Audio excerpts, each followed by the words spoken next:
bienvenida a Natalia.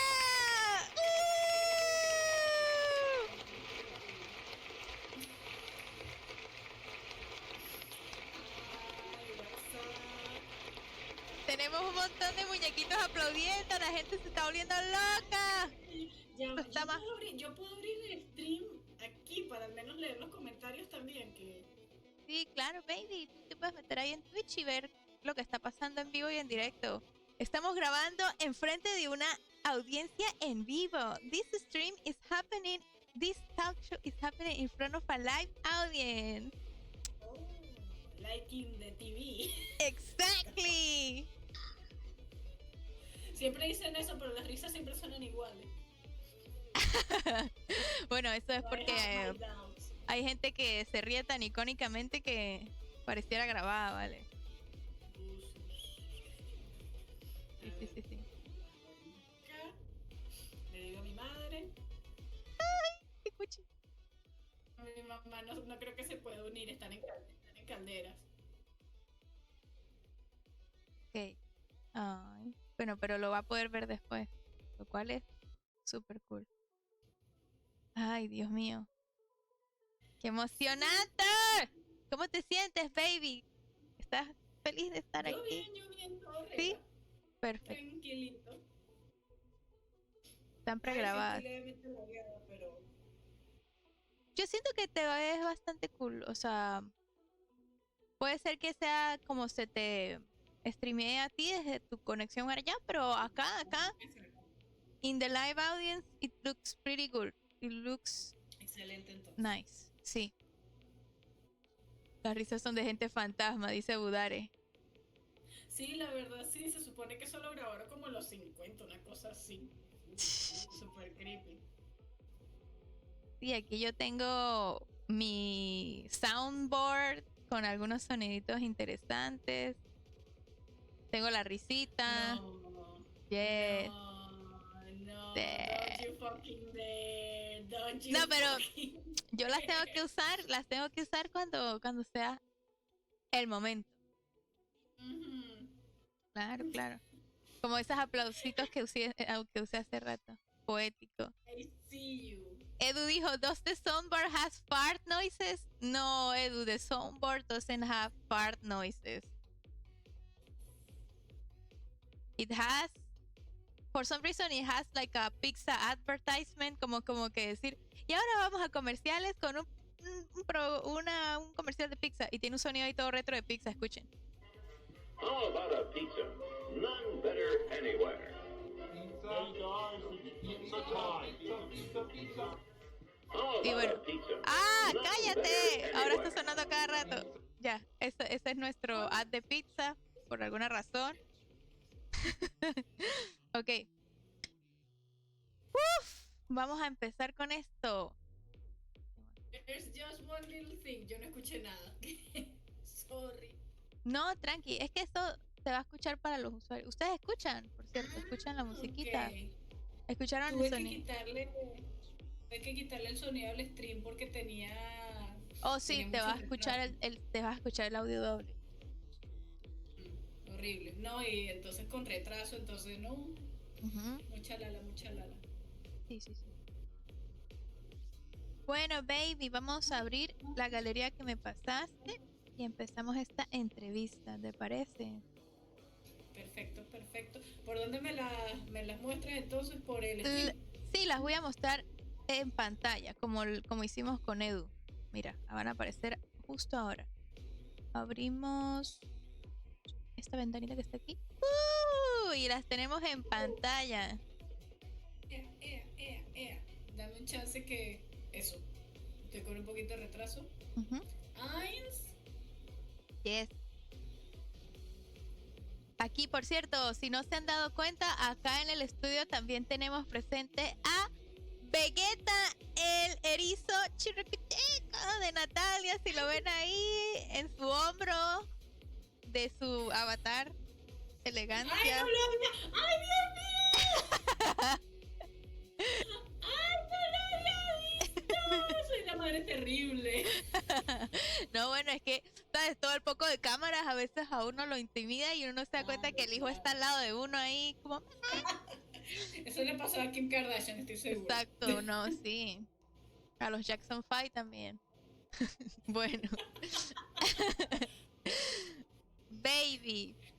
Empezamos con la primera pregunta de esta entrevista. ¿Cuándo, Dígalo. ¿Cuándo recuerdas y por qué quisiste empezar a dibujar? Cónchale. Yo, yo siempre le decía a mis estudiantes de dibujo, porque di clases de dibujo Ok.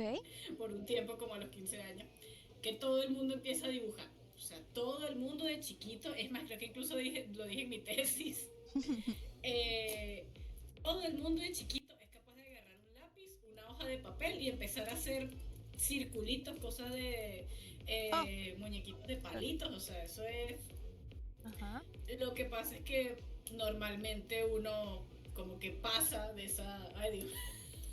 ¿Qué fue eso? Es que se me cambió la pantalla para la canción que está sonando de fondo. Hubo un pequeño El cameo ahí.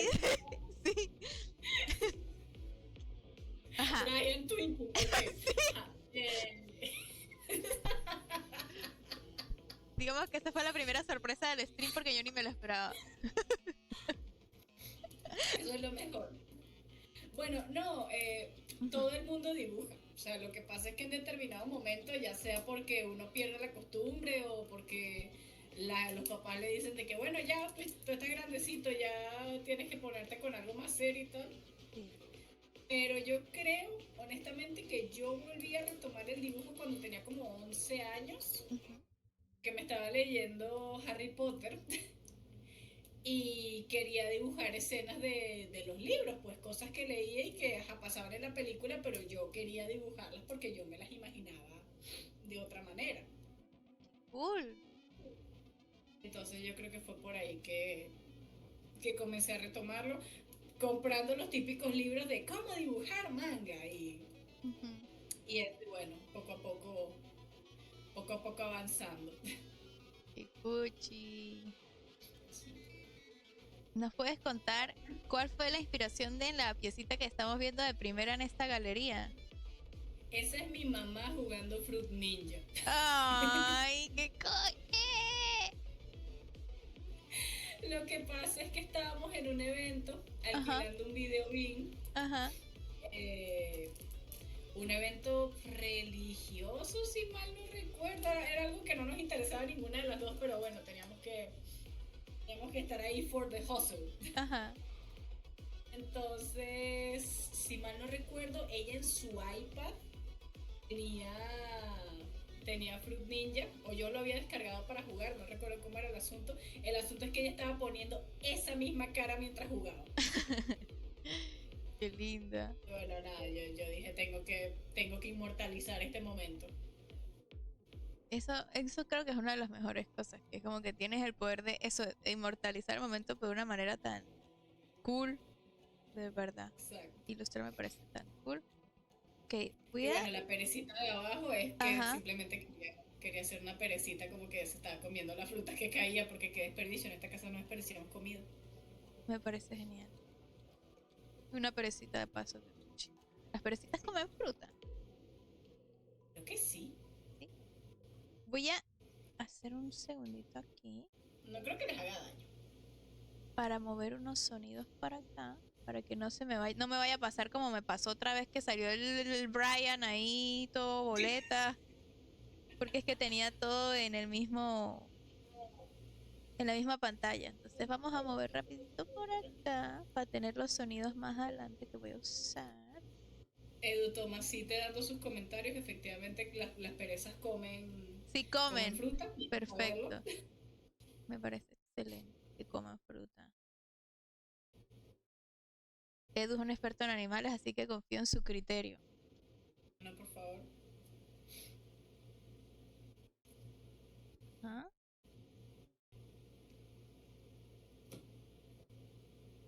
Cerramos. Perfecto.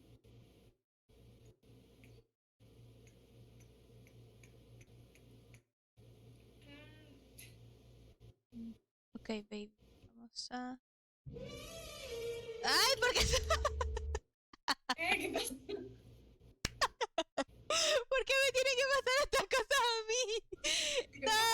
No sonó nada, no sonó nada. La gente aquí no escuchó nada en el stream. Eso fue un pequeño sonido que no sé dónde salió, ese sonido. It was a fart sound. No escuché nada. Qué bueno que nuestra invitada no escuchó nada. Mm, ¿Budare lo escuchó?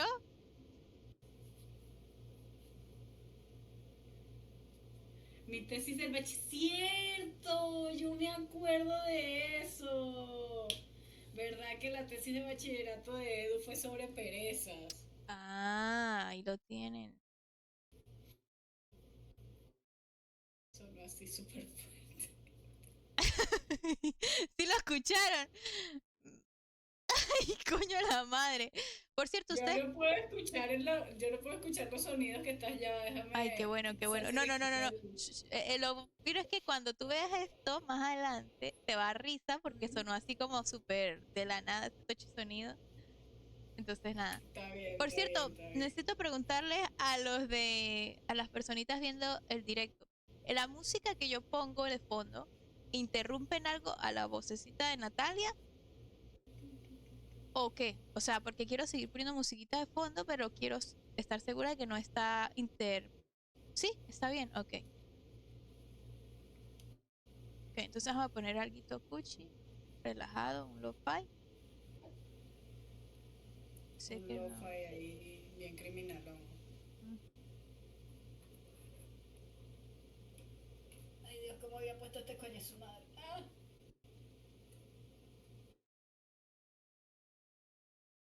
ok, ponemos un Esto mismo. lo-ficito bonito.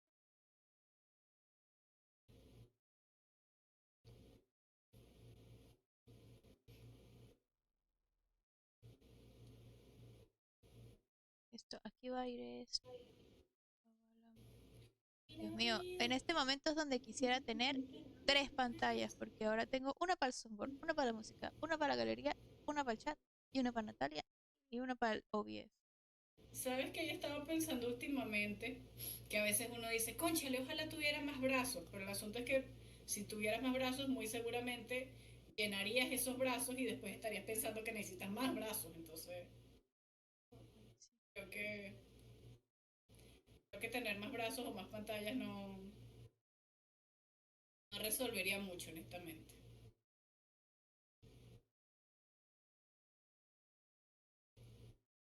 Estamos poniendo la musiquita. Ah, tenemos la musiquita de fondo, super cuchi. Perfecto, y volvimos otra vez. Gracias por ese pequeño break para arreglar unas cositas acá en el estudio. Y ahora sí, nuestra siguiente piecita es esta. La logran ver perfecto en el stream, me dice. Y si también la ves tú, baby, ahí está. Sí, sí, perfecto. Perfecto, ok. La siguiente pregunta de la entrevista es: ¿qué es lo que más te gusta a ti de tu trabajo como una persona creativa y de tu trabajo como ilustradora? Cónchale. Honestamente tendría que decir que siento que me puedo distraer muy fácil, o sea, cuando estoy aburrida simplemente necesito una hoja, un papel y ya, una hoja, un lápiz y ya con eso me pongo a bocetear lo que sea, cosas de ambiente, poses, o sea, siento que si me aburro es porque quiero. Entonces, siempre puedo estar creando algo, siempre puedo estar practicando porque la práctica hace la perfección, que nunca se va a alcanzar, pero se puede intentar. Y eso, o sea, diría que honestamente es eso, que siempre se puede estar inventando, siempre se puede estar pensando algo nuevo, creando algo nuevo, o sea, si tienes ADHD eso es una pesadilla, pero bueno, qué carrizo se vive con eso. Y bueno, la piecita me parece súper la piecita que estamos viendo en pantalla, este, es claramente una referencia a Intensamente, ¿verdad? ¿Nos puedes hablar un poquito más de ella? Que se ve muy cool. Me gusta. Lo que pasa es que, bueno, obviamente esto, esto lo hice poco después de ver Intensamente. Es que Ajá, yo como por 2016, más o menos, si no me equivoco, que fue cuando salió la película, yo tenía este cast de personajes. ajá. Se supone que eran todos como roommates en una casa, y el chiste, como que lo divertido del asunto es que todos eran como que monstruos, pero no cuadraban exactamente en el estereotipo de lo que uno esperaría de ese monstruo o esa criatura. Ujú, O sea, por ejemplo, a ver, el que es alegría, ahí el que es amarillito, ujú. era un fantasma, pero no le gustaba asustar a la gente, por ejemplo, muy Casper. Nunca llegué a desarrollar demasiado la idea, solo tenía un medio concepto, pero ajá. El azul era un sátiro, que le encantaba la repostería por alguna razón. Solo quería hacer comidita sabrosa para sus amigos. El que es morado, miedo, ese sí lo recuerdo porque fue de los tres que conservé a través del tiempo. Era un hombre lobo. El asunto es que el pobrecito se convirtiera en un Pomeranian cuando Ah, se atrapó. O sea, se supone que era así como que el más alto, el más grande del grupo, pero se convirtió en un perrito chiquito. están los bebés. La verde, esa también fue de las que conservé. Ajá. Era una súcubo. Ella era muy romántica. Ella no quería estar haciendo esas cosas que hacen los súcubos, que no creo que puedo decir porque esto es un stream para toda la familia. Ella quería enamorarse y encontrar el amor y conseguir esa persona especial, y de preferencia no matarla en el proceso. Ujú. Y finalmente la que es rojita, la que era Ira en este caso, era una hada que después se convirtió en una bruja, Ajá. que después se convirtió en una sirena. O sea, nunca tuve muy claro su concepto de personaje, si tengo que ser totalmente sincera. Tremenda evolución. Sí, la verdad. Edu dijo en los comentarios, los sucubos hacen pastelitos. Hacen pastelitos de amor. Miren, aquí están otra vez tus bebés. Sí. Es muy cómico porque si te das cuenta, realmente el diseño del fantasma solo soy yo. Bueno, El eso pelo. pasa. Eso pasa, eso pasa. Ah, verdad que el sátiro era el más alto. ¿Viste? Lindo. ¿Tú qué opinas Pero sí. de los self-inserts? De cuando los creadores se meten en su historia. ¿En serio me lo estás preguntando? Sí. Bueno, Aquí está bien, tenemos está otra bien. piecita, por cierto. Otra pieza súper Vamos linda. a... ¿Qué? Aquí tenemos otra pieza Ah, súper linda. esa fue porque vi esa imagen en Facebook, creo que fue. En ese tiempo no usaba tanto Pinterest. Ajá. Que era eso, era una cosplayer así, toda súper kawaii, toda súper cuchi con su ropita, pero nada, tomándose una cerveza después de la convención, como que no, mano, ya muy cansada para ser kawaii, ya va. Es difícil ser kawaii todo el tiempo, dice aquí. Es difícil de Sí. ser kawaii todo el tiempo. Creo que ahí abajo lo de exacto. Ajá. Tiene un ramencito también. Que concha, le hay que comer. Te has Sí. pasado todo el día en una convención, no te da hambre hasta que sales de ella. Self-inserts Bueno, lo que are decía goated, dijo Edu por ahí. ¿Ah? Edu dijo en los comentarios, self-inserts are goated. Mira, me parece que si hay maneras de hacerlo bien y hay maneras de hacerlo mal. Como el caso de este guionista que se metió a sí mismo en las chicas superpoderosas. Ujú.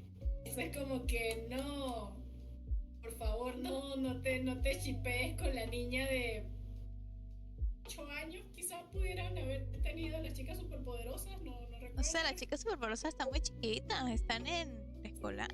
No sé qué ser, no sé Sí, qué es la última pero de la serie que nadie le gustó. No sé qué edad exacto, tiene. en el reboot estaban como que en para escuela. Era una escuela. Ah, ok. Igual, Entonces, raro. bastante. Aquí están tus bebés Pero otra mira, vez. me parece que es posible. Bueno, es que por ejemplo, Ajá. fíjate, o sea, la relación de Ruby y Zafiro está muy basada en la relación de Rebecca Sugar con su esposo. O sea, hay manera de hacerlo Oh. bien y Ujú. escuché todo. Sí, sí. Esto fue por el... ¿Cómo era que era? El día de Volver al Futuro. O sea, se supone que en la tercera o en la segunda. En la segunda ellos viajan al futuro distante de 2015. Entonces yo decidí hacer un dibujo por el día, o sea, porque sabes que ahí por ser una película de viaje en el tiempo, te dicen la fecha específica de que no, estamos llegando el 1 de septiembre de 2015. Entonces, ese día hubo un montón de gente que hizo dibujos sobre la película y tal, y bueno, yo decidí agarrar a mis personajes y ponerlos en algunos de los outfits icónicos de la serie de películas. Qué lindo. Ah, mira, y ella aquí ya. Aquí ya era cuando ella era sirena o todavía. No, ahí todavía creo que estaba empezando a ser bruja, si no me equivoco. Ah, ok, ok, ok. Ay, se ve muy cute. Honestamente, mi favorita es la Sucubo con su traje tan chulo de Doc Brown del Sí, futuro. le queda. Resalta bastante. Aquí tenemos unos chivis. Exacto, ahí está, ¿ves? Entonces era el fantasmita, el sátiro, la hadita, el hombre lobo, porque creo que eso fue un Inktober, si no me equivoco. Qué lindo.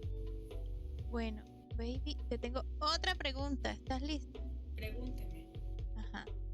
Ok, la siguiente pregunta es: ¿tienes, o sea, como cuáles fueron tus inspiraciones cuando estabas empezando a buscar tu estilo? Como que tienes artistas específicos que te inspiran o algo en específico que te inspira que usualmente la gente no esperaría escuchar.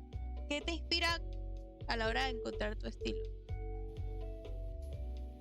Bueno, como ya dije, Harry Potter fue lo que me inspiró a volver a dibujar. Échale por un tiempo muy largo, como creo que es el caso de varios aquí.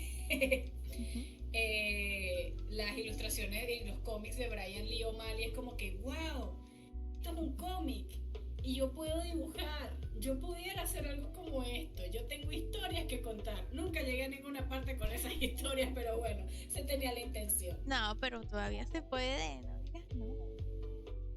Estoy en eso, estoy en eso. Sí. De momento no tengo inspiración así para hacer una historia muy, muy elaborada. Pero sí, diría que eso, o sea, de resto, cualquier cosa que vea en internet que me pueda dar inspiración, algún artista random en Instagram, alguna imagen en Pinterest. Diría que es algo muy esporádico. O sea, honestamente me da un poquito de envidia la gente que, no, sí, yo recuerdo, este artista específico me inspiró y la forma de colorear de este me enseñó. Y pues, yo no tengo eso. Tristemente no tengo eso. No, bueno, pero lo fino es que sabes como igual las influencias que más marcaron esa parte de tu camino como ilustradora, lo cual me parece súper. Igual. Exacto, y voy agarrando, o sea, por ejemplo, de que, ay, mira como este artista, por ejemplo, hace las sombras. Por ejemplo, hubo un momento en el que yo vi a alguien utilizar morado para hacer sombras y yo, pero mira qué buena idea. Y cosas que van evolucionando así, pues.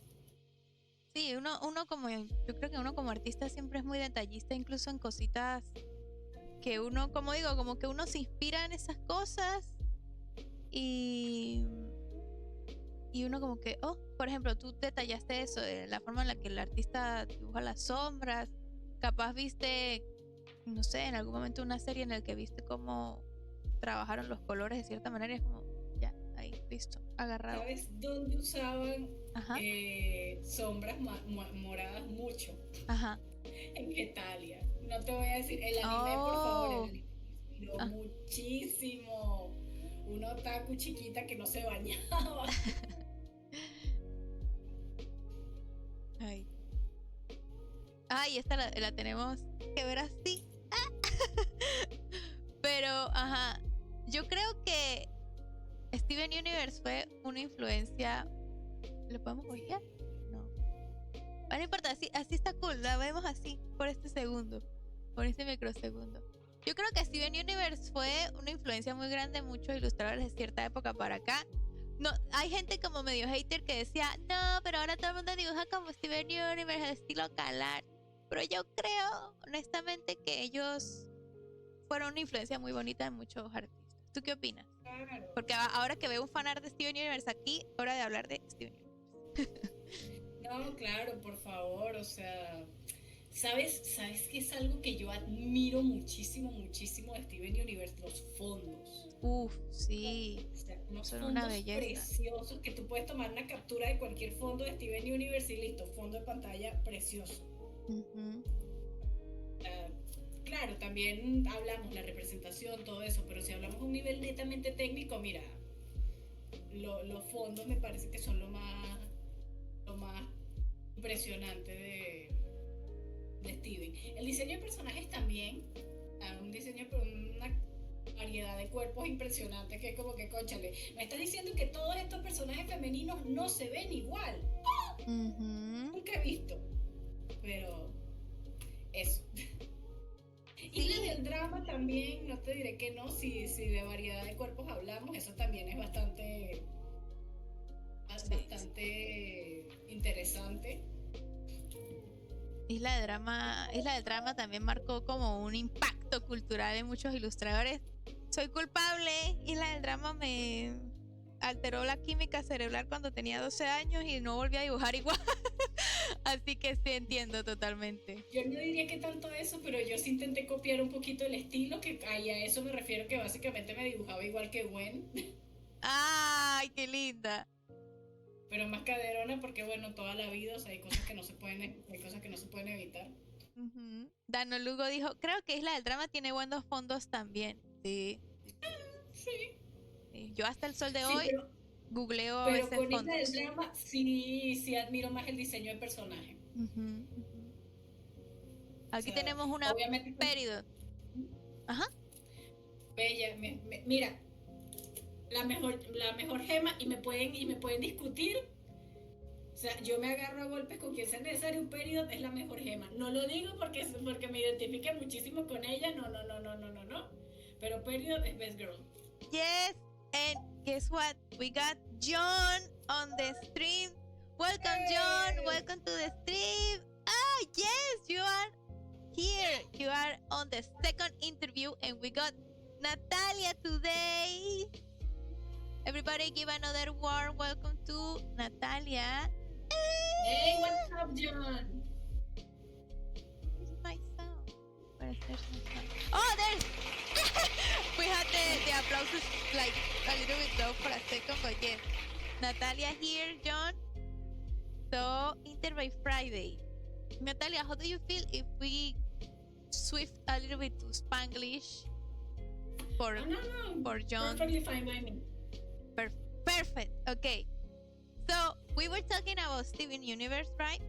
And how this show inspired a lot of artists, and we were seeing some of Natalia's old fan art of the show, and she's like, Peridot is the best gem, and she might not be my favorite, but I do admit she's a pretty cool gem. Yes. And I will fight you? No. you are showing your whole otaku side with this fan art. I don't know what you're talking about. That's just a normal thing that people do. running late with a piece of bread in their mouth. It's totally normal. I do it all the time. I don't know about you. I don't know. I don't know what people do in Estonia. But I do it all the time. It says here, today is my first day at Crystal Cloud Academy and I'm late. Running late for Crystal Cloud Academy. Why do you... I don't know if you guys can see this detail here, but there's the crystal gems just like... I have no idea. Okay. I'm sure it made sense at the time, but right now I have no idea. This one is really cool. Yeah. Yeah, that was another Inktober piece. Oh, Inktober. Oof, I really like the details on the suit. Remembers that. And this one was special because it's the first drawing I actually started using different lightweights. Mm-hmm. I mean, I just did the normal line art, and then I like added more weight to some lines, like in curves, or to add emphasis to some parts of the drawing. Mm-hmm. I remember a classmate actually made that suggestion to me, and I was like, "That's genius!" And I just started doing it. Mm-hmm. It looks really good. I also really like the the detail on the background. How these circles that still work. It's really cool. It's like holes on the page or something. Thank you. Yeah, it's pretty cool. And You know, uh-huh. there's actually a little, I don't know if it's an Easter egg, a fun fact. Uh-huh. I was gifted those markers back in 2017. Uh-huh. Still have them, and 99% of them still work. Nice. The immortal markers. But Faber-Castell is a hell of a brand. Yeah. So John in the comments said, "Whoa, this is so sick," and he like took off the Thank glasses you. off. Yes, nice. And Edu said, "Holy smokes! I remember that Beetlejuice, so amazing." Thank you. You guys are so nice. Yeah, it is really, really, really cool. And also, what a throwback! Remembering Inktober, Yeah. we got. I mean, I still kind of participated in that like 2 years ago, but it wasn't that as big as this one. Oh yeah, it lost popularity. Inktober started losing popularity after a while, Yeah. but still, some people still are very passionate about it. Oh, no, So it's a great challenge, but drawing a day, it's like a little bit too much. yeah, it gets really demanding at some point if you don't know how You to feel handle like guilty, and I'm, oh no, I didn't do that last day, yesterday's drawing, and I haven't started with today's, and it becomes a chore, and that's Yes. not fun. Yes. Just in case somebody on the stream doesn't know, Inktober is this challenge that an artist created for every year, every October month of every year. Is that you draw an ink piece, like to show how good you are with inking. So Inktober, but you gotta do one drawing for each day of the month of October and post it on social media with the hashtag Inktober. Some people really liked it because it's a great way to practice your inking abilities, but there was a point when the challenge started to get really competitive, and some people were even cheating a little bit and using digital inking. So there was like this drama about, is digital inking the same as traditional inking? And some people got like really intense about each piece being, the Magnus opus. I'm guilty of that. When I used to do Inktober, I was like, each day needs to be better than the one before, and that was a little bit stressing for me. I don't know, how do you feel about that? At some point, I just wanted to do at least a little doodle a day. Like, okay, this isn't going to be like the greatest thing ever because it's impossible. I mean, at least you're really, really, really, really passionate about it. I just can't get myself to do it. I just like, well, I just need an excuse to draw every day, and I'll do my best to do it. I mean, I didn't try to beat myself about it, but it honestly it was a little bit too much for me. Right now, I honestly found like one for September for Spider Sonas. It's already the first day, and I haven't done anything, so you can imagine how that's going. But you're gonna do a live on TikTok later, so maybe you can sneak a little bit of the challenge there. Maybe I had a few ideas on what I wanted to do on that live, so let's see. Yes. Oh, by the way, Dano Lugo said that digital inking is not cheating on the comments because Jake Parker said that Inktober didn't require to be just for traditional art. I think it's fair. Some people don't have the whole, box of markers laying around for digital ink, for traditional inking. So some of them feel more comfortable with, digital inking instead of traditional. So, I mean, it's cool. I am a little bit old school with that. Call me old school, but I prefer my Inktober with. Wait, we used to use this and but I really love line art, digital line art too. But I feel let me get a pencil. like if you really, really wanna learn how to have a great pulse, practice traditional ink. That's my 2 cents on the matter. But I still support 100% digital. Yeah. Dano Lugo, you are like, I don't care what the guy who created Inktober says. Back in my day. By the way, back in your day, tell us more about this piece when you did it back in that era of yours, because this is another. I can tell by this piece that this is another otaku thingy.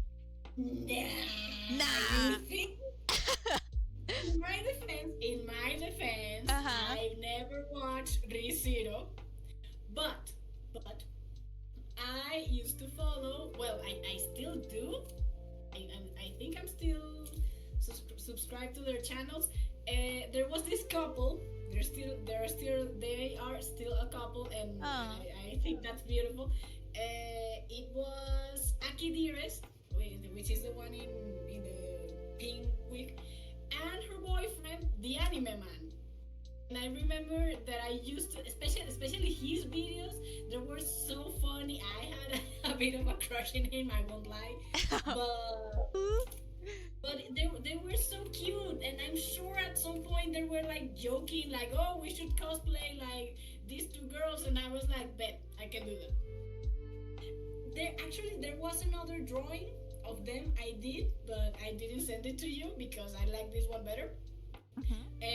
Of them like posing like kind of like a JoJo style pose, and they actually liked that picture when I uploaded to Instagram, and I was like so happy, like, oh my god, it worked. They noticed me. Aww. My senpais noticed me. That is a great feeling. Yes.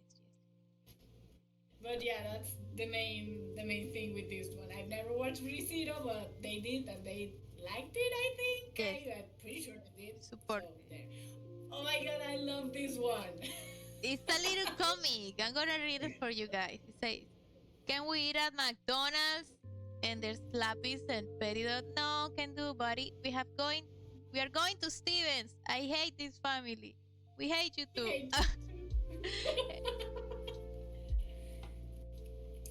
I just want to say, not to toot my own horn, but I predicted the Jasper redemption arc. And manifesting is a real thing. No, that maybe you manifested it with this dragon. I have heard that. I really like Jasper designs. I know. I know he Me was like too. unhinged. Maybe, maybe there was something else there. I really liked her design, and I was like, oh, I wish she could come back. And then she came back, and it was the whole Malachite situation, and I was like, oh, well, I guess she's not coming back then. Yeah. I get it. I also love Jasper's design. I think she has one of the coolest gem designs, and also I really So like your cool. chibi style. It's really cute. I think it has Thank you. persisted really well. Thank you. Jasper hair is so her hair Mm-hmm. her hair is so fluffy. I love it. It's like, oh. Yeah, so cute. Oh my god, this piece is huge. It's a double page in your sketchbook. Yeah, I remember that one. Oh my god, that was a while ago. I think I was working in that one like around maybe 2017, 18, I think it was. Mm-hmm. Oh my god, that was about to get, this is about to get a little dark, but I think this was right after my house burned down. Oh. Oh my god, that sounds. I'm okay. My parents are okay. Mm-hmm. But just to put myself in the timeline, yeah, I was working on this while while we were staying at a friend's house while we figured out what to do. Mm-hmm. I don't know. I just wanted to give my little characters like their own little house to live in. It wasn't that big of a house, if you can see. The boys had their own room and the girls had their own room, and that was it. A little kitchen, a little bathroom, an attic, and a little living room. Hi everyone, welcome back to another stream. Today is Saturday, and we're gonna continue, but actually, we're gonna start from the beginning with the interview that we were doing to my friend Natalia. Um, Yesterday, we have a little inconvenience with the blackouts in Venezuela, but hopefully, I'm touching wood right now. They go knocking wood. That's not gonna happen today. So, without further ado, let me put my sounds, my cool soundboard, because yes, I have one. Let's give a warm welcome to Natalia! You're live right now! I like some people. You're doing great.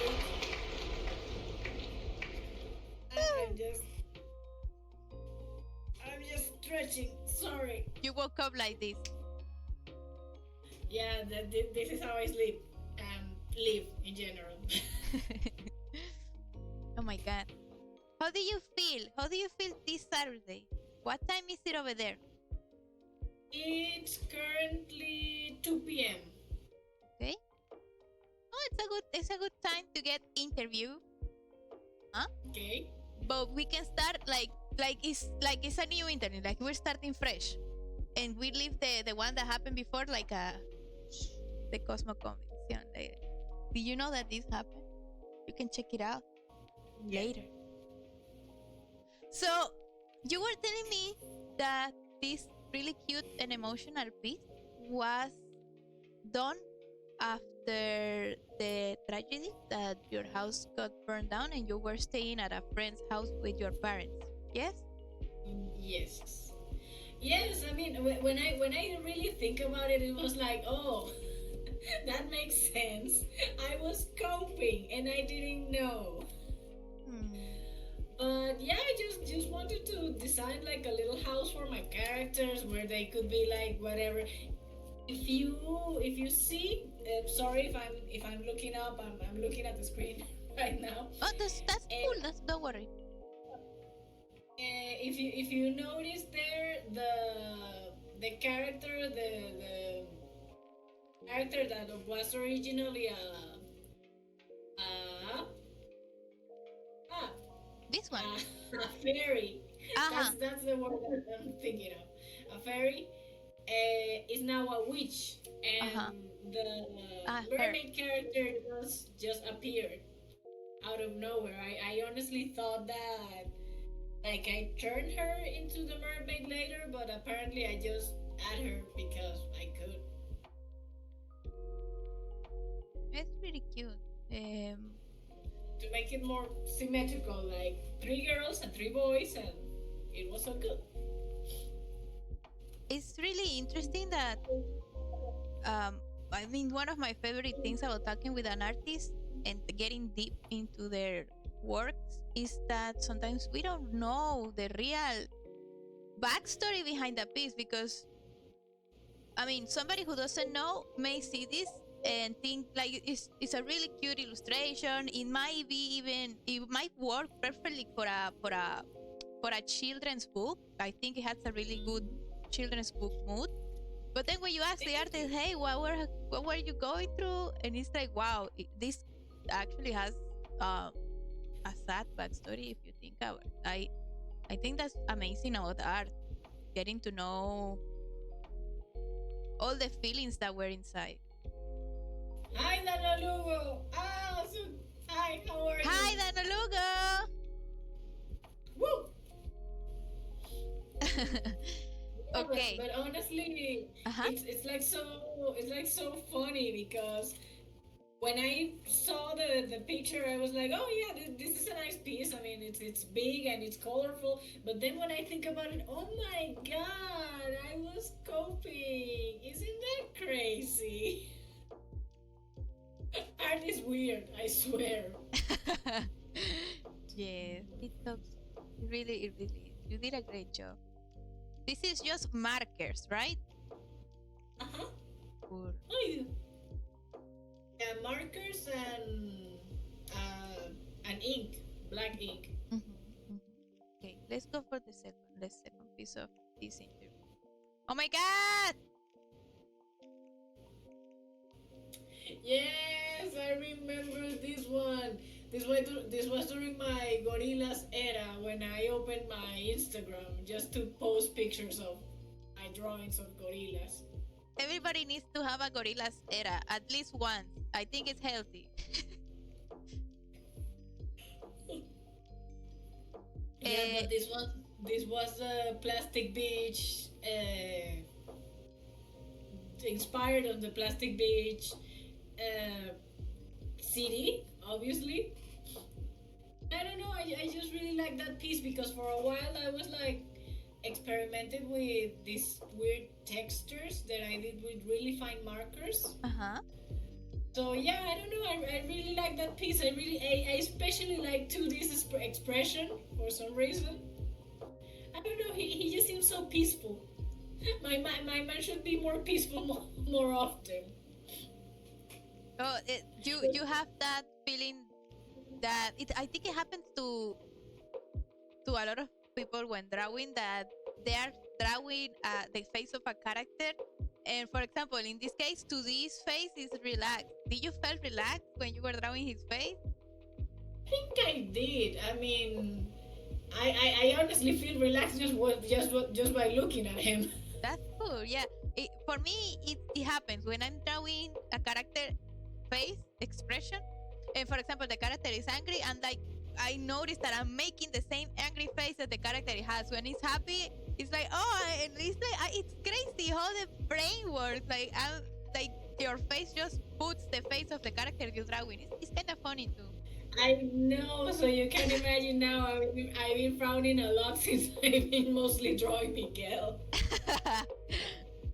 So you can catch me like just drawing like it's not on purpose, but it's so silly. It's like And when I noticed, I tried to relax my face, like, oh my god, I'm going to get expression lines just by drawing this man. It is a really nice piece. This way of coloring technique. I know in Spanish it's called entramado, right? This is an entramado, if I'm not wrong. People on the chat. I'm not sure. No? I honestly wouldn't call it that because the lines don't like cross. It's more like just Natalia be like.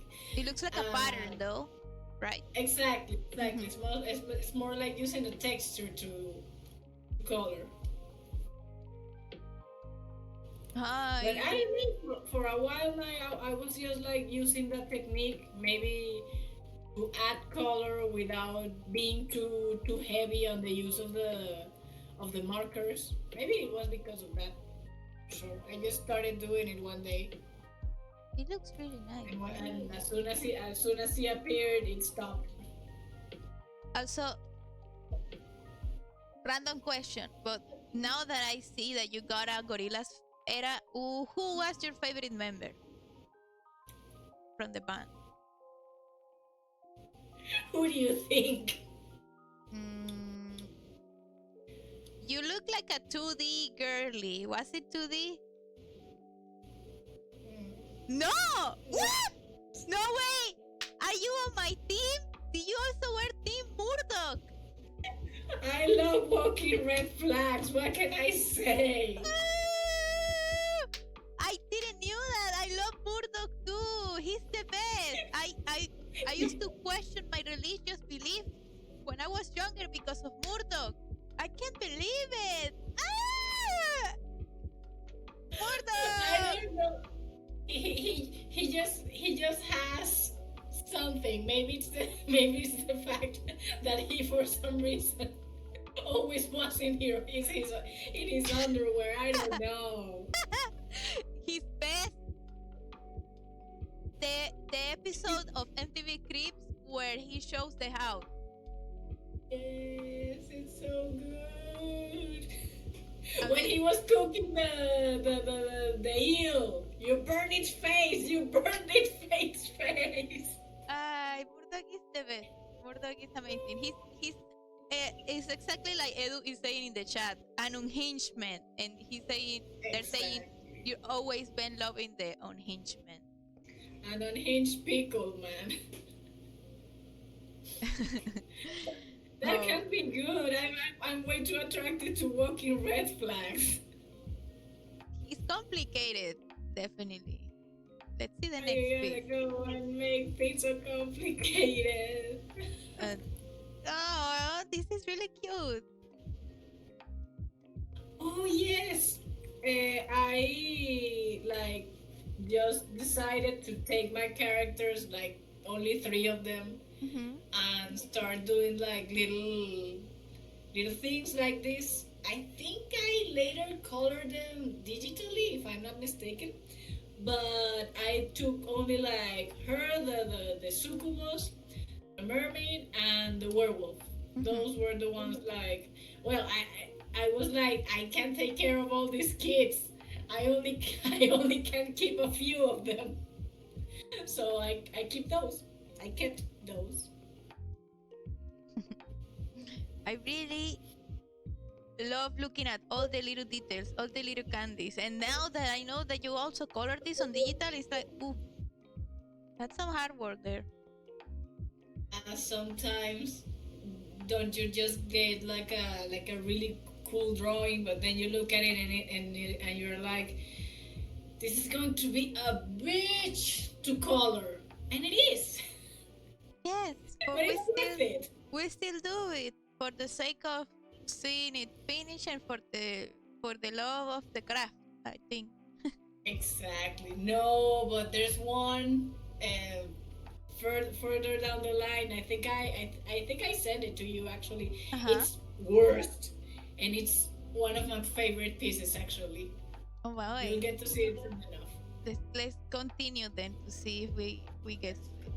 This is a comic. Yes.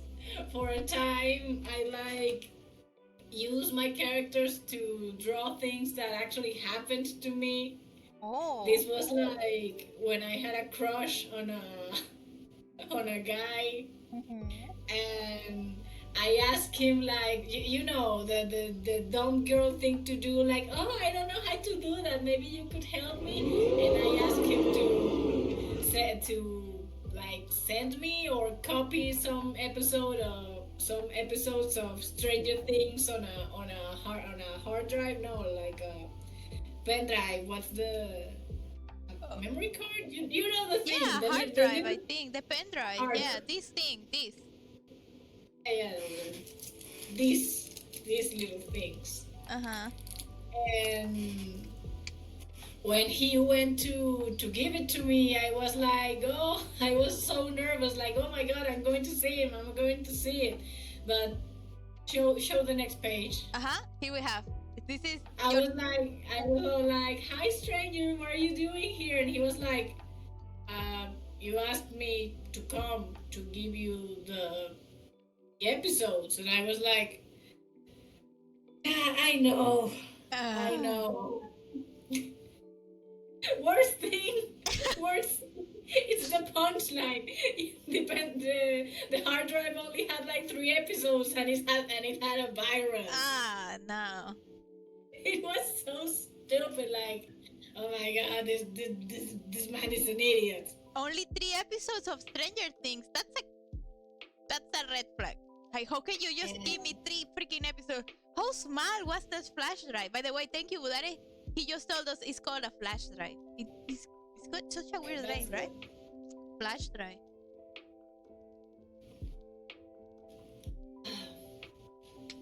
Yeah, I think it was actually like 4 GB. It wasn't a big one. Oh, okay. But anyway. Budare was right. He said maybe the flash was 4 GB. La pegué. But anyway, it was so stupid. Like I mean, you know how hard it is to get me to be flirty.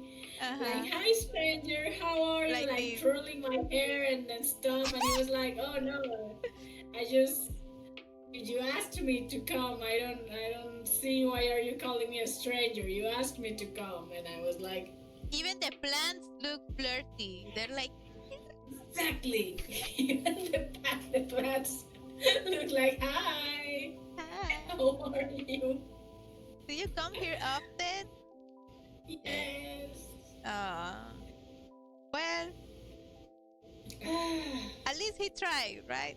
He had a virus, but at least he walked to your house. The man was so dense. Maybe he just wasn't into me, to be completely honest.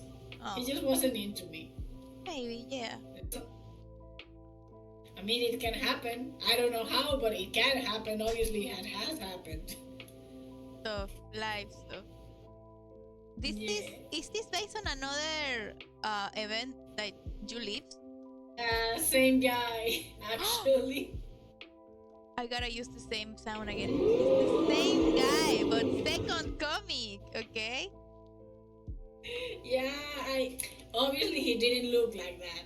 I just did like a random design for a crush. And again, this actually happened to me. I was at the mall with a friend, just walking around, and I was like, shit, just ignore me, I mean, you already rejected me. I don't want to talk with you right now.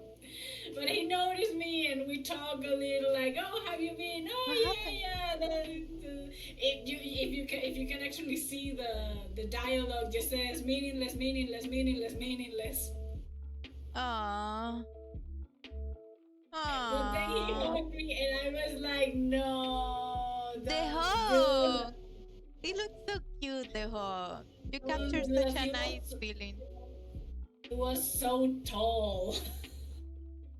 I can still remember he was so tall. He was like 180, I think.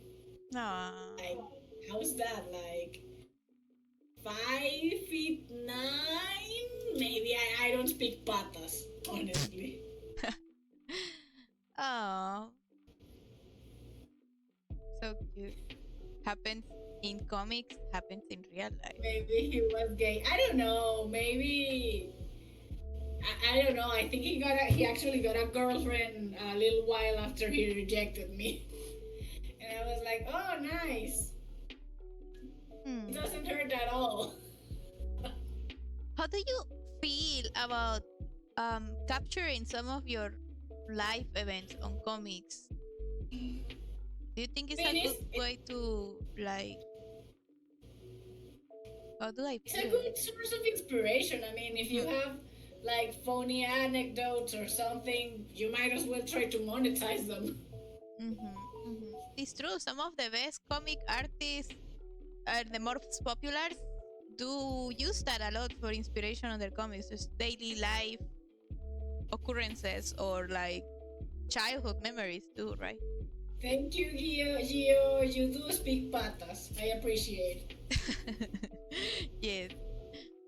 Well, but the funny thing about this comic was that I actually asked this to my friend. Like when he was out of earshot, I actually asked my friend, "Did he got taller?" And by taller, I actually mean hotter. Uh-huh. My friend was like, "What? Did that motherfucker got taller? I swear he did. I actually got dizzy. That's 100% true." And my, Damn. and my friends were a Google whisperer. And my friend was like, I mean, he hasn't got taller. That's Hi, impossible. And I was like, you don't get it. Hi, Rosie. No, we're not talking patas like actual patas. No, don't worry, don't worry. We don't want to scare Just you off. like- We're not talking about patas, like we're not talking about food. We're talking about the measurement that people on the United States use for some reason to measure people's height. Exactly. Exactly. No worries there. Oh boy. But I'm actually really proud of this comic. I mean, like the paneling looks really nice. Yes. It's really No, dynamic. I especially like that panel where I'm like grabbing my friend by the shoulders and then I back off, like actually feeling dizzy. Uh-huh. I really like it. I really like it a lot. It's really cool. Yes. I have a question. I can obviously tell when an artist has read comics before. And I know you mentioned in the previous interview, the secret interview, that you were really inspired by Brian Lee O'Malley's work in Scott Pilgrim. Do you have any other favorite comics that you have read before? Before that, maybe I tried to read some manga. Uh-huh. Most of it, I think. I've always been a really like inclined for comics. I don't know. I wouldn't say like I have any favorites. Like I just like read the little comic strips on the newspaper. Oh my god, that dates me. That dates me a lot. No. But even before that, before this, I actually had I actually won a prize. Oh my god. Yeah, I got my comic published in a how do you say in a comic book. There's actually a comic book of me that I did publish. I have a copy around here somewhere. Oh my god, please show us that. Yeah. Let me see if I can find it. It was something really really dumb. Actually, it was about like this group of adventurers. Like picture a D&D party. They all were like card game theme. Like there was a hard one, a spear one. You know, the little shapes on the playing cards.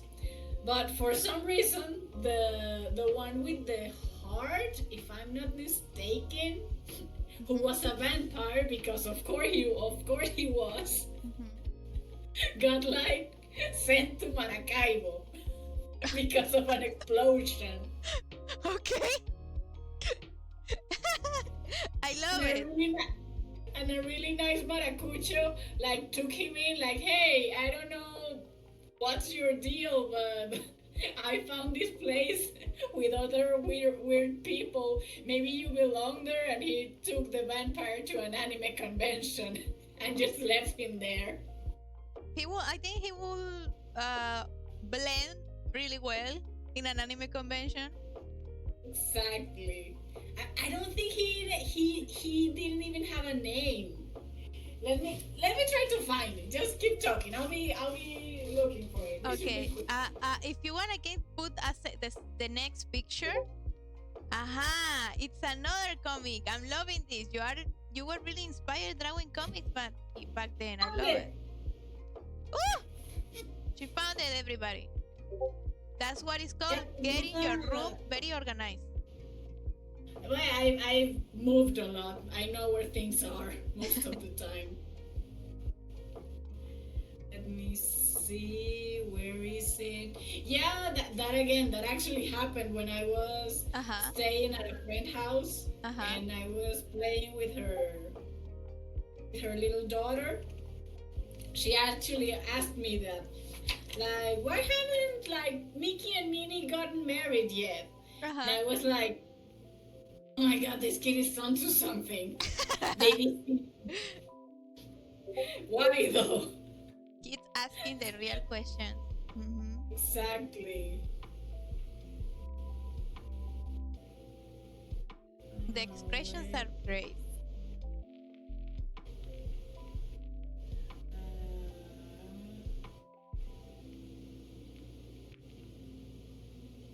Where's the... What do you guys think? Why do you think haven't Mickey and Minnie Mouse gotten married yet? I don't know. I think they have, but I have no idea, to be honest. Oh no, Rosy. Rosy said, ¿se murió Twitch o soy solo yo? What do you guys say? Is Twitch running okay for you guys? No, I think it works. Okay, Natalia check. Budare say that his stream is doing good. Okay, cool. No, was this the one where it was? I'm pretty sure it was. Oh, no? No, let me try to find it. This one is in it. Okay. Ok, Rosy nos acaba de confirmar que fue su gato. Okay. Hey, don't worry, Rosy. You don't have to apologize. Sorry, sometimes my brain gets the words in present and past mixed. I was saying you have to stay a hydrant when I was talking about getting hydrated. This talk show is being hosted by a host who speaks Spanish first and then English. So if she gets the words a little bit weirdy, is that? Oh my god, where's that thing? I had it, I swear. It would be really sad if I lost it. Oh, here it is. No, this isn't. Where is it? Oh, there we go. There we go. I think my theory for Minnie and Mickey not getting married yet is because, I mean, I have seen some of the episodes of the latest Mickey Mouse series with the amazing art of Tara Billinger, and these mouses have a lot of drama. So maybe it's good for the drama. Yes! These mouses are like, Mickey almost gets killed in a lot of episodes. And Minnie, gets angry at him for stuff, and she moves out of the house. Like a lot of drama. So maybe the marriage of these two rats is like, wow, the final conclusion that yes, they're gonna be happily ever after. But first, we need all the drama for Disney's money. Yeah, that sounds about right, honestly. Edu say they're a messy couple. Mickey the rat. I mean, they're rats. A mouse is just a smaller size rat. honestly. Yes.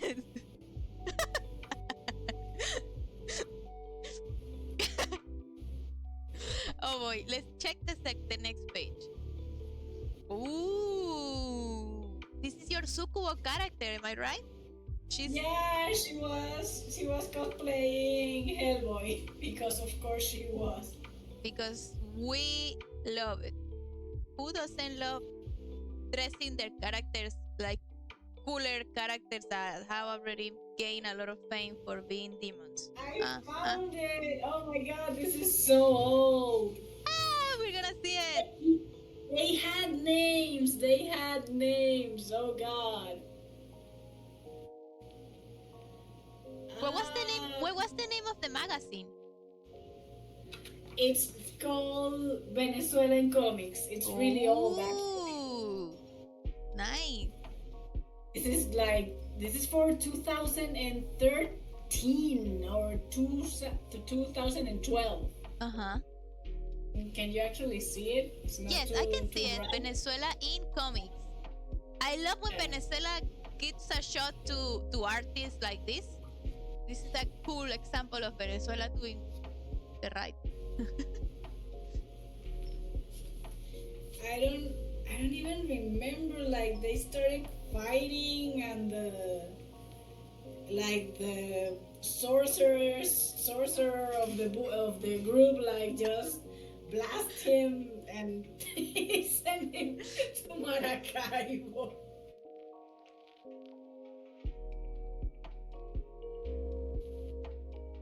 Edu is fangirling on the chat right now. They're saying, "Ah, you were in Venezuela in comics," in caps lock. Yeah, it was. Oh, I remember. And then at the end, they like stayed in Venezuela for a vacation, and they went to like Playa El Ángel, Laguna Mucubají. Oh my. Wow, This you is really so- read your geography with that comic. Yeah, geography. Yeah. No, but seriously, this was like 2012 or something like that. This is so old. 2012 and 2013, great year for comics in Venezuela, if I say so. Yeah, but Budare is telling a little story on the chat, and Edu, I am not a rat hater. I have character development in my life, and I have never hated rats. I just used to find their little tails, you know, the skin like texture of the tail a little bit gruesome. But later on, I saw a lot of TikToks about rats being super cute. So I'm like, yeah, rats are cool. And yes, I saw the Ninja Turtle movie today and I like Splinter. So take that. I can hate rats. I like Master Splinter. Uh-huh. Uh-huh. Take that. And Budare also say that even if I told her about my own experience with turtles and a rat, they were morrocoyes. And they were 3, not 4. Yeah, something like that. Budare in his childhood he had 3 or 4. 3. He had 3 morrocoyes and he found uh-huh.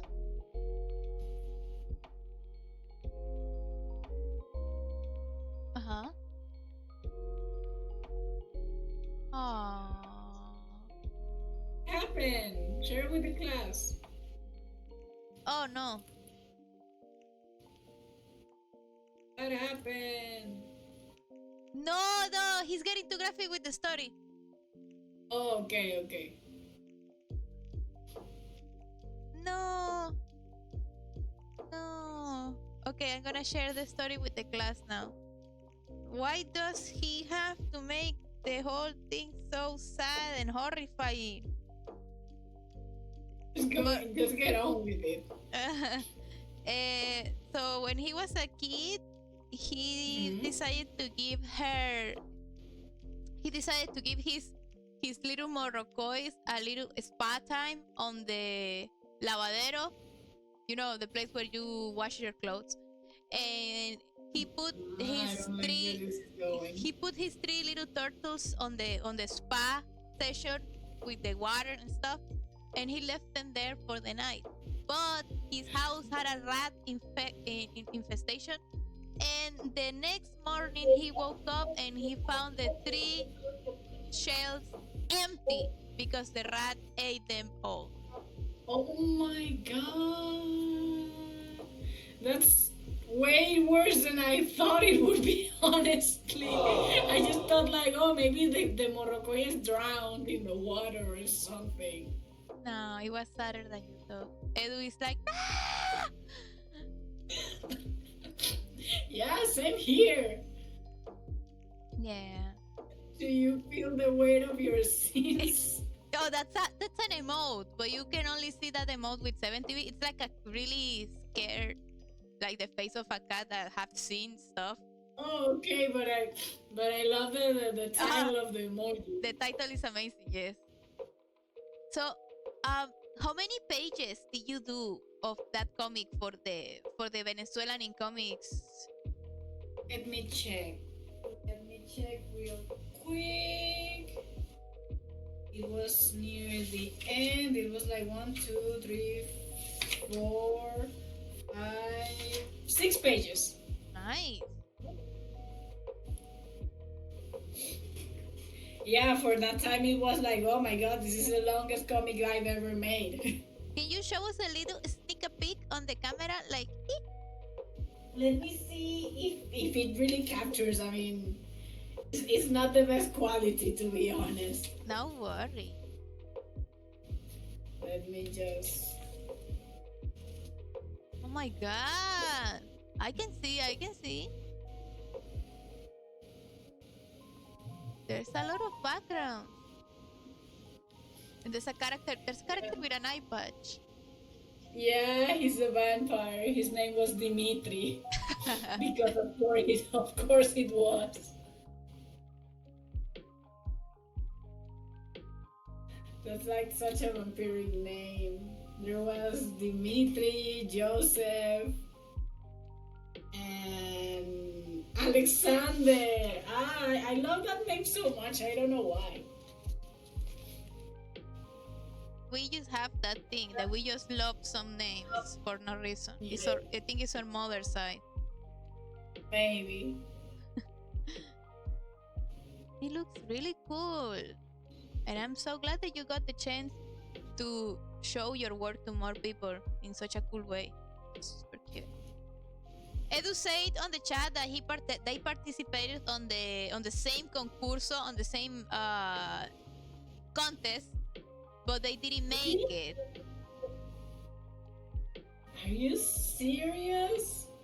This wasn't that good. How did you? Honestly,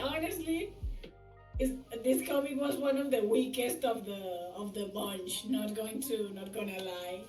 Nah, we don't allow that type of self-tag. I think. I was like, how old could I have been at that time? Like 14, maybe. I mean, it wasn't that good. Let's be completely honest. If you are 20, I think you were I'm like 27, 28. Oh my god, I'm 28. you're 28, and that was in 2012, right? I was 13, give or take. No, I think you were like 16. Oh, that can't be. Can't be. I don't think so. People are saying in the chat that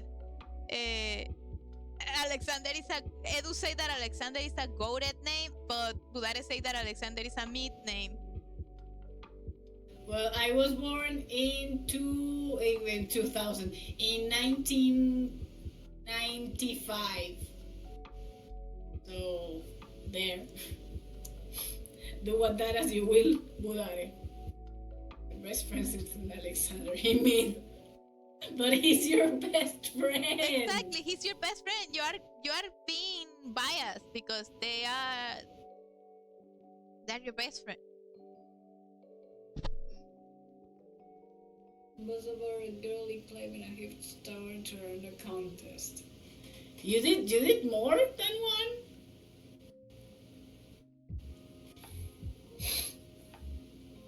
One. Well, okay, that was the one you did for the contest. So she was a girl climbing a huge tower to earn a contest. I mean, I like the concept, but To learn a context sounds meta. Oh, contest or context? I think it was context. Contest. I think context makes more sense, right? By the way, Yeah. I'm looking at another one of your OC's original characters of Natalia pieces. And is this a reference to Yes. something else, or they're just that cool all the time? No, this was a Heather's reference because I love Ah, that musical. It was the Sucubus as the main character, Veronica Sawyer, uh-huh. the werewolf as the romantic lead, if you could call him that, Mm-hmm. the AD, and the mermaid as maybe you could say the antagonist for half the musical, Heather Chandler. Okay. Okay. And yeah, I just wanted to draw them like that, even though maybe the personality of the mermaid and Heather Chandler didn't line up perfectly, but give or take, I just wanted to draw them like that. I think it's pretty cool. Uh, how do you feel Oh. about character tropes? Because I have read some opinions about artists that are Mhm. like a little bit sensitive about. Sorry, my technician is moving the screen around, and I'm looking at what he's doing. No So, worries. so, like I was saying, there's some artists that are really sensitive when they see a character on TV or a show or whatever that had some tropes that are really, really almost the same or really alike, or like, and they get like this, oh no, they're copying me, or oh no, I have to start all over again because now that character looks like the one I created when I was 12 years old. What can I do? I'm gonna die. but No, but there's that's this thing like silly. character trope. Like, how do you feel about that now that I see that you I mean, you you know you related some of your original characters to these characters in this musical? I mean, honestly, they don't have much in common. Uh-huh. If I were to like relate these characters to some other type of media, I would say I kind of see them as the bears, yeah, from We Bear Bears, Uh-huh. because it's such a like fun and well balanced like trio dynamic. Like you have the how would you say, the impulse driven one, Uh-huh. like the sucubus in this case would be grizzly. Okay. You have the more quiet one that would be the werewolf, and you have the cooler one, like the one who can literally do anything the plot needs them to do, and that would be the mermaid. Mm-hmm. And those are basically the tropes that work really well, because you have like a straight man who would be like the more relaxed one, and the other two will be like a little more unhinged, Mm-hmm. but it works. I mean, if you look at it that way, the Powerpuff Girls also have that same dynamic.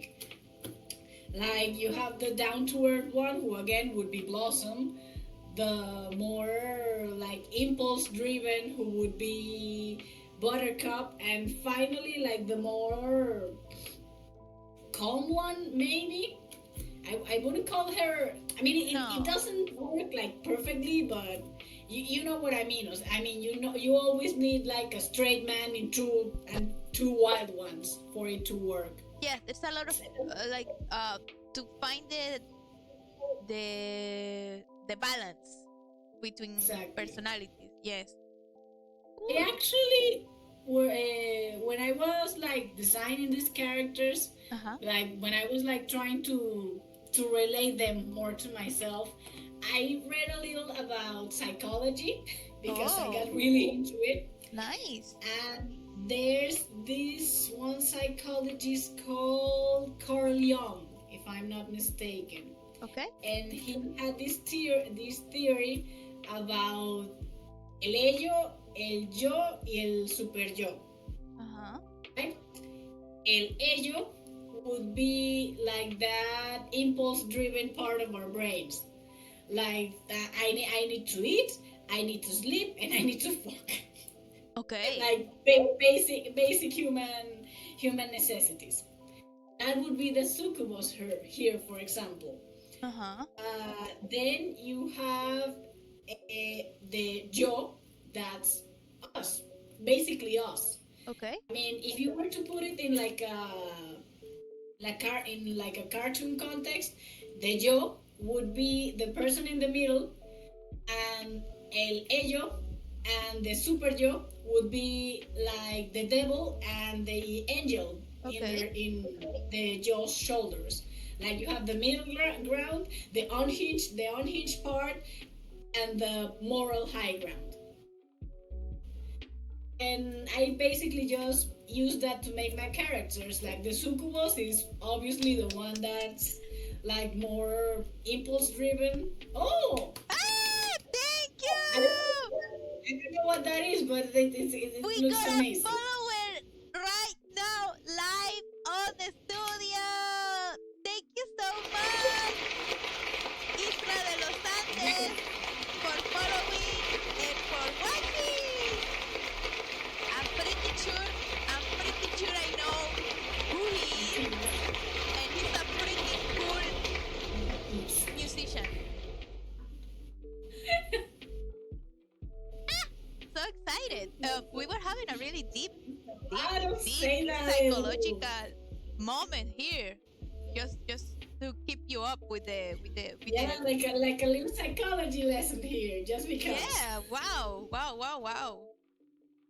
it's a great way of like balancing like character trio dynamics. So I think it's really cool, honestly. It's really cool, and it's also a great way to not only explain how to create a story that can work with the main three characters, but also a great way to explain psychology. I find it really interesting how artists not only have to be good at, to put it simply, they have to be good at drawing, because if you want to be an illustrator, a comic artist, you also need to be good at writing. You need to be good at understanding characters' behaviors. You need to study psychology because of reasons. If you want to create something more, deep Makes and sense. rich in character based plots, character development and all of that, it's amazing. Thank you for Yeah. that small but really good explanation about psychology. No worries. Actually, Budare Gaming, I have this like fully colored. I think I actually sent it to Erika. I think this Uh-huh. one is the one that I was saying like, wow, I'm so proud Oh, of this piece. This is going to be a bitch to work to color, and it was, but it was worth it. do you want me to put that color version right now, or would you Yeah, want me to keep if the you order? want. Perfect. Let's find that one. I got all the pieces that we're gonna show. A little bit of a spoiler here. Spoiler, Oh, spoiler. I don't have it. No, I didn't. I You didn't didn't. send it to No. me. Gasp! No, Shock. sorry. Let me find that. Yeah, sure. You Let can me send find it to me really quick on Discord, and I can put this. it on the Yeah, stream. But now, yeah, but we can keep talking. Yeah. yeah, and we have reached, ladies and gentlemen, and non-binary folks, we have reached Natalia's digital art era. This is one of her first digital works that she sent to me. So maybe it's not the first one in her journey, but I want to know, No, how did you it's not start? the it's not the first by far. But I'm How not did proud you of that one, honestly. how did you started that transition between only drawing on paper and finally grabbing a digital tablet for the first time and saying, okay, let's try this out, let's see how this works? How was that whole journey for you, and which program Brilliant. did you use?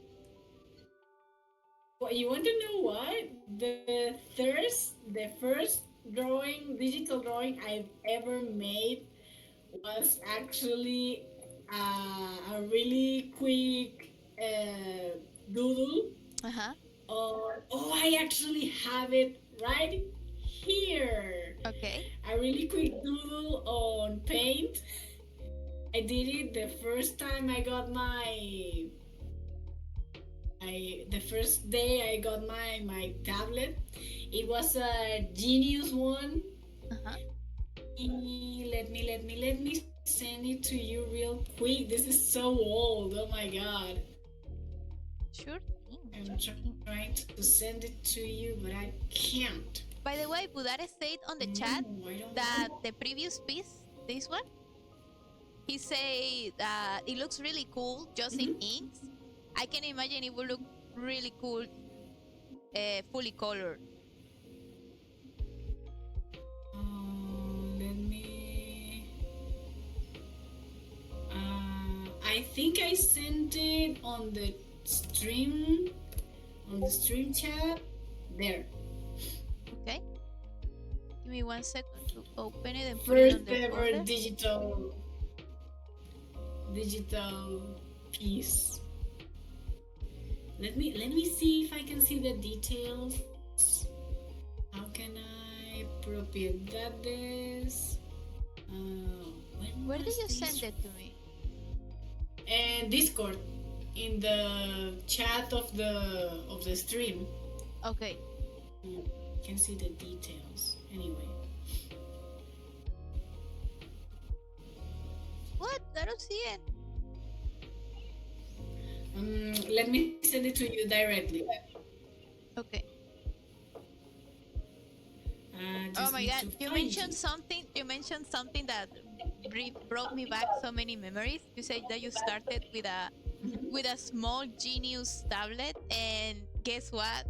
I also started with a Genius tablet, and you know the ones where the stylus have, you need to put batteries inside the stylus, right? Is that one? Yes, yes, I have one just like that. Wait, how can I send you a direct message? I don't see you. Okay, here we go. Message. Yeah, there we go. Uh-huh. Let me look for it real quick.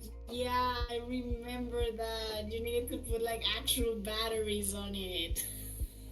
Yeah. It was so old.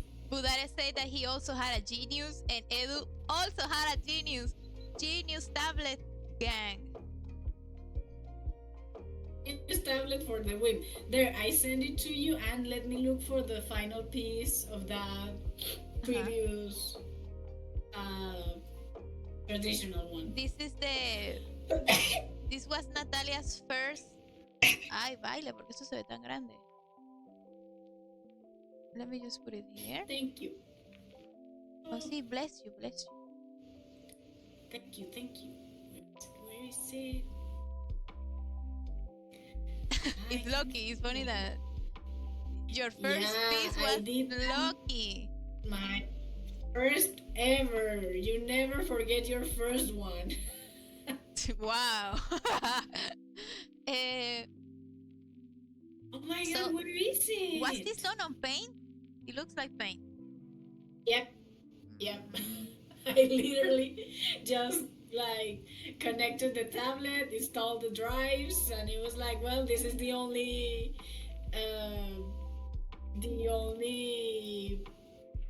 drawing program I have right now, so let's go with it. Yeah, why not? Adapt, Overcome, and the other one. Yeah, so this was when Avengers first came out, so you can imagine how old this one was. Actually. Would I say that it looks really cool for being done on MS Paint? Thank you. So let me check if you send me the other piece color, fully color. I can't find it. I'm trying to look for it. I know it's around here. There were like a couple variants of it, but I can't find it. Just need to just need to keep looking, I guess. Yeah, sure, no worries. You can keep looking and we can continue watching the gallery that we have already here on the stream. Exactly. Mm-hmm. Exactly. So this is, I'm pretty sure this is from the series Good Omens because you have talked Yes. about a lot about it, and you are making me want to watch it. What is your opinion on the artists that focus all their careers on making fan art? How do you feel about fan art? I can respect that. Honestly, I kind of. Oh no, wait. I think I know where it is. Let Uh-huh. me go back here. I can respect that. Honestly, it's so I think it's so great that some people can actually like fall absolutely in love with characters that are not their own. Uh-huh. Like it's amazing. I mean, I can absolutely respect that. And I honestly would if I could. Oh, I found it.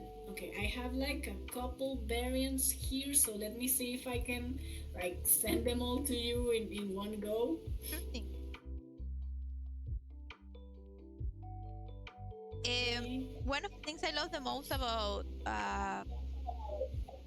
artists that really commit to do fan art of something that they love is at least I focus on the happy stories in this case, Of is that course. there's a lot of illustrators and comic artists and just people that love to draw that they get so passionate about the series or the character or the comic or whatever type of media that they create fan art, that there's a point when they get noticed by the actual thing that they love. Yeah. So it's like, wow, like these artists just started doing Star Wars fan art because they love Star Wars, and then the freaking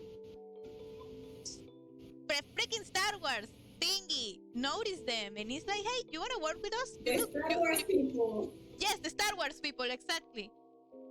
It's like they just came to your house and they're like, hey, we're the Star Wars people. Do you wanna be part of our people and work with us? And I think that's really cool. That happened also with an artist.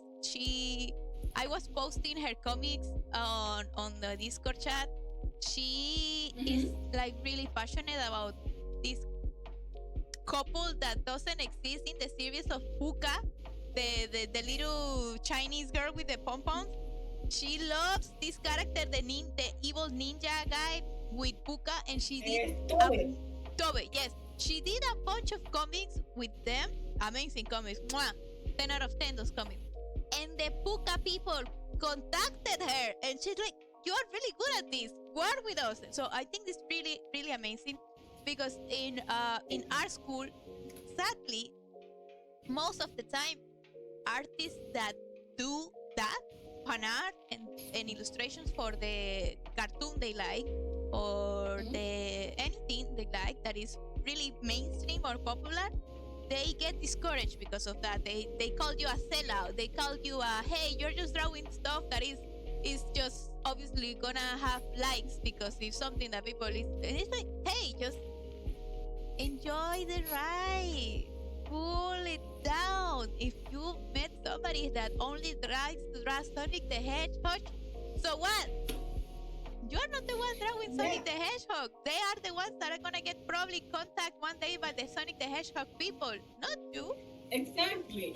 Actually, when I was in college, not so much about like fan art and stuff, but like drawing like anime looking things in general. I was a little discouraged because some of my teachers were really like, oh, but that's illustration. That's like that doesn't fly too well here. And I was like, I don't care. This is what I do. And well, look at me. Commissions pay my rent. So That's an that's amazing that's thing to not. say, and also really inspiring. Yeah. Oh, I already sent you the thingy on Discord. But I'm gonna put it on the screen. Let me put that up right now.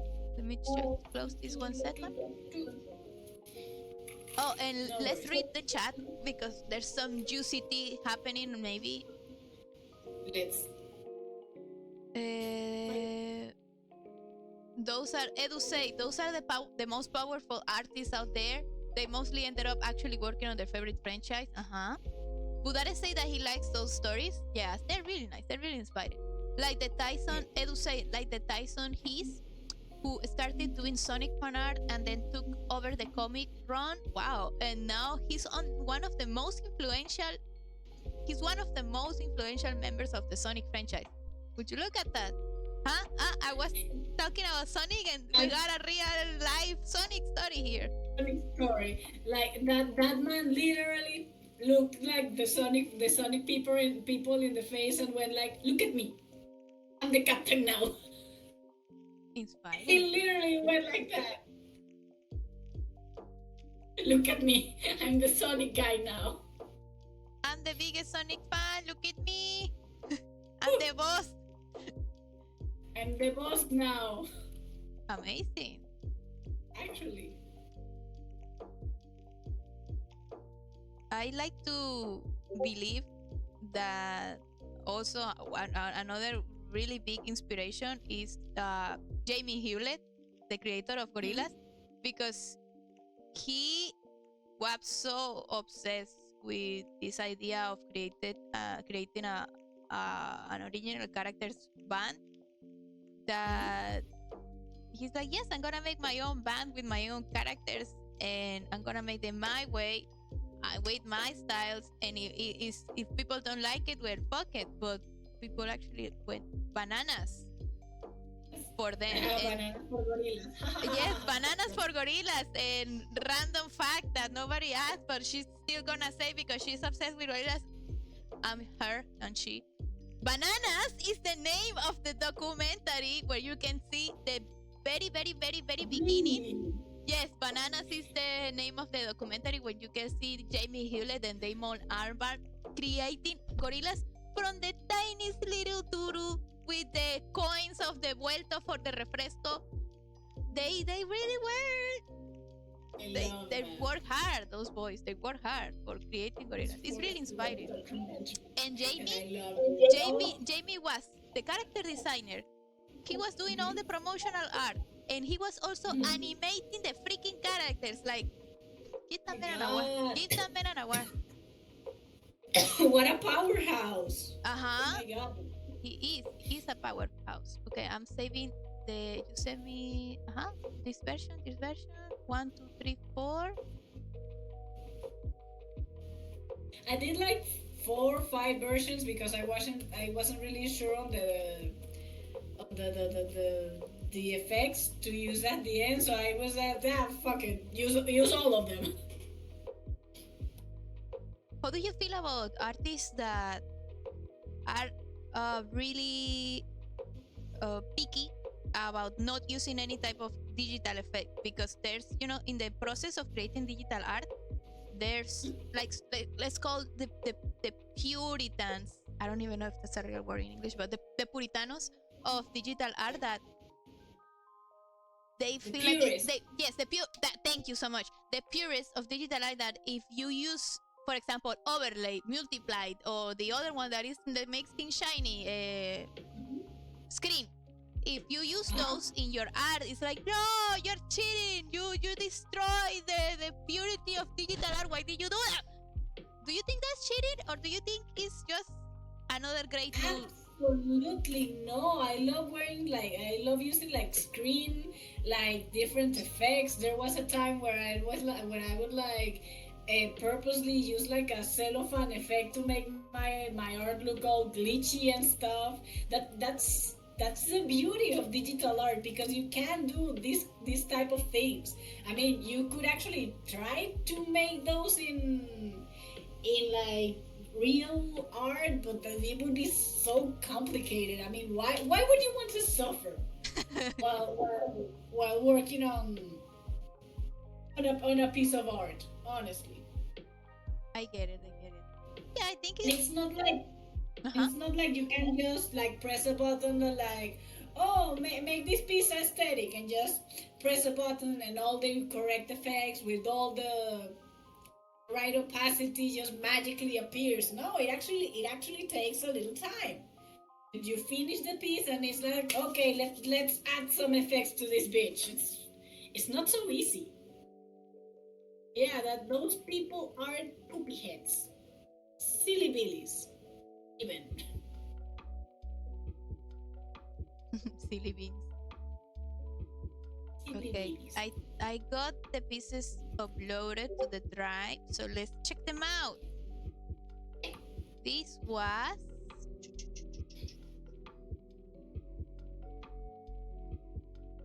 Layla's room, fully colored. Let's put. I'm gonna start with the one that has like a yellow thing. Okay.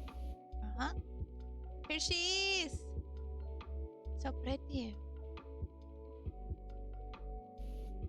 How do you how is your process for choosing a color palette?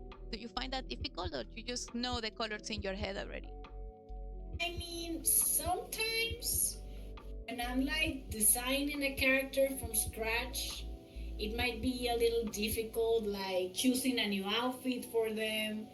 I like try to look some reference online. I actually use this website that is called Coolers, that generates random color palettes, and I just start choosing like, oh, this color is nice, this color is nice, this color is nice, and they look good together. So I create like my own palettes for each time. For example, I think the last time I actually used it was when I was designing my my Deadpool Sona. Uh-huh. Because I wanted to, I knew I wanted to use the same shade of like hot pink that I use for my Spider Sona, just because, I mean, it kind of makes sense. I really like that color, so it would make sense for my variants to like share that same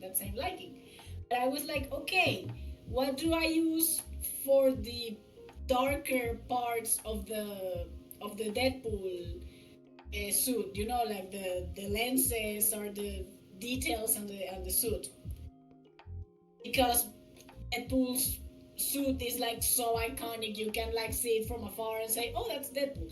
I wanted to do something like that. I basically just gave her shorts instead of pants Mm-hmm.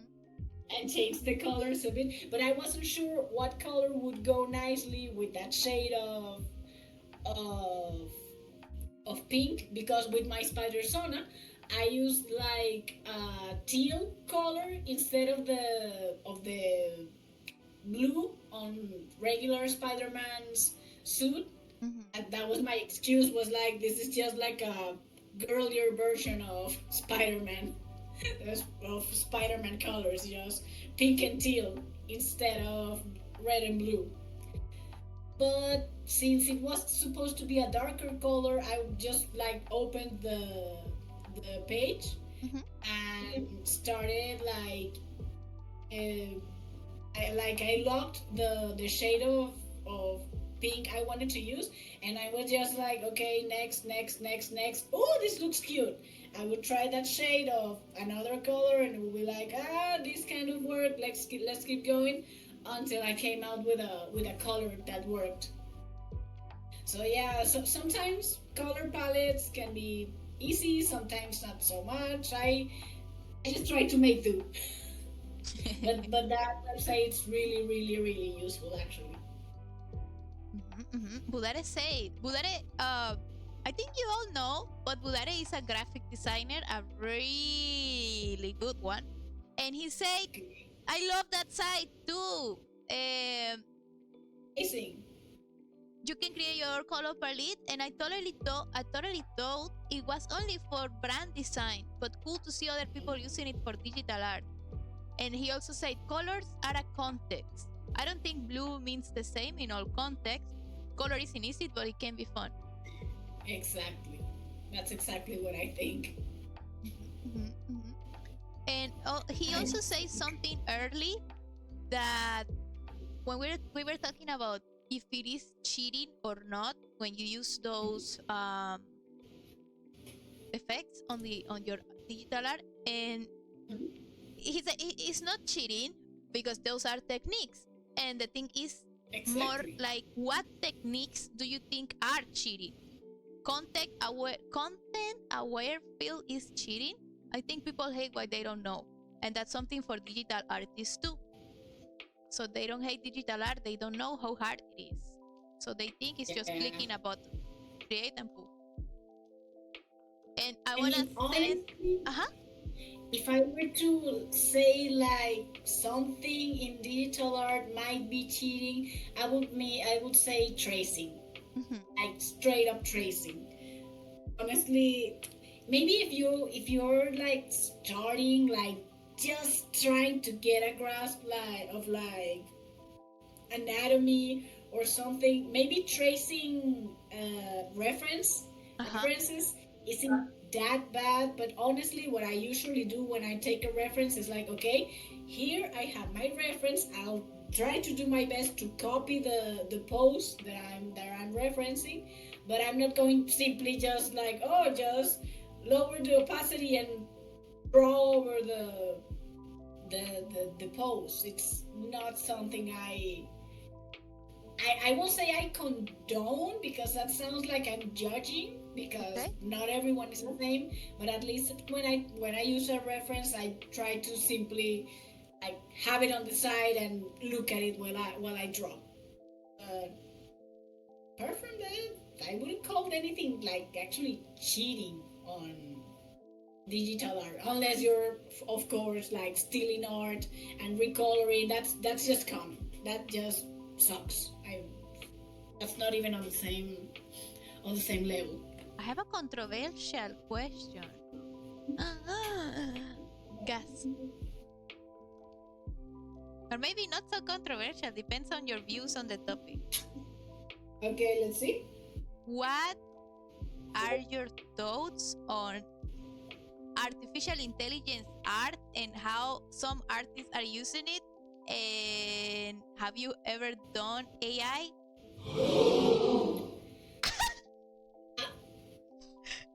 I mean, I think you know there's actually an artist I follow on TikTok. I saw like a couple of illustrations that they did, like some of the spider people, like Spider Noir, Spider Gwen, Miles, Peter, Miguel, in like this really cool 50s mafia style. It was so cool. Mhm. But there was something about the art, like I was like, is this AI? I'm not sure. And turns out the artists, what they did was that they firstly did the drawing, and then like pass it through an AI, like to add that effect, and it looked nice. But I was like, why would you do that? I mean, why would you want people to like question if you actually drew this? Mhm. I don't know. I don't know. I mean, I think AI could be useful for like backgrounds and stuff. Mhm. Like if you want to like get a quick idea of a background or something like that, maybe that could work. But I don't condone it. Not if you're going to like, oh, look what I draw. You didn't draw that. You like pressed some words on a keyboard and yeah, I did the rest. I mean, I'm not going to call like AI artist. That's not a thing. I'm sorry. I mean, don't get me wrong. Don't get me wrong. I use Chat GPT for like Dungeons and Dragons ideas, and my closest friends know that I also use AI for other things, but not in my art. Not in my art. I don't know. This doesn't sit right with me. Okay. Budare said something on the chat. He said, "Do you think every tool in Photoshop is not cheating? And if so, what do you think about these companies adopting AI and creating tools for illustrators? Do you think AI can exist to help other artists, or is it more damage than the benefit?" I mean, I think you could actually say the same for digital art in general. Like we were saying, like, oh, is it really cheating if you start like adding effects for to make it like more pretty or make the colors pop or whatever. I think it can help, but more like with most things, it's a double edged sword. Like, Okay. of course, if you're an artist and you know how to use it, well, more power to you. But if you're just like a person who's saying like, "Oh, look what I drew," and it's just like an AI generated picture, it's yeah, I don't know. It has a color palette tattoo with the palette tool. Say you have this piece, yeah, flat colors. Uh-huh. I'm reading Mhm. Budares or that same color palette. Uh-huh. And you say,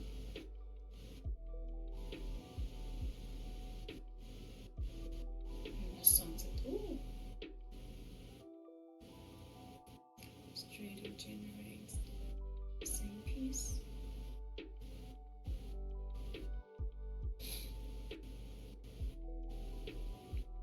A different color palette. That sounds terrifying. Honestly. For different just for you to choose. AI is gonna be the nightmare fuel for illustrators now. Yeah. Like, I had a nightmare. What did you had a nightmare of? It was AI. He was creating a background in less than 3 seconds. Oh my god, that is terrifying. I struggle with patterns so much. I don't know. I mean, that sounds incredibly useful for people that struggle with uh, coloring and stuff. But yeah, as I said, that actually sounds terrifying also. Mhm. Because I'm the first one that says like you need to practice to be good. I mean, you can't simply like wake up one day and say, "Oh, I'm going to be an artist." But yeah, that actually sounds terrifying. I'm not gonna lie. I think I think artists has had always had the need to prove to everyone that they do what they do with these two little hands, and even when we were kids, like we used to do a drawing that it was too good for our age, and adults would question like, "You didn't do that. Show me how you do that." So I think with today's AI, I don't know, hype, it's more Mhm. like that, because people now are everybody is like the adults that used to question if we did that drawing, but for social media. In my case, since the whole AI hype, I feel like I have, maybe it's just on my head, maybe not, but I feel like I have to show my process all the time, like, so that way people can see, hey, I mean, at this point, I shouldn't have to prove anything because I have my own journey, and I feel like you too, obviously. But Mhm. it's like, maybe it's my paranoia, but it feels like for a lot of artists that are just starting to show what they do on social media and are getting questioned because they use a certain technique that is very popular on AI art right now, they have to prove a lot, right? Yes, I did this. Look at me coloring this. And it's a little bit scary. I think that part is the one that gets a little bit scary, that you need to prove a lot that you did that and it was not a robot. Right? Yeah. There's gonna be a point that people are gonna be looking at a screen and be like, is this really a simulation? Or are we real humans with flesh? Like, this is not We AI, live in this a is my skin. simulation. Yeah. But yeah, I'm a real boy with hopes and dreams and arms. yeah. Budare said No, you but can depend but on I a get tool it. that costs you up to 700 USD a year to do stuff that you should know. I always been, Edu say, I always been Adobe hater in general, and they just gave me more reasons to do so. Oh my god, Edu. And Daniel Lugo said, I think AR is cool, but it's also computer art, and the more you see it, the more uninspired and fake it is. Yeah. Yeah, some of it like just like looks the same unless they're trying like really hard to emulate an artist Style? style. Uh-huh. But yeah. Oh, I remember this one. Yeah, this is really This is, nice. yeah, this is when I was obsessed with the musical Chicago. Great movie, by the way.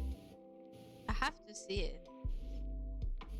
It's really good. It's really good if you like musicals. Actually. Okay. Question. Budare, what's the question? Question. What is- Budare, tell us. Don't yell at me, please.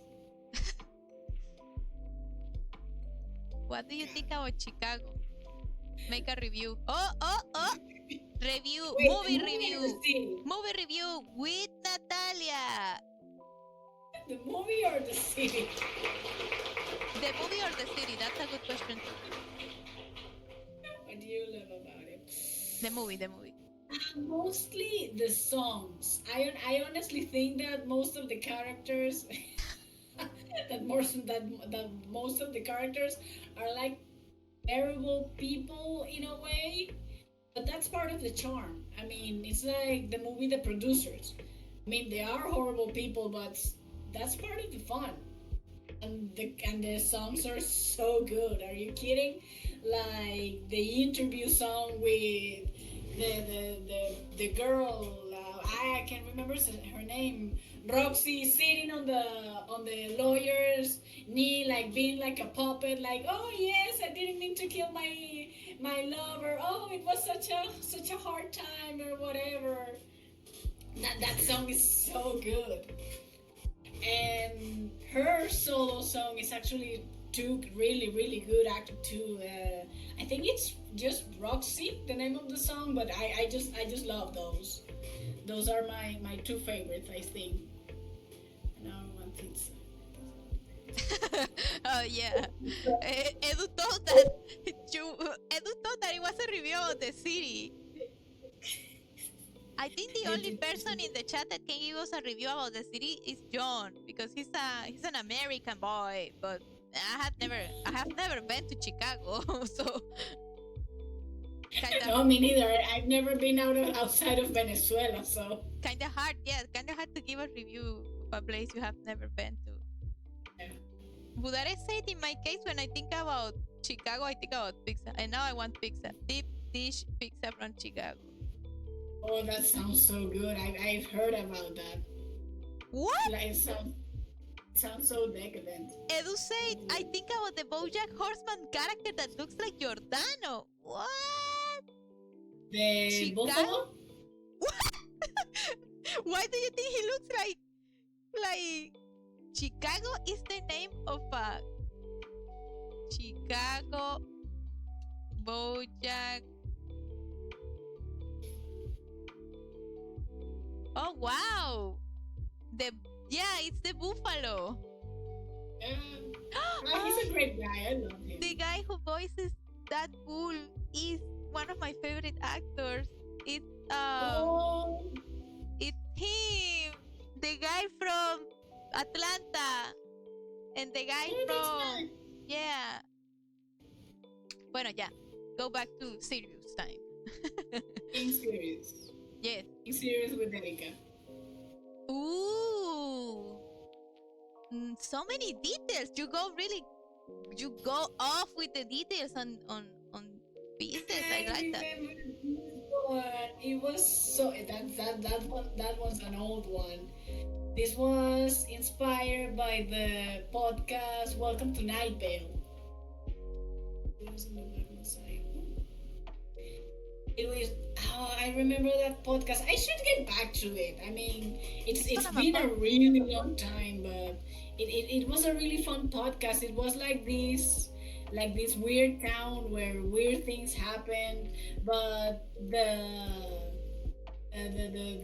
narrator was just like so non-blasé about it. It was like, oh well, remember the dog park has been officially inaugurated. Remember, don't go into the dog park. If you see a cloaked figure in the dog park, don't approach it. Don't take your dogs to the dog park. And it was like so creepy, but so cool.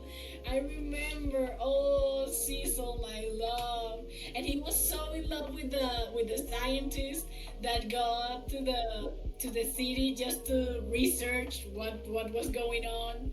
His name was Carlos. Carlos. Carlos, yes, I see it here. Carlos. In the and Cecil was so in love with him ever since episode 1, and he was so worried because was like, oh no, this man is going to be poking around and going to find out. Be careful, Carlos. And no, so it was cool. so cool. I love it. I honestly should get back to it. I mean, I think they actually got married in episode 100. And I was like so happy, but I was like so lost in the story. I couldn't like properly geek about it.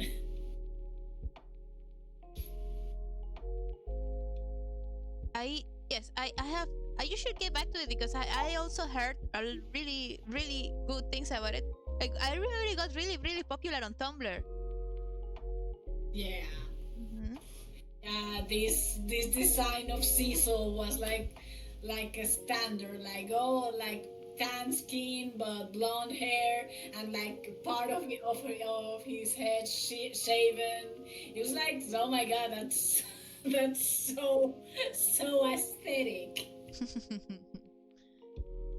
We all have wanted to try that haircut at least once in our lifetime. I thought about it. I'm not going to lie, but I don't know if I could pull that off. And you will totally pull it off, and you will feel really badass. Believe me.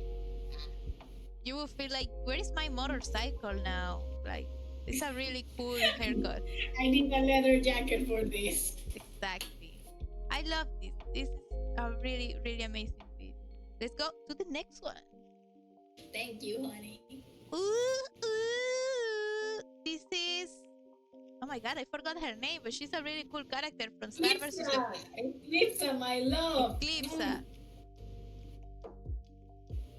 She's one of the best characters from that show, if I say so. Yeah, she is. Yeah. You could totally pull off a cosplay of this witch. Thank you. Yeah. Am I the only one who see it? I just need to find myself a glove cork.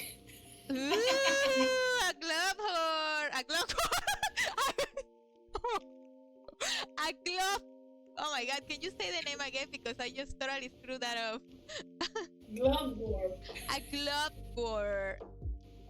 Glove whore. I'm sorry, I'm fucking it up even more. No worries. Okay. You're fine. What do you thought about the ending of Star vs. the Forces of Evil? You like that? We don't talk about that. We don't talk about that. It's like, yay, genocide, but we're together, and that's all that matters. Screw you. Oh my god. For future creators, think about it twice when you try to do genocide for love.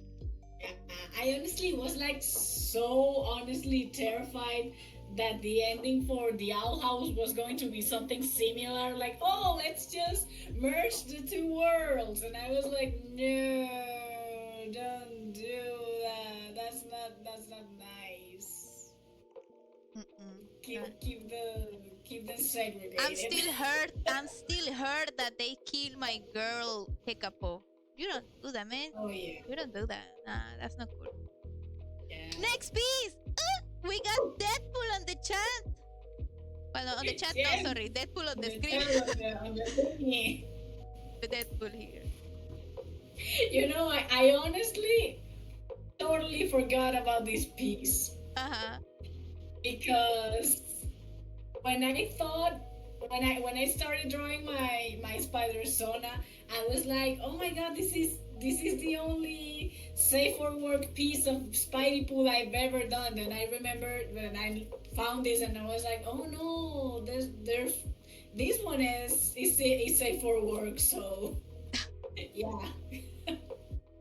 There's two pieces of Spidey Pool drawings that I did, and this is the safe for work one. Okay. Okay, cool. It's really What can I say? I think the movie had just like come out. What does that say? Like 2018? yeah, 2018. Yeah, I think it did. Oh wait, when did Deadpool 1 came out? It was earlier than that. Do you like when characters do the Deadpool thing when they break the fourth wall? Do you think it's a cool way to give more charisma to the character, or do you think it's overdone already? I don't know. I mean, I know that some people were like complaining when She-Hulk did it. Oh, and a subscriber! Awesome! Budari gave me subscriber! Holy shit! Let's give an applause, a round of applause. Nice.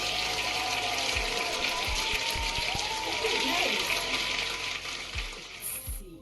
When did the movie come out? Thank you so much, Budari gave me. He's using the hype emote that Marianne created for me. Oh, so cute. I know that a lot of people were like complaining when She-Hulk did it. Uh-huh. I didn't saw the series. Cards on the Table. I didn't care about the She-Hulk series. I did watch it because of Budare. He loves Marvel. He watched everything that has Marvel on it. Everything. So he was like, I have a little bit of. Oh, it came out in 2016. Oh, but the second one came out in 2018. Okay. Budare is lying. He's saying, I don't watch everything that is Marvel. I haven't seen the Inhumans. I bet that's the only thing that you haven't seen. And Agents of S.H.I.E.L.D. No one has seen Agents of S.H.I.E.L.D. No one saw that. Edu say the same thing.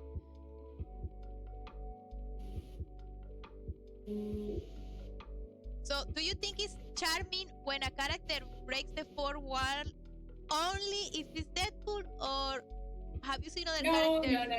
Okay. No, absolutely. I was about to say, I know a lot of people were like mad when She-Hulk did it, but what a lot of people seem to forget is that She-Hulk was breaking the fourth wall way before Deadpool.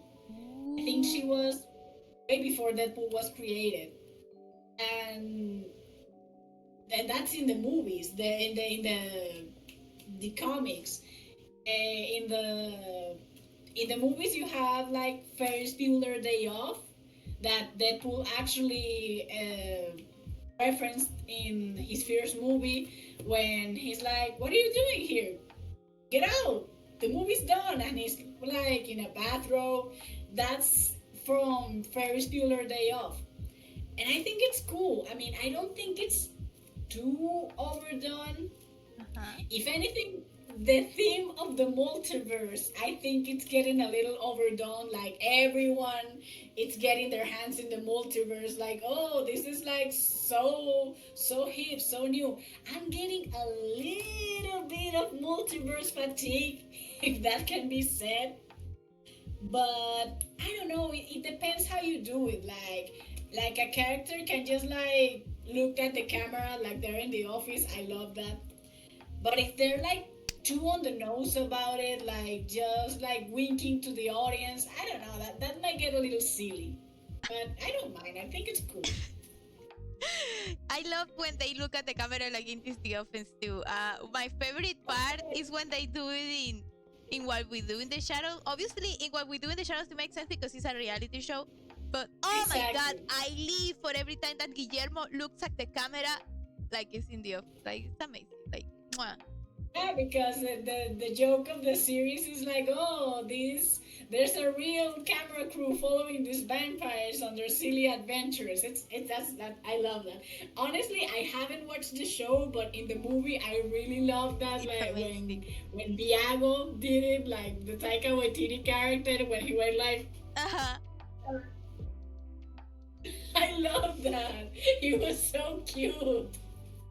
Edu, we have a question for Edu from Edu on the chat. They What say, is it? would you smooch Deadpool? That's not even a question. Of course I would. Come on. Even with all the texture? Even without looking like Ryan Reynolds, yes, I would.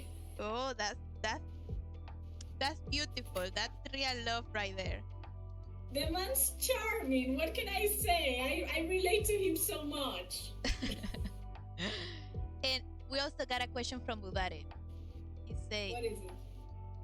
yes, the multiverse sucks now. And also the new Invincible season is about, guess what, multiverse. I would love for the boys to make a multiverse arc.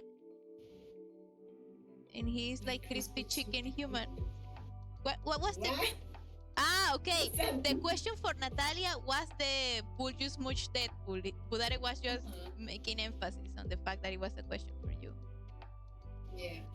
And Edu say that what makes Deadpool hot is his crispy chicken human. Ah, okay, yes. The crispiness. I mean, what can I say? What can I say? It's the KFC hero. Oh my god. Okay, oh my god, we got that with this next piece. It's Pearl. Pearl Oh, from yes. Steven Universe. Oh. I love this song. Like, you have no idea. Oh my god. I cried the first time and the second time, and I think the third time I saw this song, I cried like a bitch because I don't know. There's something in her voice, something in the lyrics. It's like, damn. What do you think of Pearl as a character? Okay, I have like a little bit of a complicated relationship with Pearl because I think I won't say like she overreacts, but she's like a little too obsessive. Like I know you lost your girlfriend and all, but I don't know. It's like, man, it's been years. I mean, I know she gets better, but then from time to time she gets like pulled back to, oh, so obsessed with Rose. And I know it's part of her character development and everything, and I really love that in future she's like, forget it, no, I'm my own gem, and I have this cool jacket, and I really love it. And honestly, she has some of the best songs, if you ask me.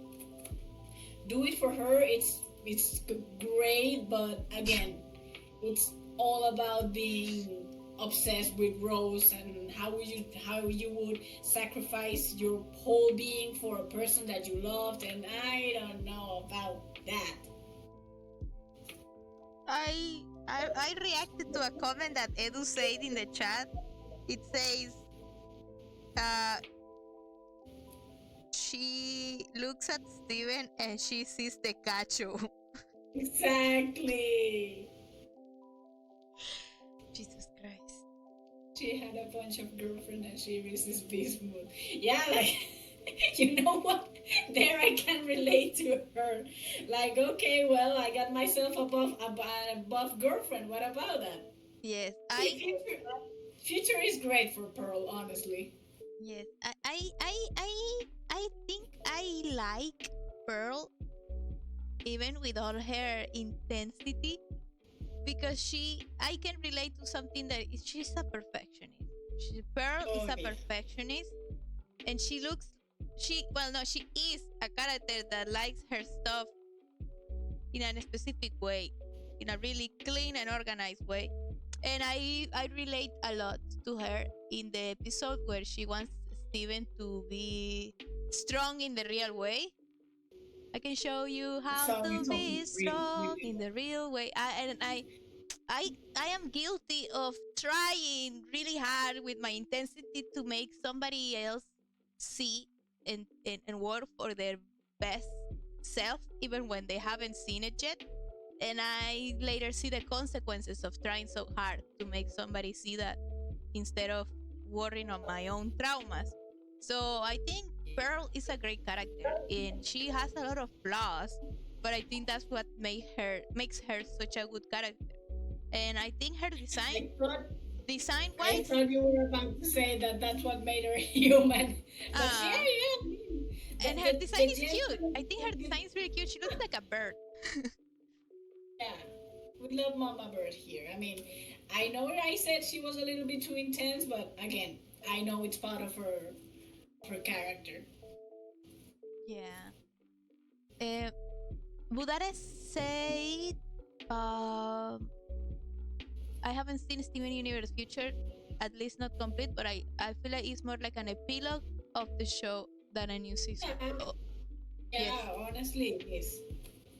And it's nice. I mean, it's nice. It's nice, like, to see how these characters are like settled and finally comfortable with their thing now. Like, there's no more like big threat that they need to worry about. They're just living their best life, and honestly, I think that's beautiful. Yeah, and also relaxed. I love when we get to s- to feel that type of ending for the character. Yeah. Oh, look at this piece! I love when you had this face when you were doing this. What is this type of view called? That's called isometric. Isometric. Isometric. I can type it on the chat if you want. Oh my god, they got Isometric. glitch. Yeah. Thank you for that. Thank you. By the way, I'm not wearing reading glass. Oh, I need to wear glasses all the time. So I did a mistake when reading the comments, and Edu was not the one who said that when Pearl sees Steven, she sees the cacho. It was actually Budare. I was mixing Oh. the names. Well, it's just that in OBS all the names look green. So I was Yeah. like, Yeah, yeah, I get it. yeah. Edu But say no, that yeah, it has a Dragon Ball Z ending vibe. yeah, it does. It's relaxing, honestly. Uh, so I have a question about this piece. Hmm? How how would you how would you explain to somebody trying to draw this type of view Hmm. how to start? Like, Well, for starters, ha ha ha. That's the queen of chivis. I know I'm not. Stop it. I would say that for starters, you need a grid. You need like what I did was basically just looked for the base, like the little quadricula, uh-huh. and just went on with that. I mean, it's really easy. Okay. with the base. You just need to start like designing how everything would look like. It's like a video game, honestly. I mean, the look of it is like very cozy, like indie game, and I don't know. I just found it relaxing. I started doing it, but yeah, I need the little grit. It's not like I just can pull out like, oh yeah, let me just quick there. It's basically perspective, and I need a little help with that from time to time. Yeah. They're saying in the chat that you do really cute chibis, and that's true. Your chibis are really adorable. Thank you. And you know what's the cutest thing? Every single tiny detail in this piece, like there's a little tape, a little sunglasses, a little. What is this? It's cute. But This like oh, I think they're jars, right? They're jars yeah, filled with yeah, I pom actually poms. those are actually.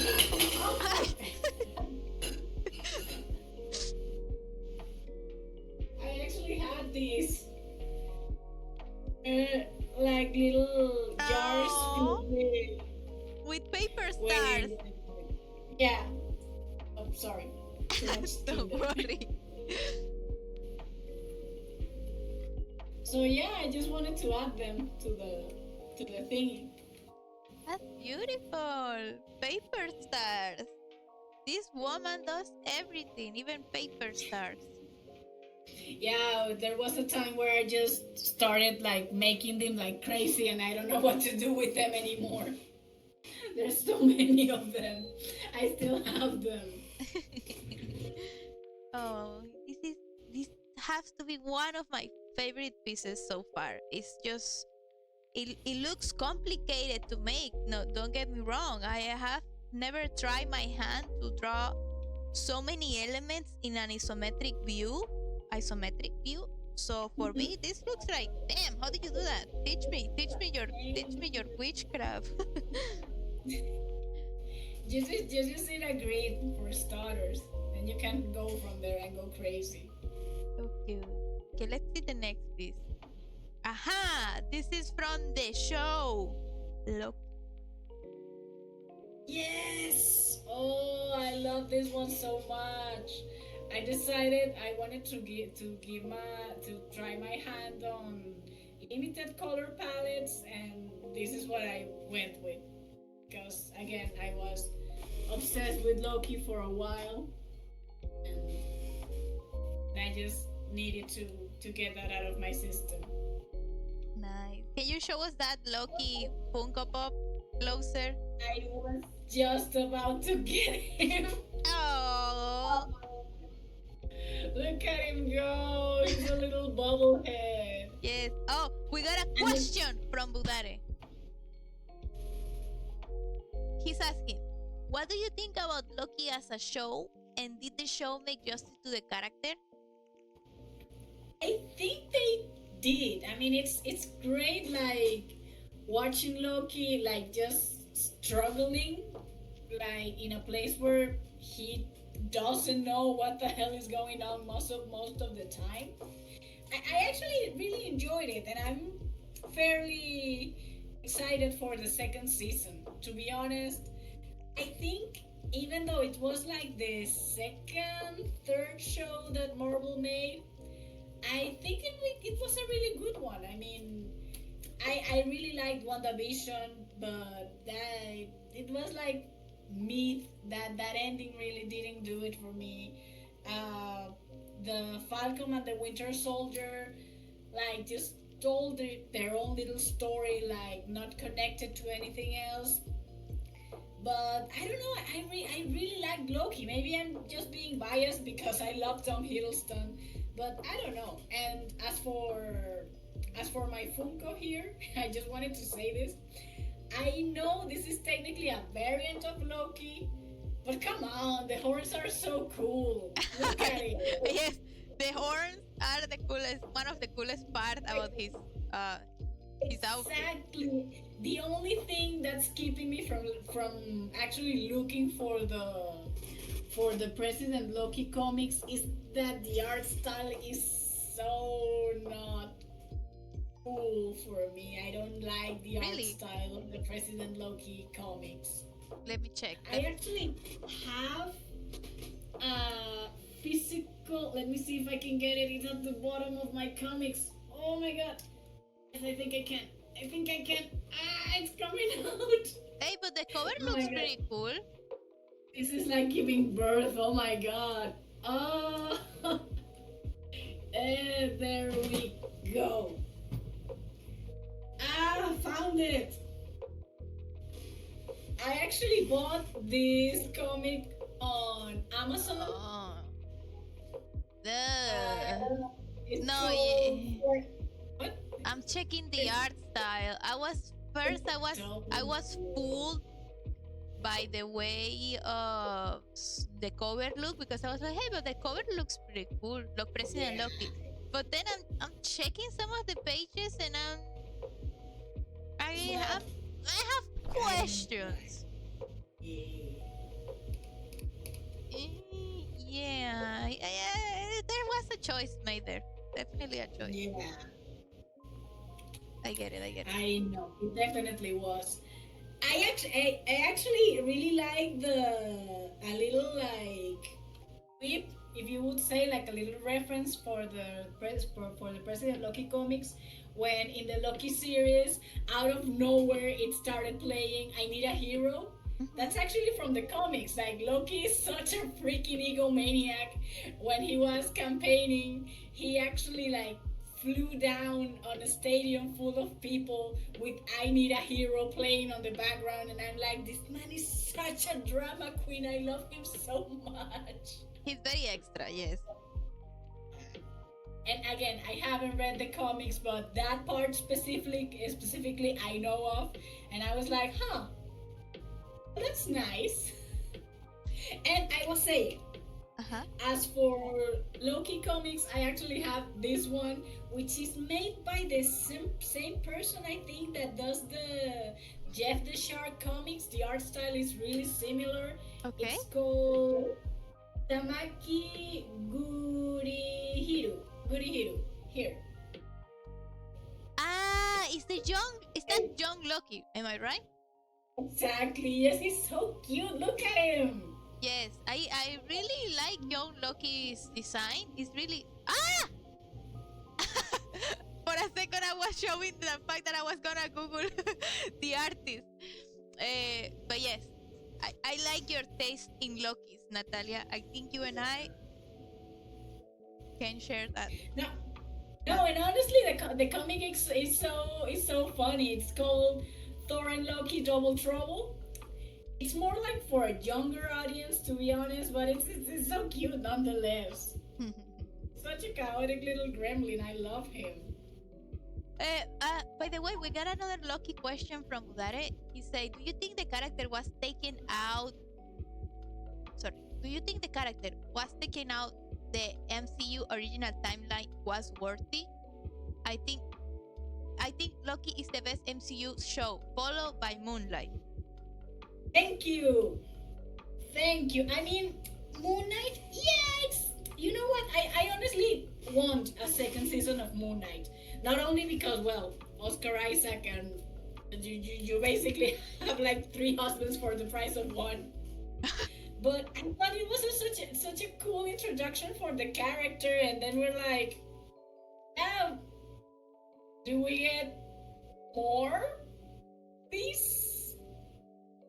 And I have no idea if we will, but honestly, yeah, I think Loki is one of the best shows Marvel has to offer.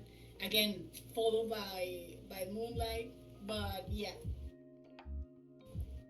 It's like an Oscar Isaac, and Oscar Isaac, and the cliffhanger, Oscar Isaac. Is that considered a spoiler? If you say that you get 3 husbands for the price of one? I mean, I haven't seen the show, so I don't think it's a spoiler because I don't understand. There's a 4th one? Okay, we need to see that, honestly. By the way, Edu say you two should make a Loki podcast talking about Loki. Oh my god, We absolutely should. I will need to do a lot of research because a lot of academic research because I can go blindfolded. I don't care. Wait, no that sounded wrong. I'm too I'm too much of a I don't know how to call myself, but I just know my Loki knowledge is really shallow compared to Natalia's. Yes. Mine's not better. I just like absorb a lot of useless information. Oh my god. Okay. I have a personal question for you to answer. Go ahead. I was not so happy about the decision of, and this is me calling myself out, maybe about being a Puritan, about character design, and I criticize that a lot. My friends listened to me criticizing people that do this, but I was not happy with the choice of hiring an actress that physically didn't because she could just dye her hair black and I would have been happy, but she didn't physically resemble Lady Loki. So I was like so pissed off. I like get over it, Erika. At this point, get over it. But back then, I was pissed off that she didn't look like the Lady Loki. You know, like just the black hair. Just give me the black hair. So Yeah. What do you think about Yeah, that? I know what. Because I mean the thing with Lady Loki, I think let me see here. There's a Lady Loki actually appears in here. Okay. Let me look for it. And even if it's a something more like for younger children, Lady Loki still looks like Lady Loki. And I don't know. I mean, it's a great character design, but let's be completely honest. It's like super uncomfortable to fight like that. Like, I mean, like the coat, the high heels, the cleavage is like a little bit too sexualized to. Yeah, she looks like a Comic Con version of Loki, of like a really sexualized Loki, female Loki for Comic Con. Can you actually see that? I don't know. Oh, If yeah, I I'm see it. I see it. I see it. She's serving con. Exactly. I mean, she's wearing high heels for the love of God. I mean, it's a great character design. I mean, if, the thing is that I wouldn't call her Lady Loki because I she's not the same at our Loki. Like she's not so much for the drama. I mean, let's just say she's gone like through more trauma. Maybe because if our Loki one day decided to magically turn himself into a she, that's what she would look like. I mean, because our Loki is the drama queen, the one the hedonist. I still love that part of the show, even if I thought it was a little silly when he actually got drunk, and it was like, what? I'm a hedonist. That's what I do, and I'm like, man, you can be so dumb, really. But yeah, I mean, I know she's supposed to be based on Lady Loki, but she's not our Loki just turned into a female. Actually, there was a part of the show where you know that she could control other people and turn into other people. Where I did like that. I like that a lot. no, but when Loki like sees the person she turned herself into and was like, "Oh, I would have gone with a suit," and it's like, "Yeah, Loki, because you're obsessed with your looks," and I absolutely get it. Go ahead, but that wouldn't have been practical. Like a person with a suit would stand out like a sore thumb. But she needed to be more discreet, and she went with something more discreet because she's more like practical driven, Okay. where Loki is more like drama driven. I Yeah, if I Loki's can say. extremely theatrical. Like everybody needs to show that I have arrived. I'm here with my Vigas baston. Go. I don't even know how to call that shit. And yes, I gotta show everybody that my suit is Giorgio Armani and that I am here and I'm the queen. Yes, I actually love that. But yeah, that's why I was so like when Sylvie was on screen. Yeah, I mean, I get that. I absolutely get that. But that's what makes me so like that's what like kind of confuses me when people are like, "Oh no, shipping Loki and Sylvie is like self-cessed." I mean, yes, because they're basically variants of the same thing, but no, because they're not like the same person, just gender swap. They have like different personalities, they have like different things inside their head. I mean, it's not like, I don't know, me with my throuple of me, myself, and Miguel Oh, Loca. we're gonna talk about that later. We're gonna talk about I know. yes. I know, but yeah, it's like, oh, it's like incest, and I'm like, yes and no. I mean, it would be like a lot worse if Sylvie was actually just Lady Loki, like a sexier woman version of our Loki. That would have been a little bit weirder. I mean, Mm-hmm. I get it, but it would have been weirder, I think, for normal people. I don't know. I don't mind Sylvie. That's what I'm saying. Oh no, yeah, of course. Alligator Loki is best Loki. Even better than Tom Hiddleston Loki. I won't argue with that. Oh my god. So, hey, we got another Loki piece. And this is a really good joke, I think. Really good reference Yeah, to from Lilo and Stitch. yeah. Oh wait, I'm just adjusting myself. Ah, my leg. Okay, there we go. Would not pick another version of themselves. Thank you, Edu. I absolutely would. I mean, I know some people that will disagree with Edu, but go off, Edu. You do you. Literally, you do you. You do you. Yes.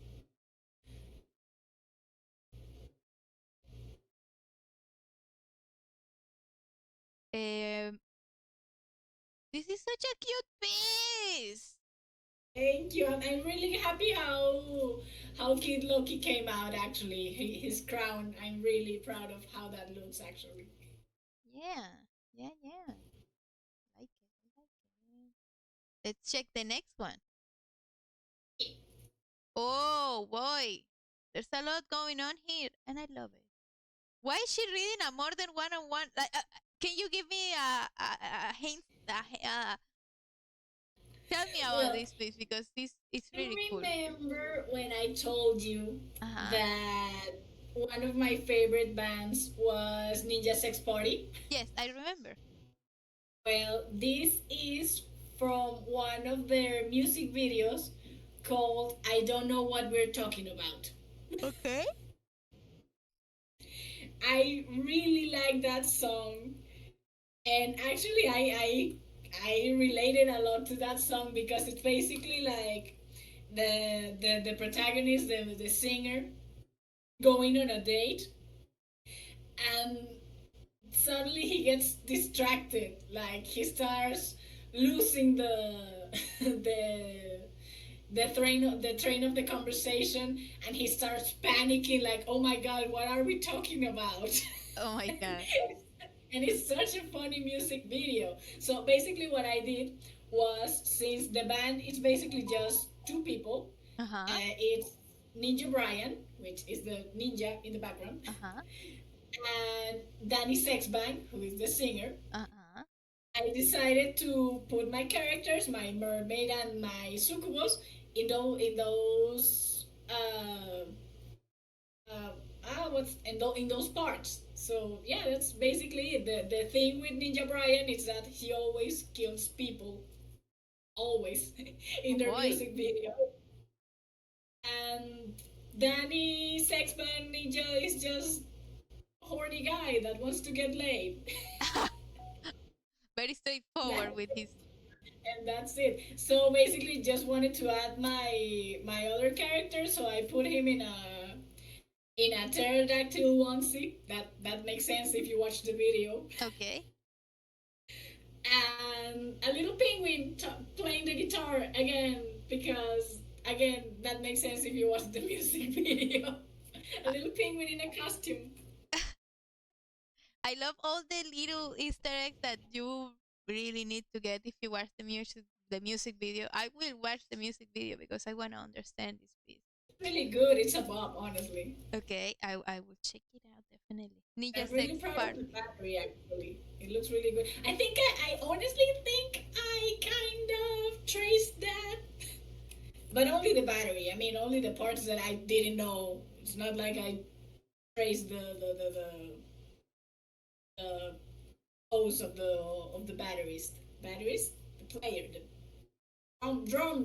drummer batteries. Yes, Drummer. the drum I set. forgot. I forgot how to English. Oh, don't worry. I think we're doing a pretty good job for being Spanish Thank you. speakers. Thank you. Oh, Huh. and honestly, the coloring of the battery, I didn't trace that. I mean, I actually colored that. Yeah, I mean, maybe not.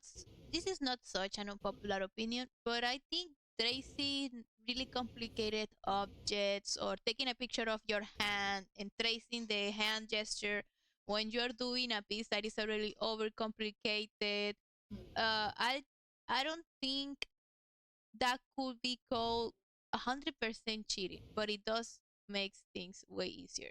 But Yeah, if you're setting your brain to understanding how it works while you're tracing that really hard to draw part because you want to get the piece done, maybe you're on a deadline, maybe you're working on an office and you need to deliver that really specific and complicated, I don't know, background piece or whatever. Maybe those things are, yes, it's not look at something good, especially if you're yeah, being like monitored to be 100%. But I think if you explain, I think it's a lot about explanation, like explaining the context of things really can make things easier for you while drawing yeah, something. And I think in this case, you explained pretty well that you did trace the battery, the drum set, but you still coloring, and it's still work. It's still work. It's not like you just grab a picture of a battery and put it there, like photo, like some weird collage. And even then, I think it will still look cool. But I'm very forgiving about a lot of crazy techniques on digital art. yeah. Okay, next piece. Look at that background. That's gorgeous. Yes, I wanted to like do a better work with the background since I honestly I'm not really good at them, so I wanted to practice. And I wanted to go on a little vacation for my own sake. So I just took the guys from Good Omens and sent them to the beach. That's really cool. I love the work you did with the flotadores, the floating thingies, the donut that floats. You know what I mean. Yeah, It's really cool that you can see the body. thank you. It's really a really nice, a nice way to use opacity. I approve. Uh, Thank you, thank you. Edu is saying on the chat that you did everything else, so who cares? Mangakas trace things like that all the time. Most city mangas in backgrounds nowadays are real photos with filters. And Yeah, Budare said, I think if you make your own references, even if you're tracing them, it can have a pass. Edu said, exactly. I feel it goes more into the mixed media format than the tracing format. Ooh. Ooh, I love that. Yeah, honestly, works just fine. Mm-hmm, mm-hmm. And I I mean, it's not like I'm doing it all the time, so yes. No, and if you like I said, if you explain the context, everything works out. Next. Ah, we reached the era. We reached her present self. Everybody. Ew. now I feel kind of embarrassed, not gonna lie. Nah, you don't have to feel very embarrassed, but I do have to tell you something, Natalia. What is it? I'm getting scared now. You don't have to be scared. You just have to be excited. I'm always scared. Is that you're like Hulk but with being scared. Basically, my therapist calls it anxiety. I call it spidey sense. Spidey sense. I'm excited. I'm excited. Are you guys excited for the surprise of the night? The I'm the not. okay, okay. Everybody give a warm welcome to uh-huh. I know what you want. Ah! Who is that? Who is that on your lap? Who's that on your lap? No, no, we just have to close this one. I hate you so fucking much.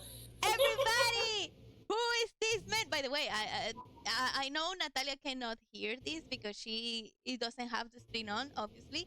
But yes, I did it. I used the sound. I used his I sound. knew it. I used the Miguel Ojara sound. I knew it. I hate you so much. Here he is. Ah!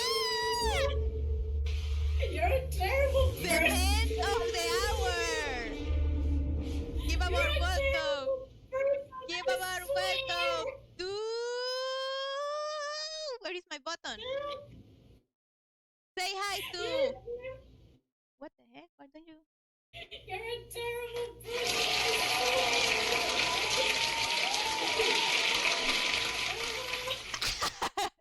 Okay, just a little disclaimer. I want to say thank you to the artist that created this gorgeous Miguel. Her No, name, of course. their name is Il Placebo, and she or them, it's on Food Affinity, and this person is what I love about these artists is their um their bio, because the bio of Il Placebo says, my name is Placebo. I'm glad that you decided to come to me. I like to draw huge pumped up men because I didn't have a dad. So thank you, Il Placebo. A big kiss to you for drawing the guest, the special guest of the night that is here sitting on Natalia's lap. Natalia is speechless. I can't. You're calling me out with my daddy issues right now.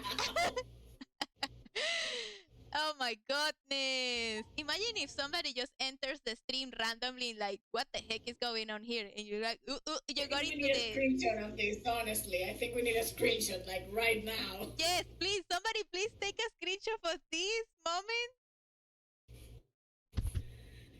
Let me Somebody. do it myself. Oh yes, this definitely needs to go on your Discord.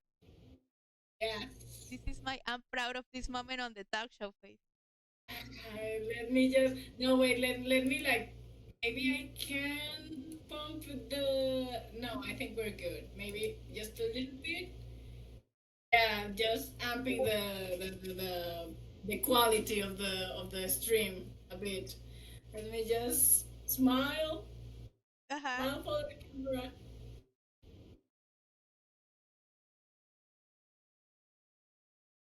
we go. Ooh. I hate myself so much right now. Why? Because This was part of the of this was I was very excited about this moment, not gonna lie. I'm so happy we get this happening live right now. So now that we have the special guest of the night, yeah, I'm not sorry. Okay, we're putting back the little musiquita of the background. So this is your current artwork, yes? And I feel, honestly, I feel like the passion and the inspiration Natalia, she's not, she took the camera out. We can take your man outside to get some refreshment for you if you want. Eh, what do you think? Oh my god, I think I broke her. Miguel, Edu say, Miguel, qué rico. Okay, let's get serious now. Let's open the screen bigger so we have more space for the art, like this. So it's not so distracting now. Nat, what do you think? I think this is better for the sake of the sanity of the. She's still speechless. Help me out, chat.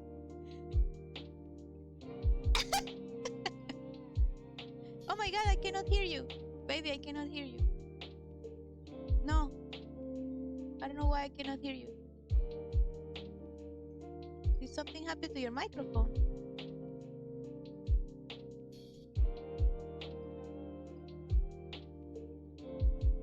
No.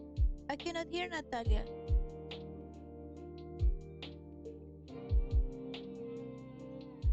But I didn't do anything different. Oh boy. Let me check really quick what happened. No, not that has her audio activated. Baby, can you talk? Ah! Okay, hello?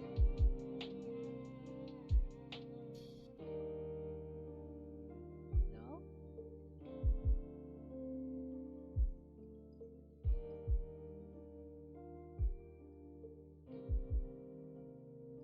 No, what happened with her audio? I still can listen. No sé qué pasa. ¿Qué será, baby? Edu sí puede oírte. Ok, qué raro. Entonces será algo con mi Discord. Vamos a chequear rapidito. Déjame quitar un momentito acá. Ajá, ahora sí puedo chequear. Me meto acá. Está raro esto. Volumen de usuario. Ajá, te silencié. Ahora te voy a volver a quitar. Ajá. Hola. Qué extraño. can you hear Yes! me? Woo! Woo! We have Natalia back! We have Natalia back! Perfect! Why are we screaming? Beautiful! Amazing! I'm so happy. We're back. Okay. We censor a little bit more of Miguel distractive self. Let me turn my camera on again because I don't know why. So you can see my face, I guess. Okay. Miguel broke the stream. He's like, this was the canonical event of the talk show. Okay. So let's rewind to what I was saying. So this is, I know this is your actual artwork right now, and the one that you are getting pretty famous in TikTok, and I think it's really admirable, to be honest. I don't think you should be ashamed of this era of yours, but I do want to know, how did it start? how did the passion start? Well, honestly, I don't know. I mean, I just well, let's rewind a bit. I when I first watched the first movie, Uh-huh. the Into the Spider Verse. Honestly, it was amazing for me. I'm not going to lie. I mean, as an artist, it was like so big, so amazing, so beautiful. I mean, a type of animation I've never seen, and even the characters. I mean, I'm not going to lie and say like, oh yeah, the first movie was okay. When literally because of Miles, I don't tie my shoes. Honestly, I, I just saw that little detail and I took like, whoop, this is part of my personality now. Thank you. So when I when I saw the second one, I'm not going to lie. I mean, I saw Miguel and I was like, nice. But but Uh-huh. the thing is that when I went back home to my parents' house, I had like a weird allergic reaction to something in my bed. I don't Oh. know what it was, to be honest. So the thing I was doing to keep myself busy and not just lying in my bed all day and getting all itchy and scratchy all around was that I decided to give my spider Sona like a redesign. Not much of a redesign, just draw her again because I only drew her like one time after I saw the first film. Okay. So I just started drawing again and I started like doing this little story in my head with that involved Miguel of it. But this specifically, yeah, that page, just Uh-huh. that. Yeah, I wanted to put your spider Sona design since you are talking about it. Thank you, thank you. Mhm. I'm really proud of it. Maybe I overdid it with the hips, but what She can I looks really say? cool. I think the color choices really work well with her. Yeah, that was basically my excuse. Like it's just girlier version of the Spider-Man uh, titular red and blue outfit. I mean, I know there's people that give their spider sonas like cool, different powers, just like Miles, but mine is just a simple girl, a run of the mill Spider Woman. But I started like doing this whole story in my head, like, oh, wouldn't it be cool if like he knew a variant of her knew Miguel in the universe that got destroyed, and I like the color choices. Thank you, Murare. See. Yeah, but yeah, I just if you go to the end of the of the page, Uh-huh. well, that was actually the first Miguel I ever drew, and I obviously just draw myself looking at his ass. This one. Much respect for the character there. She's looking respectfully. Respectfully, look at that little horny gremlin. That's respect right there. But anyway, then I don't know. I did the last part of the page like, hey, if Miles can like fill entire sketchbooks drawing why can't I do the same with Miguel? Oh boy, Miles. That's a big type of crush he had back in those sketchbooks. Like, uh, wow, the moon looks huge today. So, oh my God, when I saw the second movie for the second time, I was wow, like these two, they should just kiss already. This is too obvious. This is too in your face. The first time, I was amazed at every single detail about the movie because that movie is amazing. And like Budare said on the chat, Spider Verse change animated films after it came out. Like it was like the Matrix with action scenes, but with animated films. It's totally true. So I But think. yeah, and Uh-huh. basically, I'm just saying that basically this man that like saved me from an allergic reaction, like an extended one. so so yeah. And after that, the story I had in my head with my spider Sona got like a little too angsty for my liking. Like this is cool, but I just want to be a horny gremlin with him, Uh-huh. like a little silly gal. And I started like noticing that some people had like Black Cat variants. You know the character Black Cat that always has like this weird sexual tension with Spider-Man. And I was like, that's really cool. I really like that. But I'm not cool enough to be a Black Cat variant. So that's when Deadpool came in. I was like, Uh-huh. yeah, Deadpool. I can be Deadpool. Your Deadpool Sona. Exactly. In you remember the conversation we had earlier about the like how to make a great trio work in character design tropes? Yeah. How would you categorize these three? Yeah, your Miguel O'Hara and your two versions, the Spider Nat and the Nat Pool, in those categories. Well, it's actually very easy to be honest because obviously Miguel is the straight man of the situation. Like he just has to deal with these two crazy people around him. I would say that maybe my spider Sona is like the super yo, like the moral high ground. Like, yeah, she's a little unhinged, but absolutely not as much as my dead persona, who's basically just Ejo, the basic instincts one. I mean, just look at some of her dialogue. Not even funny.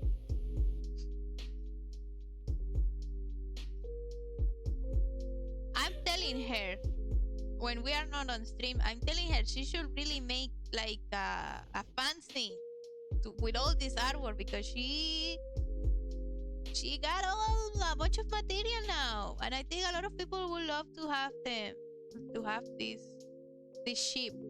Oh no, another question by the way. Obviously, you might answer a little bit biased because you love this, but what is your opinion about people that draw ship, like shipping in fandom and shipping yourself with a character or shipping characters that don't really have anything in common Wait, let besides me appearing on screen? answer Budare real quick. Yeah, I know Silk. Uh-huh, I uh-huh. know what her whole trope is. I honestly find it hilarious. Like, we don't have enough people being thirsty about Spider Man. We need to add one that is literally genetically designed to want to fuck Spider Man.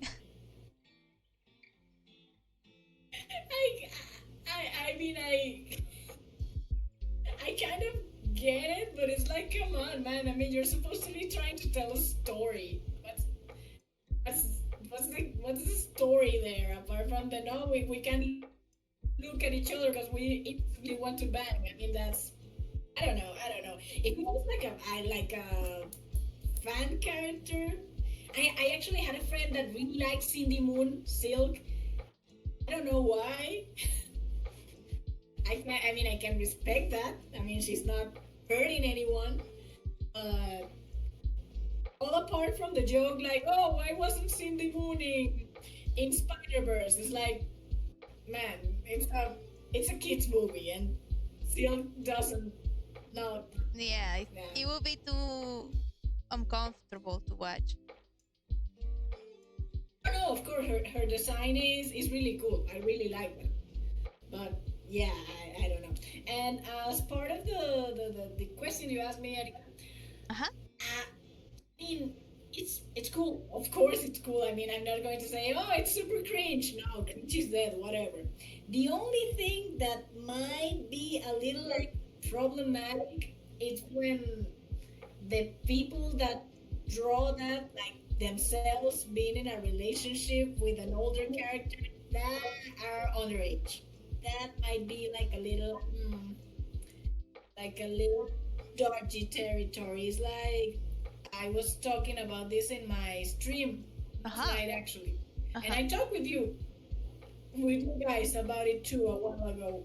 That I found a really cool artist that I really like their work, but and I saw that they drew a picture of Miguel and Gwen at the beach, Okay. and I was like, okay, well I think this looks cool. Then I noticed Miguel's hand on Gwen's waist. And I was like, oh no. Yeah, like it's very suggestive No. that the characters are not acting like just friends or co-workers, Yeah, because they're more like it's not co-workers. They're not like even friends. exactly. I mean, he's the boss. I Yeah. mean, and Oh he's no, the no, it has even guy. worse. But yeah, Yeah. yeah. From an using a character maybe. Yeah, the thing is that obviously with underage characters playing the romantic part of for an adult character, or in this case an adult, there's obviously gonna be the power play, and power dynamics are not a good example of something to romanticize in real life situations, because it can lead to really dramatic events and not. Exactly. I mean, I don't care about age difference. I mean, I honestly kind of like it. Not going to lie. I mean, me myself, I was dating a 32-year-old guy, and I mean, no issue there. But if you're talking about a 32, 34 years old guy, that it's basically Miguel, with a 15, 16-year-old girl, that's no, that's a big no for me. Yeah, No, we got a no. hi, a hello, first time intervention in the chat from Hi, Li- little. How do you say your name? Little. Little. Hi, hola Little, Little. ¿cómo estás? Muchísimas gracias You por do the estar sound acá. Patrick Star make. Muchísimas Like gracias por decir hola. ¿Cómo little. estás? ¿Cómo la estás pasando? Si tienes una pregunta para nuestra artista invitada Natalia, you are more than welcome to say. Ajá. Me parece muy interesante esto que estamos discutiendo. Nos estamos poniendo tip otra vez. Entonces, ¿tú crees que ser ilustrador, obviamente porque es que saber dibujar te da el poder de literalmente dibujar lo que te dé la gana? O sea, nadie te está agarrando el lápiz y te está nadie te está quitando el lápiz y te está diciendo, no puedes dibujar eso. O sea, tú, si te da la gana, dibujas lo que quieras. Pero Exacto. creo que tienes una responsabilidad con el internet, no, con la sociedad, no sé, con las personas que vayan a ver tu contenido, digámoslo así, de saber qué es lo que estás mostrando a la gente, porque people absorb that, even younger people are gonna think that that's okay, or learn from that, or even accept that. So it's problematic, it's complicated. I think there's gotta be a little bit of responsibility there with when you're doing something like that. I mean, I kind of get it because this is me exposing myself as a 13-year-old girl. Okay. When I was little, I really liked reading Harry Potter fan fictions, and one of my favorite characters was Professor Snape. Okay. I mean, I never like drew or did anything like to the public with that, but I sometimes like reading fan fictions back then. Right now, it's no. Okay. With him and Hermione. But why? Because like I saw myself in Hermione, and it was like, oh well, I guess this is okay. Then I grew out of it, and I realized that's a teacher banging a student. Mm-hmm. That's no good. Yeah. Some people might not go through that realization, like, oh well, I guess if my professor starts hitting on me, that's right, that's okay. No, it's not. No. I mean, no. If you're a minor and an adult starts hitting on you, you should call the police. Simple as that. It is. It is like yeah, like I said before, the power dynamics, the way sometimes some fictional content portray it in a romantic way, or even Yeah, that's in an yeah, innocent way, let's say it like that, like, oh, but they're not doing anything bad, but it's still, the sense of it, even if it looks yeah. like both characters are happy and whatever. In real life, it's not that simple. Oh my god, the Yeah, music. even in the actual movie, like Hmm. I know it's a kids movie and kids want to feel like, oh, but I'm big, I know what I'm doing. But the whole thing with Miles, like not being, like not wanting to be called a boy, like Hmm. I'm not a kid anymore, and it's like, I'm sorry, sweetie, but you're 15 years old. You are 15 years old. Yeah, you are a freaking. You're a You're a baby. You're a baby. baby. I don't know if you're like this tall. I don't care. You're a baby. You're a baby. Yes. Just like you know who Paviter. Oh my God, Paviter. He's supposed to be 13 years old. That's crazy. What? Yes. That's not a 13 years old. If I ever seen one. I suppose you can like blame it on the spider genes. And just saying, I'm not calling out anyone on the movie like, oh, well, you have to make Papito look older or whatever. I mean, I was gonna I'm say. not. I thought you were gonna say you can blame it No, on no, no, Indian no, food no. because Indian food is No, so good. it's the chai tea. Yes. Oh my God. Why did you No, but say? really, Why did you say Titi? because I like titties. No, who said that? Jesus Christ. So Budare Yo, was saying. anyway, Uh huh.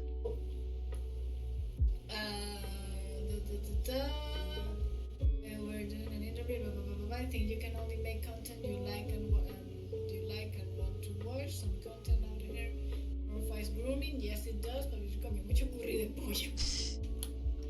No, but for real, when I first saw the movie, when he was saying like, "Oh, being Spider-Man is so easy," I swing to school. That frame when you see Paviter next to his classmates, I always thought like, "Oh my God, Paviter, I got hold up for a few years or something because his classmates look so tiny compared to him," and then it hit me.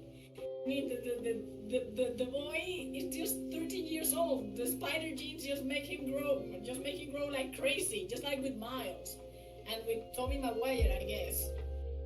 Yeah, I think also like a human being who is very athletic, I don't know, like lifting weight, going to the gym, and all that stuff. I think that also affects the physique of a human. But still, if your birth certificate says that you are 15-year-old, you are a baby. I don't care if Exactly. you think you are old enough to watch horror movies. But yeah. Oh boy. This is beautiful, by the way. I love how many. I love how Thank you. there's so many things happening in this page, and I It's think actually my favorite one. yeah, I and think. it's there's a lot of really cool poses. Like you are getting really dynamic with all the posing of the characters. I'll be completely honest. Most of them are like taken from the comics Hmm. because that's how I usually get to drawing these particular like collections of doodles. I just Hmm. like scroll through Pinterest, and if I see like a funny Spidey Pool interaction in the comics, I'm like, oh yeah, I need to draw that with Miguel and my spider Sona. For example, that particular pose of This Miguel one. like into the, yeah, that one where he's like kneecaps, ankles, whatever it takes. That one I took from the comics. I actually had to obviously like change it because Miguel is way bigger than your average Peter Parker.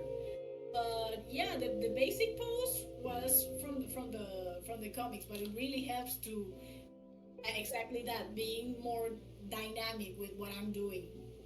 Yeah. Amazing. Mm-mm-mm-mm. Thank you. If you want to have some cool poses for your sheet, your shipping sheet, look at some comics because this is mwah. Yeah, actually, Check. that's not bad advice actually. That one, the last one actually, Uh-huh. the one with them getting married. This one. Yeah, that's so silly. That's actually a really old illustration of Stanley's wedding. Like, I don't know who did it, Uh-huh. but they did it especially for Stanley's wedding when he got married. Him swinging with a web with his new wife, and I think it has been done multiple times. I think there's a variant of Miles and Gwen, like an official one, and I found the Spidey Pool one, and I was like, "This is destiny. This is destiny. I That's need so to make this cute. happen. I didn't know that. They need to get married." Yes. Oh, by the way, Budare is giving some hot takes on the chat. Oh yeah. He says some content out there glamorizes grooming, and that is why some themes that anime guys are really good for. She looks like a kid, but she is actually a 300 years old dragon. So the whole Yeah. spider genes made me look older trope doesn't make it better. Yeah, it's just like a bunch of excuses to apologize, or not even apologize. It's just a bunch of excuses to make pedophilia look innocent. Yeah, I mean, honestly, I don't think there was a need to go out and say that, oh, Paviter is actually 13 years old. Why? Why? He already looks like he looks the same age as Miles and Gwen and even Hobie. I mean, Hobie, it's weird with Hobie because supposedly he's like 19, Okay. and I think that works, honestly. But why do you need it to make Paviter so young? Mm-hmm.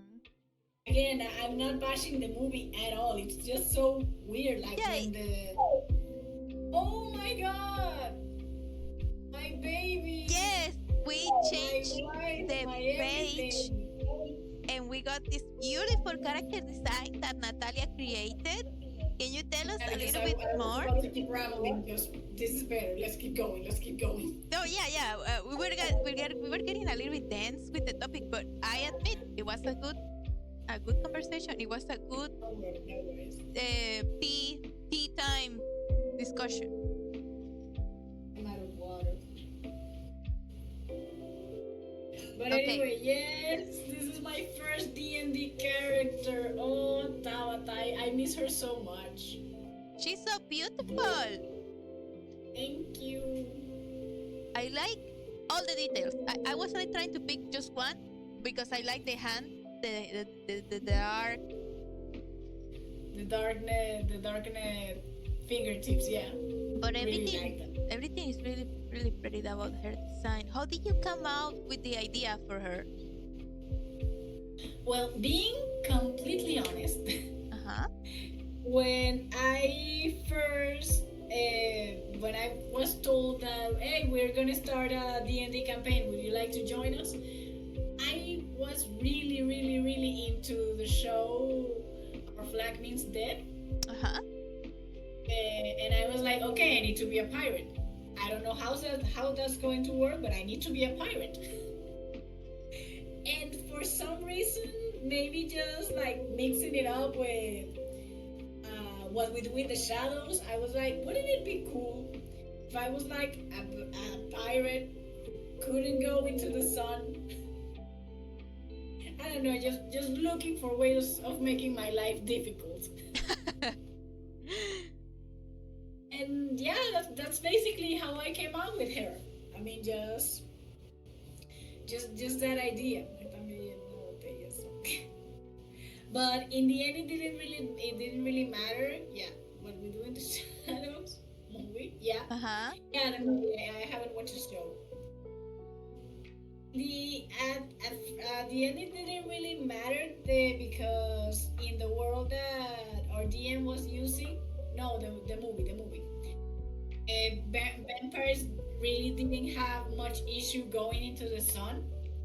But now that I'm going to use her again, it will be an issue. So that will be fun to work around. Let's see where it goes. Actually, And for her color palette, did you use the same site early or? no, actually, that was more like trying to balance her a little because I was looking for hair tones, hair colors that would look good with such pale skin because again she's a vampire, she has to show it, I guess. And I was like, okay, blue hair, but I don't want her whole theme to be blue. So I decided, okay, let's keep her skin and hair in cold tones, and her outfit can be made out of warmer tones, like more reds, yellows, browns. So that was basically it. That was basically my train of thought there. Mhm. Nice. Nice. That's really interesting. Aha! This guy looks like another D&D character. Am I right?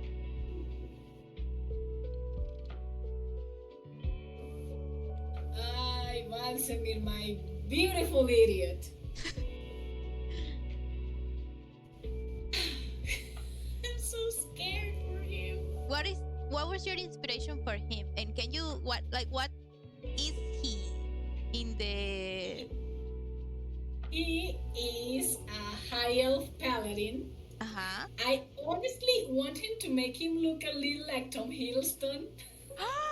Oh, okay. Tom Hiddleston He's a high insert. elf paladin. Yeah. I don't know. I just wanted to try to play a guy, and I was like, okay, what about a paladin who's also a bit of a bastard?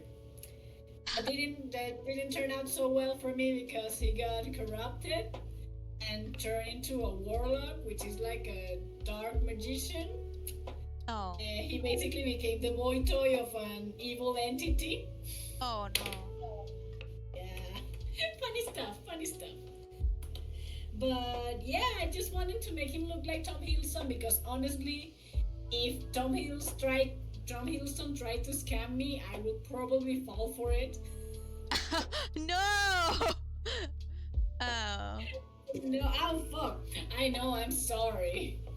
Okay. No, I was playing with this thing and it flew out of my hand.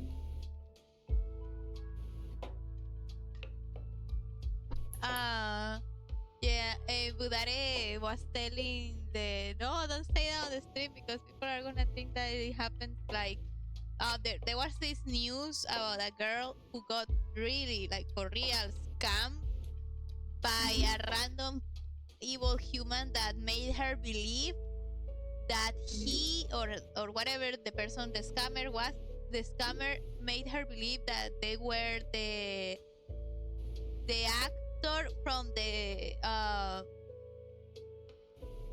second season from Star. You know that bully guy that was the brother of the red haired girl. That guy.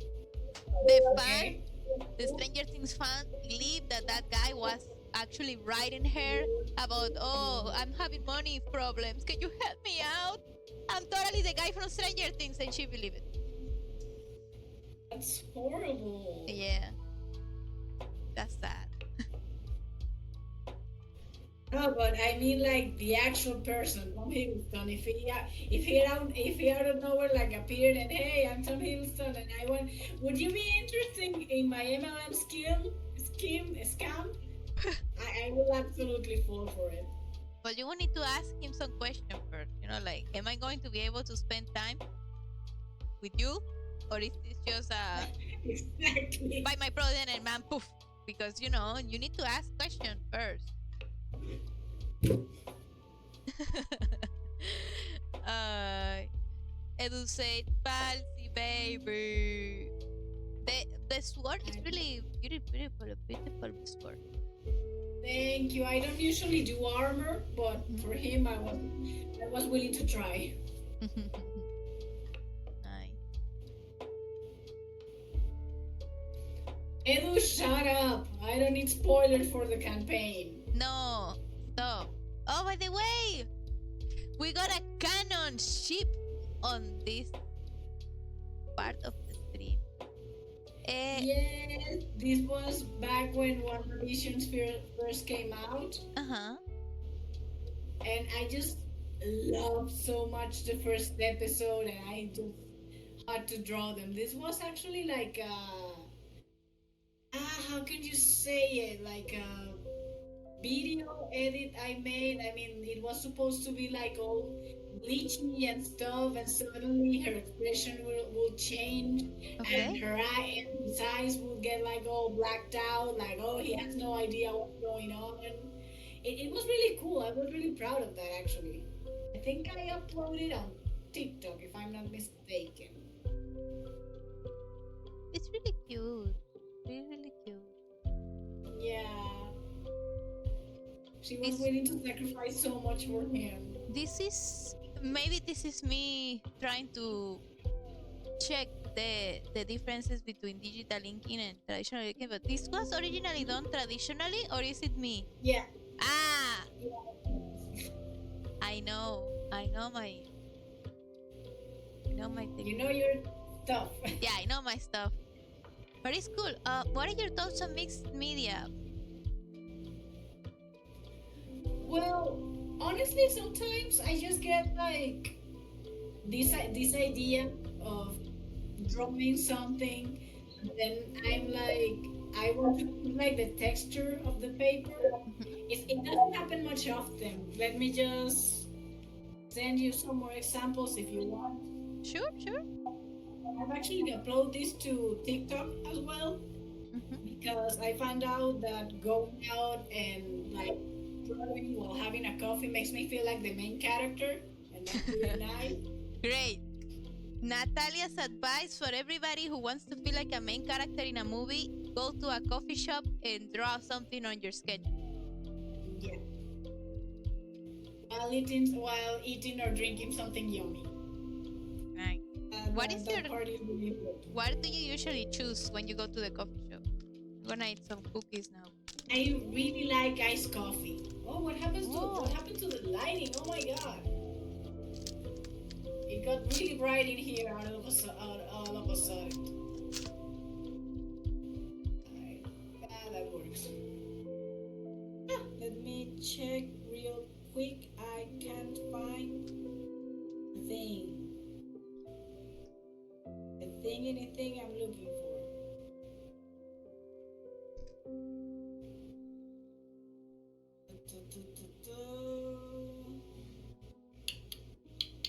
Where is it?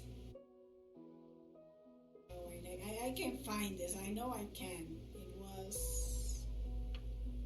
was somewhere. Pretty sure. Oh, like here, there's this one. Why you didn't like the ending of WandaVision? I don't know. It was like it has such a cool concept, and all of a sudden it was just like, oh, generic battle, and that was it. I don't know. I think it could have been better, to be honest.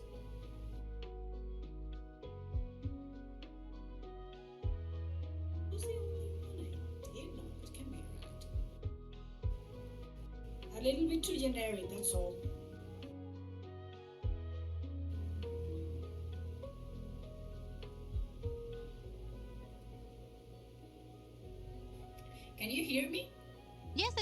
can hear you well. You're eating, sorry.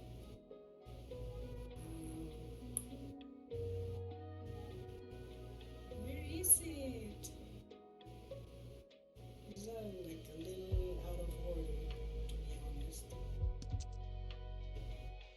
Let's go with this one.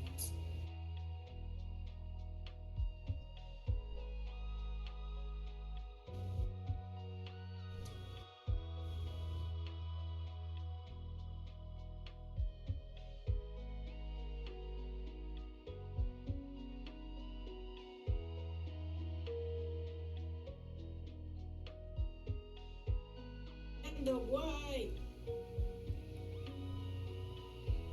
What happened? I don't know. Suddenly, my phone's connection is like a little dodgy. I don't know what's going on. Let me try again.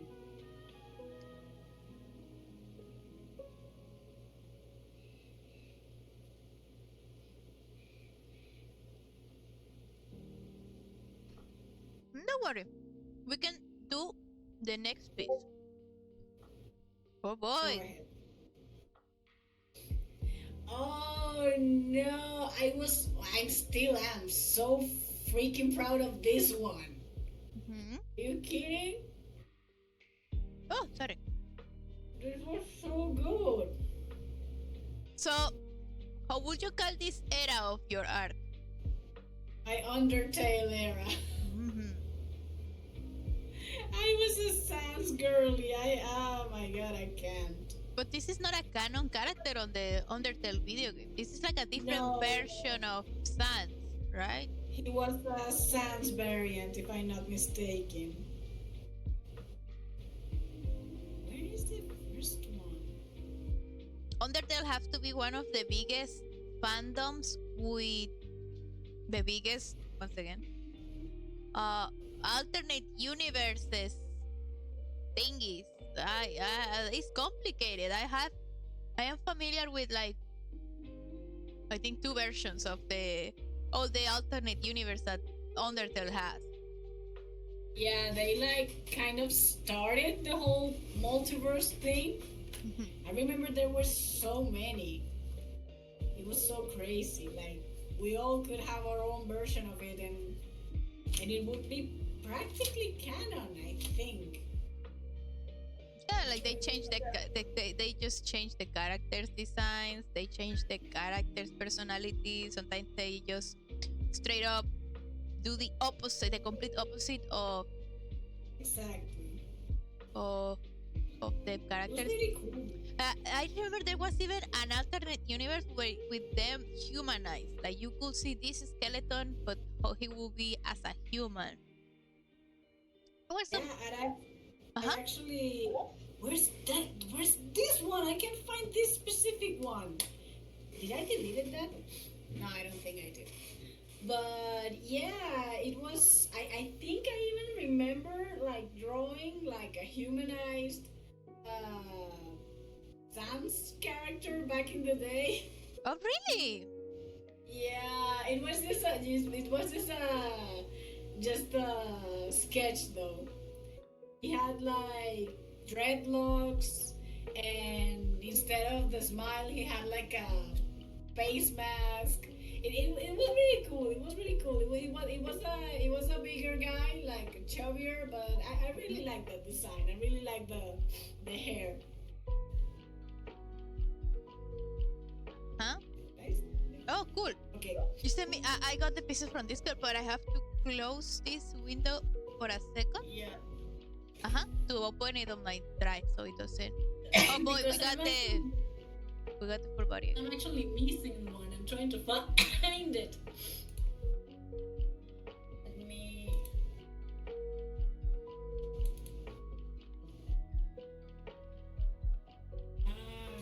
Maybe. I really need to organize this. There we go. This thingy. Wait, where is it?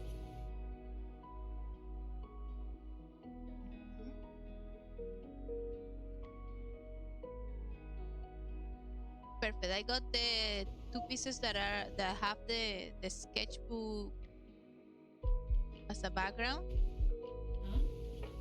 and the one I from found Friday the first one. Sorry, I was missing this one.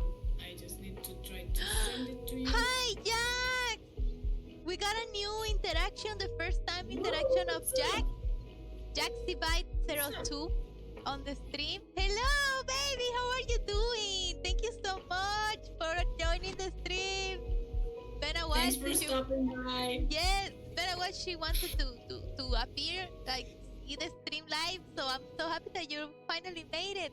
How is your day going?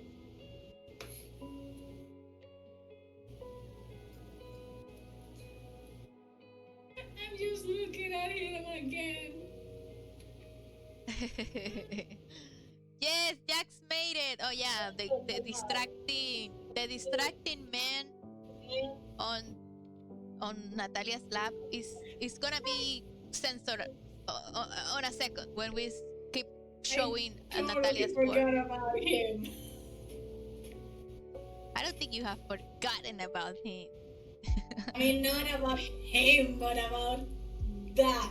About the It's the special same- guests of the night, the seconds, the appearance of the About the spectacular. fact that you put him on my lap. Mi mamá está en el stream. Hola, mami, bienvenida. Estamos Hola, aquí señora, entrevistando a ¿cómo está? Soy Natalia. amiga programa de su hija. ¿Qué? Ajá, volvemos a la galería. Estábamos en esta pieza de Sand. Vamos a ponerla aquí, listo. Estamos viendo esta pieza de Sand, ¿sí? Pretty cool. ¿Usaste referencia para la pose de Sans o I you don't just think know I how to did. draw bones? I got really good at drawing bones thanks to Sans actually. Cool. I remember that I used though a reference for the chair. Even if it's a really basic chair. I don't know, I remember that I was like, oh my god, it's way easier if you draw the seat first and then you draw the person sitting in the chair. It was like galaxy brain moment right there. Wow, I actually never thought about it like that.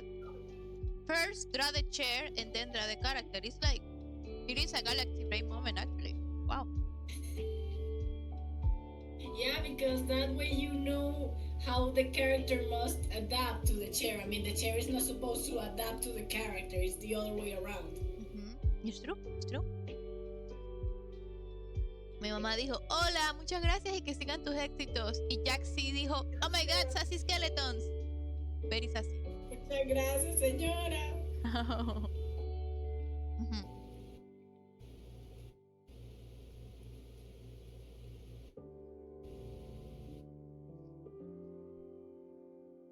Then Lugo said, I think drawing skeletons is really complicated. It is. You can get so many little details but I wrong. was in love.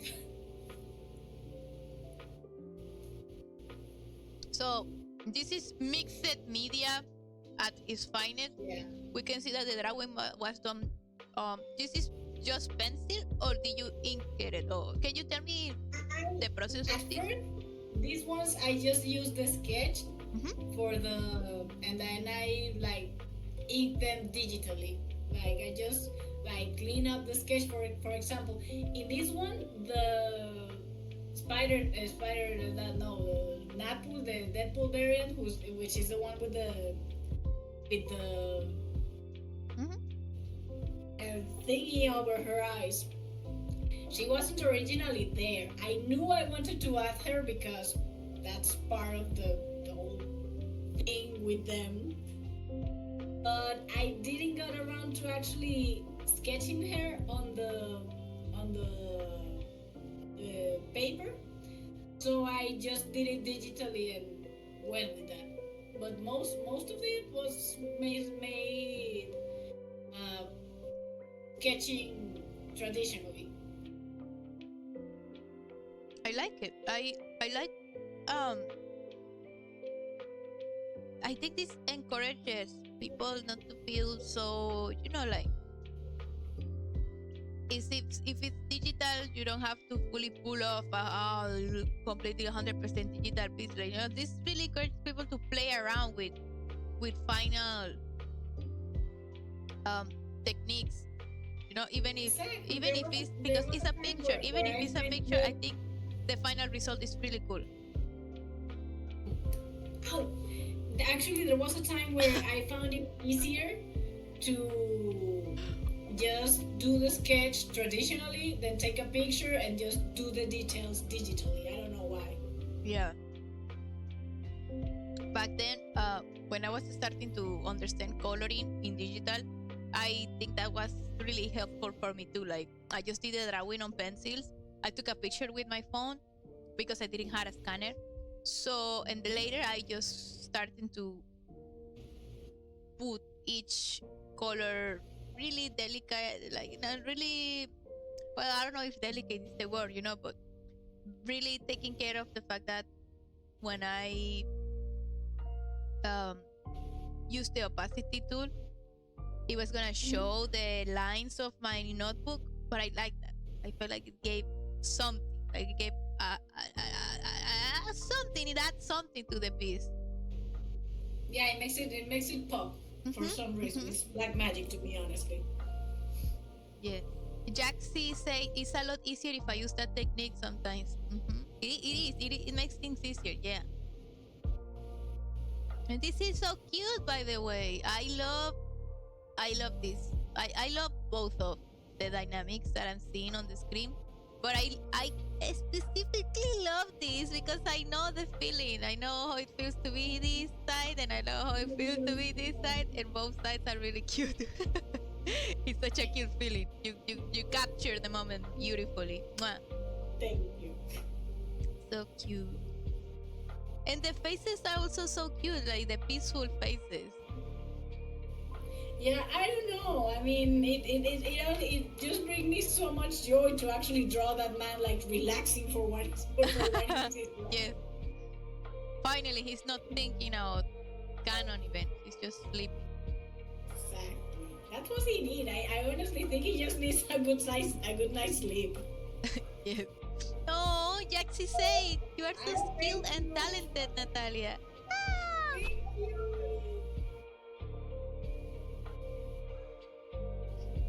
Thank you so much. We got another mixed media page. Let's check it out. Yeah, that one. Honestly, that's my go-to. Like, I want to relax, just go somewhere, browse Pinterest for some reference to poses and stuff, Mhm. and go about it. Like, ask for something to drink. I honestly like frappuccinos. I love them so much, and I just drink while I draw. It's really relaxing.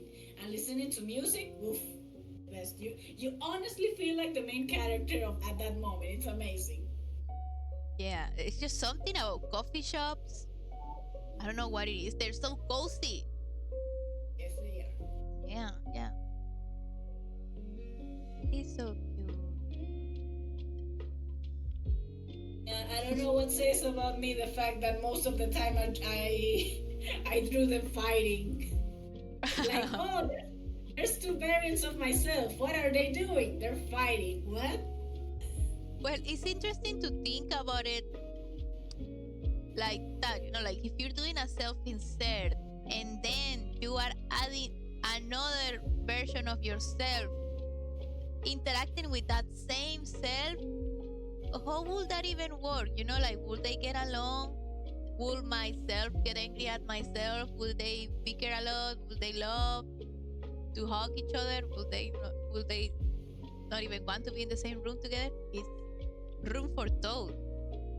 Well, What do you if you look at uh-huh the top part, uh-huh the top part, this one? there's actually Miguel and my spider Sona like fighting. Like, can you control her? Hey, it's not my Deadpool. Yeah, but she's your variant. It's like, can you do something about her? No, I can't.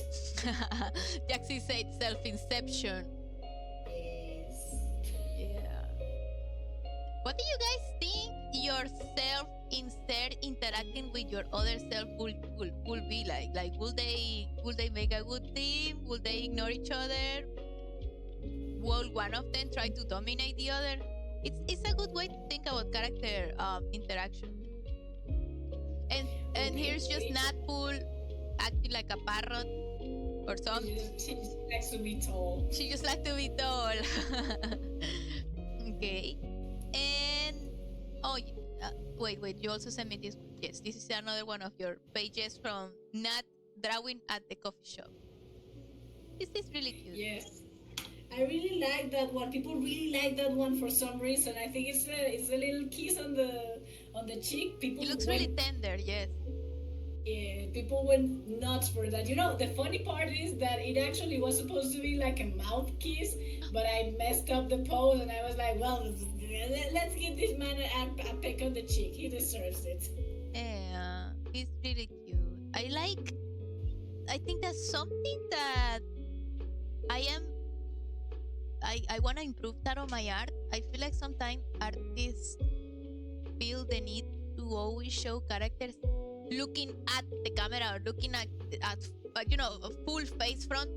And when you see something like this, in this case, that your character, your spider Nat, is not fully showing her face, but you can still capture the moment really well. I think that defines you. Like it's like an achievement unlocked in your art when you can finally draw your characters looking at other sides that is not straight in the camera. You know, like even when you're just showing their back but still showing emotion, or just showing half of their faces still showing emotion, or in this case the angle that you did, that's a great exercise for your art. Lately for Miguel, I don't know, but I've been like trying to draw a lot of this part, not only for him but my spider sonas. Well, no, you know why? Because they need to be looking up to look at him, so maybe that's why. It's that angle. Ooh, that angle is difficult. Yes. Oh, yeah. Jaxie said my spider sona will hug my prowler sona. She needs it. Oh, yeah, I would love to see that. I love watching spider sonas interact with other sonas. It's great. Honestly, I love it.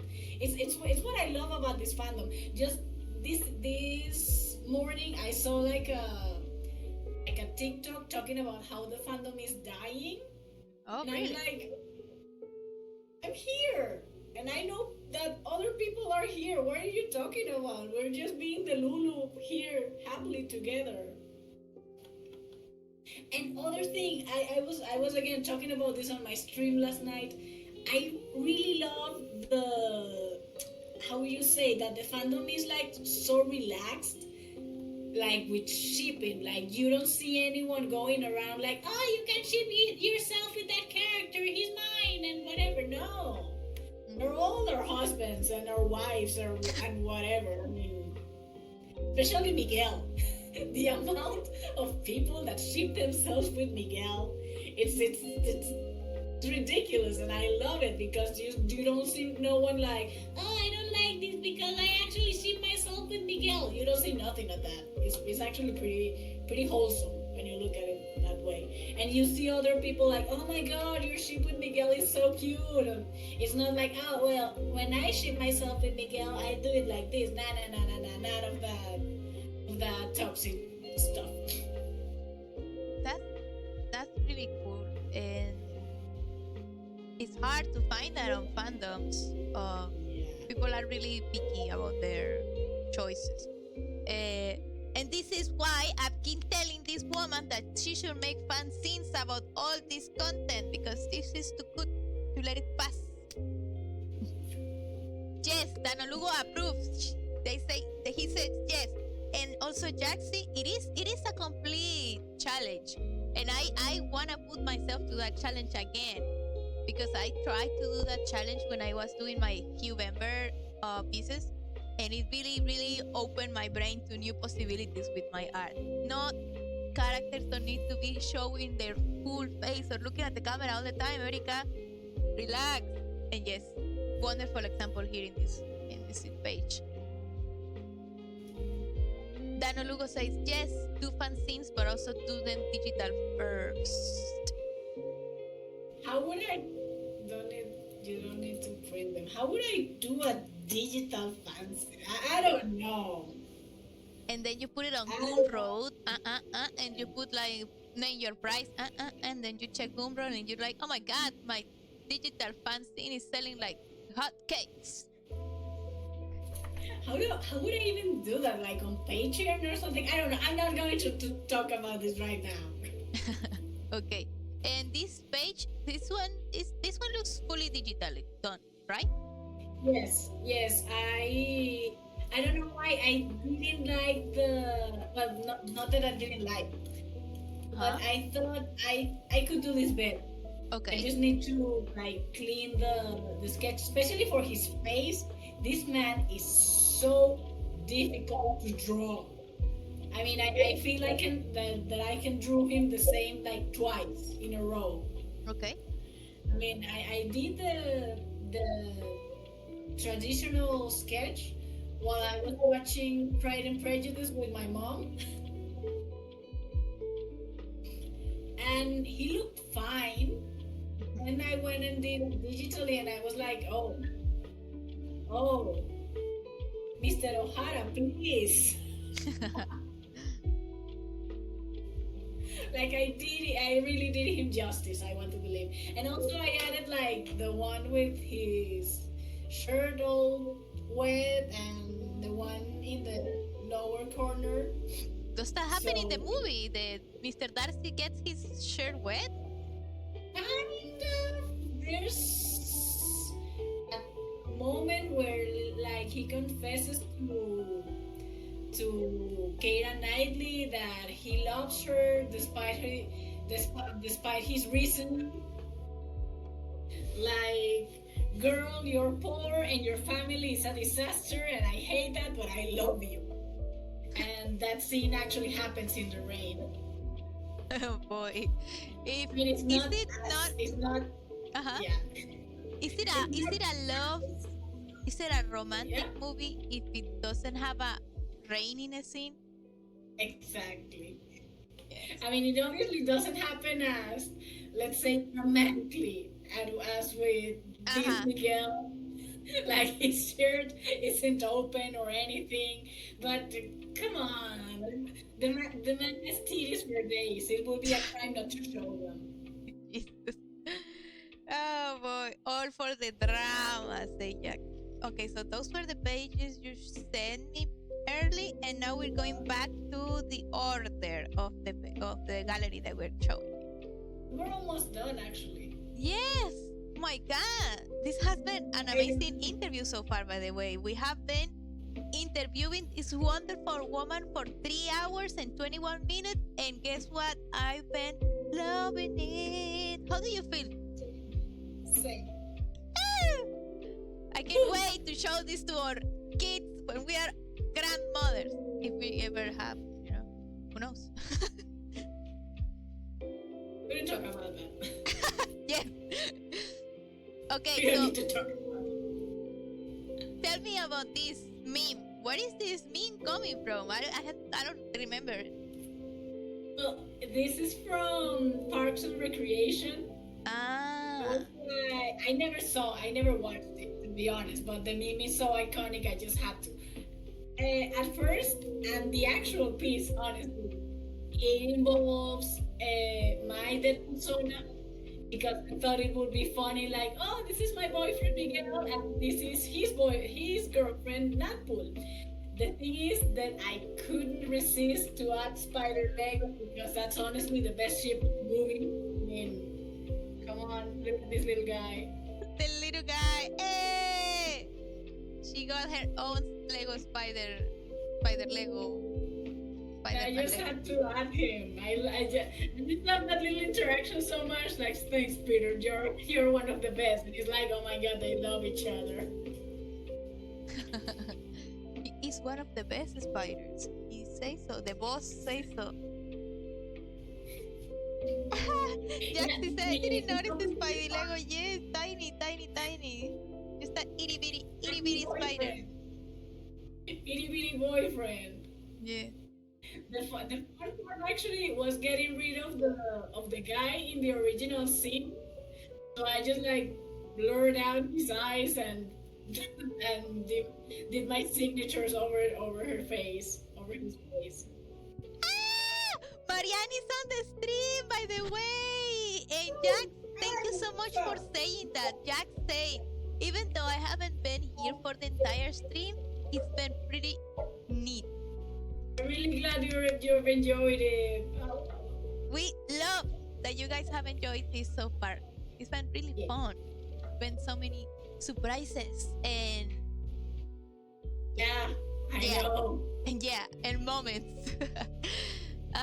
This is gonna be later on uploaded on YouTube, so I can show it to my grandkids if I ever have those creatures in my life. Okay. Beautiful. Do you draw this every single time, this logo? Because that's hard work.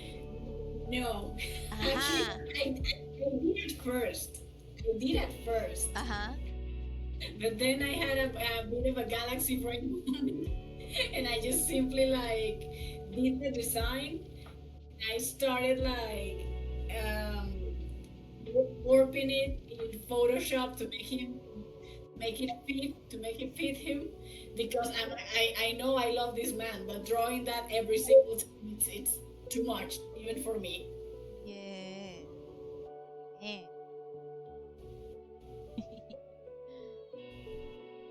Okay, next piece. Oh my goodness. Yes, I remember this one. I just was like redrawing a bunch of comic strips from the original Spider-Man 2099 run. Uh-huh. There's a lot of really fun moments in there. I have zero context for this one though. I just know that for some reason he's hanging upside down, cursing his mother. I mean, the guy has issues. I'm not one to judge. But in the original one there were like a lot of Vikings underneath him, and I was like, I don't want to just draw a bunch of random people, random bikers there, just like existing or whatever. So I started like contacting different artists on TikTok. Like, hey, I had this idea. Would you want me to include you? And they all say yes. And they were like super eager to see the final process. So yeah, I just started adding personas to that piece instead of the Vikings that were originally in the comic. Oh, and of course I had to add Lila because she's the best. We love her. So yeah, that was basically it. I actually did like a version with his action clothes from the comic that was like just some jeans and a t-shirt and a shirt, sorry. But no, I had to do the suit. I'm sorry. That's dedication. Dedication right there. And it's so cute that this help you create a community, just asking people that have the same passion for you for Spider-Verse, like, hey, would you like to be on my piece? And did the creation of this piece help you stay in contact with all these spider sonas? Not all of them, but at least there's one he's such a sweet little guy. The one that how can I point this? The one with horns. This one. His name is Jasper. He's actually from Venezuela. He's really sweet. Shout out to Jasper with your Woo! Diablo de Yare Spider Zona. Eso es orgullo nacional right there. Oh, but it's still really nice. It's still really nice. A really nice way to create like a really collaborative piece in a way. Really nice. Let's look Thank at the you. next one. Oh, we got a video. We're reaching the end of the gallery section of the interview, and after watching these two videos that Natalia sent me, we're gonna open the Q&A section from everyone on the chat. They can ask anything they want to Natalia, and she will happily answer. I'm gonna quickly open these videos on Discord because I think they will show me a better quality. When I was testing the way it shows the videos, it didn't look so well on. Yeah, I would love to see that. Can you send it to me like on TikTok or something? I would really love to see that. I know Venezuelans by personas. Jares Devil. Venezuela mention, let's go! Woo! Jaxi say, I have a Venezuelan persona. Oh my god, yes, please show it on Discord. She's on Discord too. On our Discord. Oh, that too. Uh-huh. I would love to see. Uh-huh. Let's open this like this. Let me check how this looks. Ooh, this looks huge. No, I think. But let's leave it like that. Whatever. Just for the sake of the video time. Okay. Okay. So if you want, you can talk while we watch this. Is this gonna be a sketchbook tour, right? Or this is a more thematic theme? Yeah, well, I wouldn't call it a sketchbook. It's my D&D journal for my first campaign, but there's a lot of like neat things in there, and the drawings are in the second video. Okay. Campaña. Oh.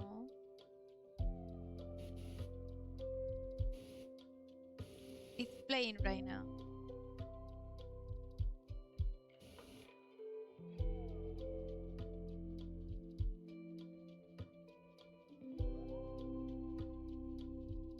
You got everything so neatly organized.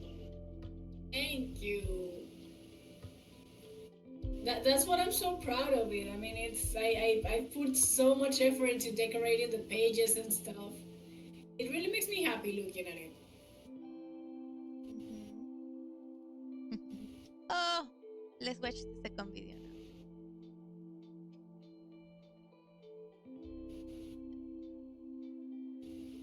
now. There we go.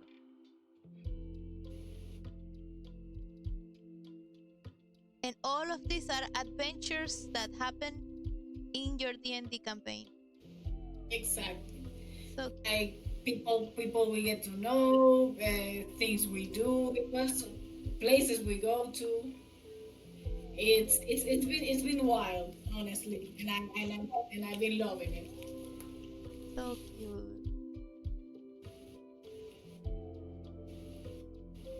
I actually should like prepare the pages for. What does it mean? That got my attention. When you put like a little clear sheet of paper between some of the pages, what do you do that for? Oh, so the colors don't smudge against the other page. Okay. Like transfer. Oh, cool. Nice way to protect them. Yeah, because I would honestly hate it if anything happened to this sketch. I mean, I put so much work into it. So I'm just taking care of it. Oh my god! This cannot be happening right now. This is real life. Rosie got a subscription, a gifted subscription from Budare Gaming, and now she can use the emote. Nice. I need to celebrate that in a second after we finish watching this wonderful. Yeah, it's almost. No, it's so pretty. I wish one day I can get to see this in person. Did Tabata lost her hand? Yeah. Her Jesus. brother cut that off. It was nice. Jesus. Jesus Christ. Okay. It was nice. Okay, everybody. Let's give a round of applause for Rosie and her new subscription. Woo! Thank you so much. Cheers.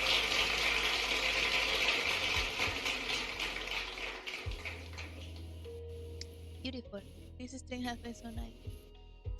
Edu is back on the chat too. That was a traumatic experience for everybody. Okay. It was. It actually was. Oh my god. Okay. Beautiful, beautiful people watching the stream, and beautiful, beautiful Natalia. The gallery has been concluded. We saw an amazing journey from the very beginning with the very end so far. If you wanna keep watching Natalia's work, follow her on TikTok. She is chaotic on TikTok, and she is doing TikTok streams, so you can see her drawing there.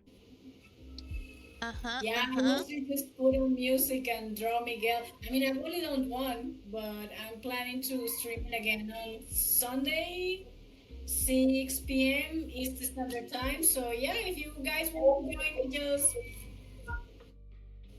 follow me there. I guess. Yes.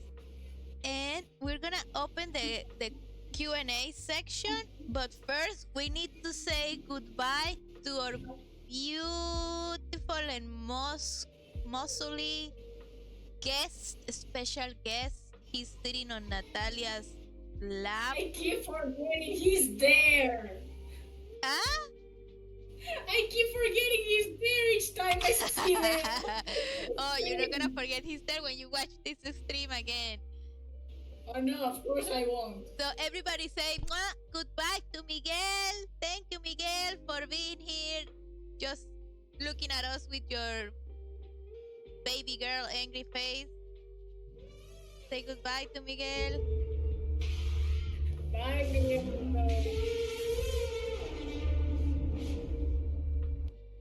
He's gone.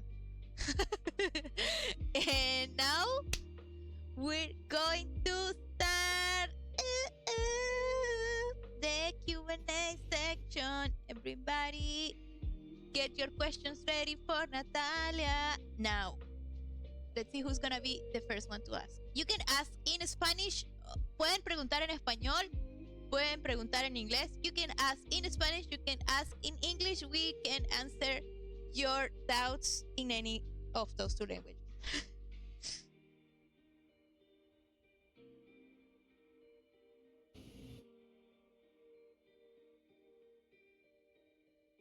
Hello? Oh my god. Please tell me you're still there.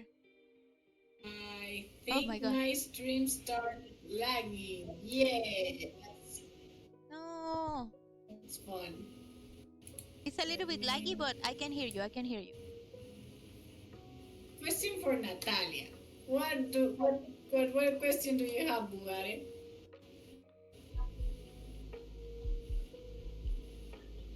Hi. Okay, that works. Maybe if I turn off the camera, I don't know, but I think it's time to turn off the camera, honestly. Why Miguel Ojara? I do you one better. No sé qué preguntar, llegué tarde. I do you one better. Who is Miguel Ojara?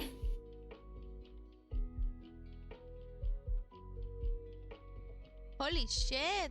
No. Henriquez Keeps just lagging. subscribed.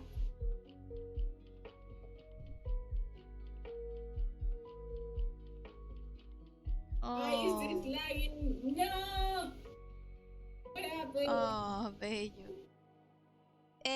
How do you see the stream, by the way, Natalia? I'm gonna grab something really quick from the background, and I'll be right back. Seriously. Do you hear better? I can hear you Miguel perfectly. Ojara? Who How is do Miguel you Ojara? What are you talking about? how do you guys hear Natalia? Can you hear her well? Huh?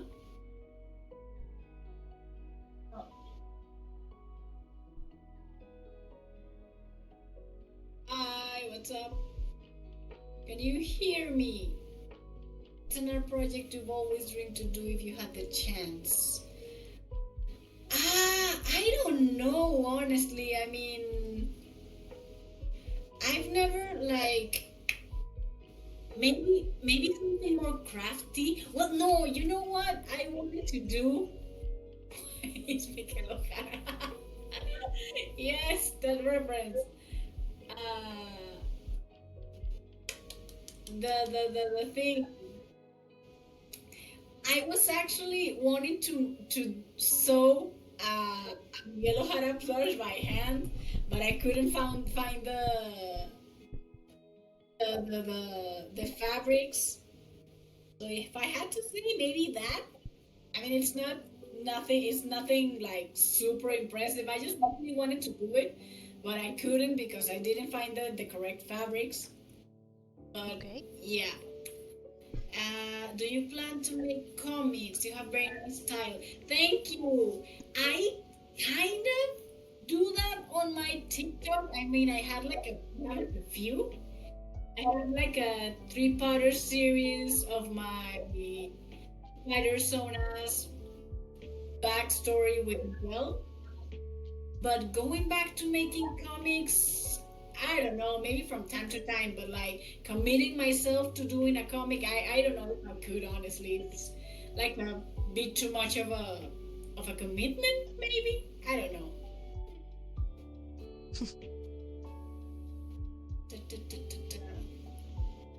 Like from all the characters from Spider-Verse, why Miguel? Because I'm from the people, he's her friend. Shut up, Edu. I don't know, man. He's hot. I have daddy issues. It all works out.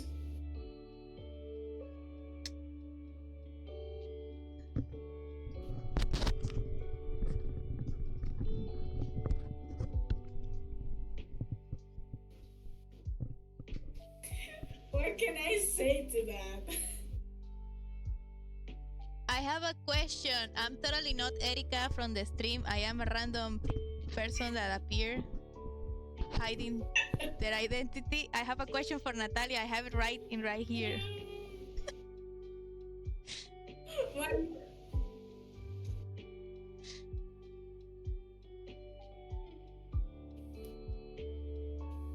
What is your question, random citizen?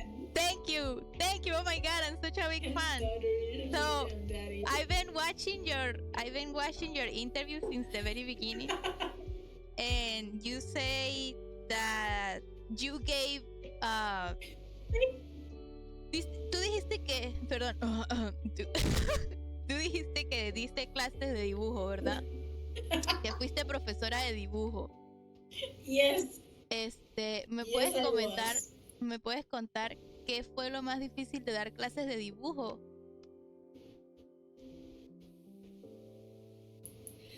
Honestly, it's not hard. I mean, kids sometimes can be a little like hard to get through, but I think I have like an ability to teach kids. I mean, I always say like, oh, I don't want kids, I don't like kids, but I think I'm good with them. So I don't know. It was actually really rewarding. Like when a former student or something was like, "Oh, I kept with your teachings or whatever, and I've been drawing still, and that makes me really happy actually." It was like for 3 years during the summer, ever since I turned 15 to when I went out to college. Mm-hmm. So yeah, it was a really nice experience actually. Mm-hmm. That's so cool. And it's so cool that you were teaching kids. I had that question too. Like, were you teaching kids? Were you teaching adults? But it's so cute. Well, first I think because firstly I was a 15-year-old girl. What adult would be actually listening to a 15-year-old girl about anything? Don't I underestimate certainly yourself. would. That's me. But the thing is with adults that they can be a little more stubborn. Mm. Like they're, oh, I'm an adult, I know better. But I'm like, yeah, but I'm the teacher, so you should listen to me. Maybe kids don't have that issue. I mean, kids are like, oh, you're an adult, you're the teacher. Well, I guess you're right then. It maybe sounds a little like mean, like manipulative, but it's true. Kids are more open to new teachings or whatever. Mm. So cool, so cool. Okay, I do have Yeah. 2 more questions, but I'm gonna leave the audience next to me, imaginary, Mm-hmm. to give them room to ask more questions, and then I can maybe. Fast and quick. Okay. Jack, say another thing.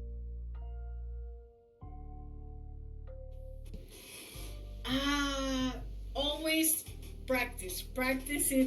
It's super basic thing. It's a super basic thing to do, but practice makes perfect. Even if we are never going to achieve perfect, and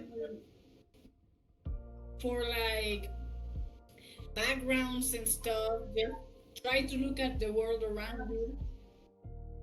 As same as with anatomy, references are your friends.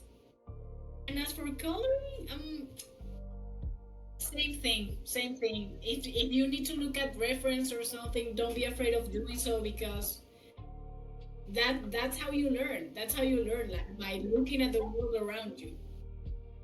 Mm-hmm. And don't be afraid of creating your own reference, like pictures of yourself doing certain poses. You might look silly, but it's what you need to do. So no shame there. Yes. Yes, yes, yes. Amazing.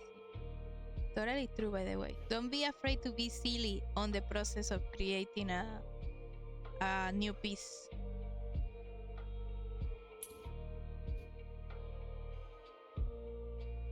So yeah, that's basically it, honestly. Yeah.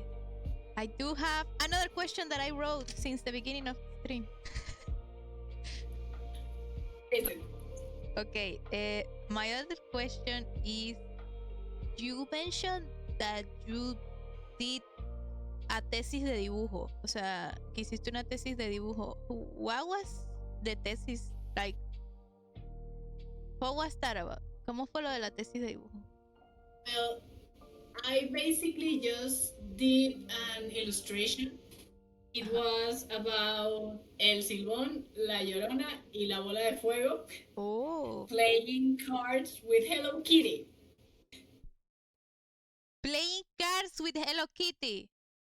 Yes, because the idea was like to mix like two things that didn't match at all. I actually had to design chibi versions of El Silbón, La Sayona y La Bola de Fuego. And that was basically it. I mean, like a representation of our like folklore histories, if you could put it that way.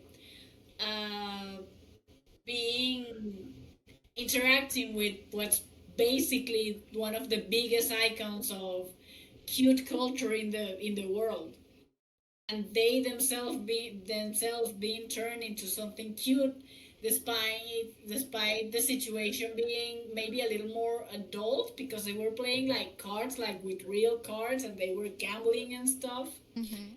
So it was interesting, to be honest. I'm really proud of that one, not gonna lie. I would love to see that. If you could share it on Erika's stream, that would be really cool to Let check me it out. see if I can find it. Sounds Should be around here Yeah, sounds like a somewhere. great challenge to make something so scary so cute, like Sanrio style. By the way, Jack said, Venezuela, lo logramos! Venezuela representing. Let me see where I can find it because honestly I don't remember the name of the piece.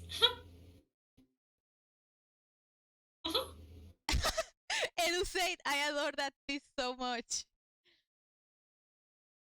Me too. Wish I could find it. It would be Uh, nice. does anybody else on the stream want to ask Natalia something? Because me, the random person, also has another question, but I want to What see. is it? Oh, Edu It's say good. that he has it on. They had it on his they had it on their iPad for a while, but they sold their iPad. So Wah, Yeah. wah. No, I know it should be around here somewhere. I just need to find it. Uh, I think maybe. Wait, I think it's in my phone. Give me a second.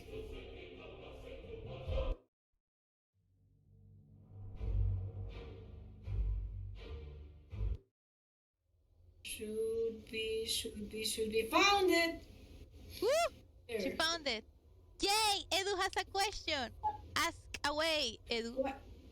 What is it, Edu? There, I sent it to you.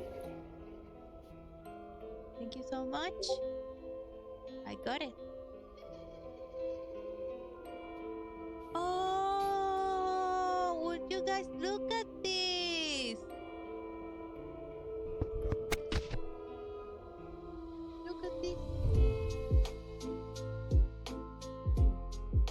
Ah, this is the piece.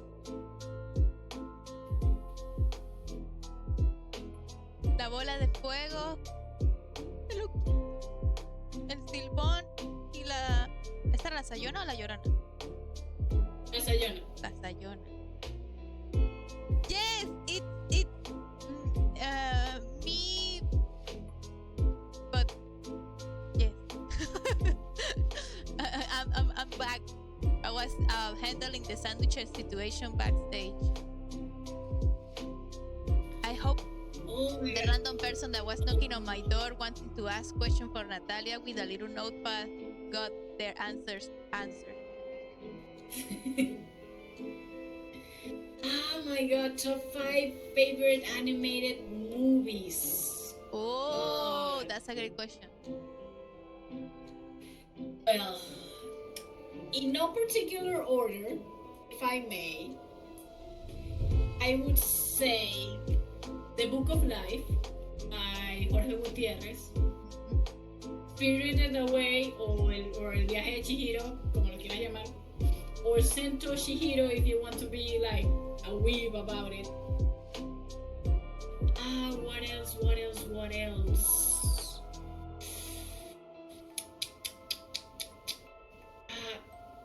You know, I have to add Spider-Verse in there. The second one, because it actually made me cry at some point. I cried too. When Miles was talking with her mom, that I'm super weak for things about mothers and daughters. So when Miles was talking with his mom, I was just like, That's it. I actually started like asking my mom for her blessing again because of that movie, because Miles actually asked for his mom blessing, where hey was mi bendición, y yo I should do that more often. So yeah, I have to add that. So we have The Book of Life, Satoshi Hiro, Spider-Verse. Spider-Verse. What other one? Sadly, I forgot about all the animated movies I've ever seen. Budare said that he cried with the last Mutant Ninja Turtles. Really? I should. We also support Rio Morales. Yes, we do. Teenage Mutant Ninja Turtles. We don't know how to deal with the bendition thing. Shush, a powerful scene. I don't know how to answer that. Really, I'm like, okay. You know what? Just because. Oh my god, no, you know what?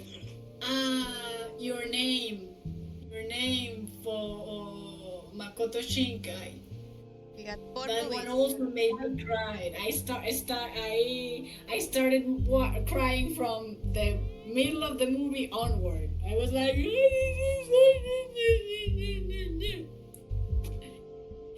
and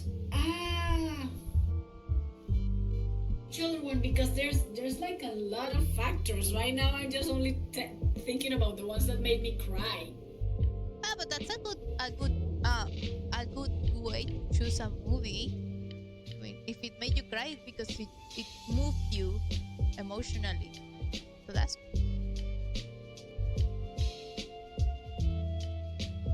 people are loving your choice on your name. Budare say your name is Goat, and Jaxi say your name is freaking beautiful. It is beautiful. Yeah. I cried two times watching your name, and not like watching it the same time 2 times. I cried. No, I cried the first time I watched it, and the second time I watched it. Yeah. Yeah, honestly, same with Spider-Verse. When I saw it the first time, I cried, and when I got the chance to watch it a second time on the theater, I cried again, and I was like, this movie is so good, man. And finally, you know why? Do you know what? Just because it also made me cry, but it also made me feel like represented. I would have to say Turning Red. Oh, Turning Red, amazing choice. Yeah, because it's got it all, you know. I mean, you have the mother-daughter storyline, but I also felt like so represented with Mei Mei and her friends. Like I was in that group of friends. We were like the weird little teenagers, like reading reading smart books that were way too spicy for our age, and being all like awkward and geeky, and it was like so great. I still have that group of friends. Actually, we talk from time to time. We're actually planning on a trip to see us again next year, and I'm really excited to see them. Like it's that type of friendship where you can like disappear like for a really long time and just reappear, and it's like no time has passed. It's beautiful. I really love them. Those are the best type of friendship, where you can feel really accepted and just be 100% yourself with all your weird little details. Yeah. Mention Encanto Aroma. Of course, I cried with Encanto, but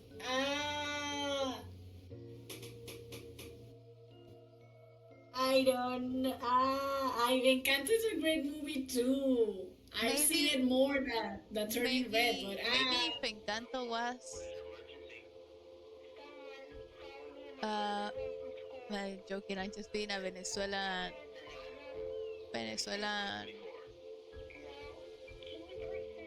I don't know how to call myself right now, but I was gonna say something like maybe if Encanto was made into a Venezuelan setting, maybe it would have been on her top. But she's not Colombian, so it doesn't make sense. But no, it's just me acting crazy. I mean, to be honest, I look like a whitewashed Mirabelle, but. You think a Venezuelan Mirabelle will be whitewashed? I'm just saying I look like a whitewashed Mirabelle. Do I have to turn on my camera again? Oh yes, Natalia relates with Mirabelle in the character design department. Wait, what does he say that I'm? ¿Qué? What are they saying?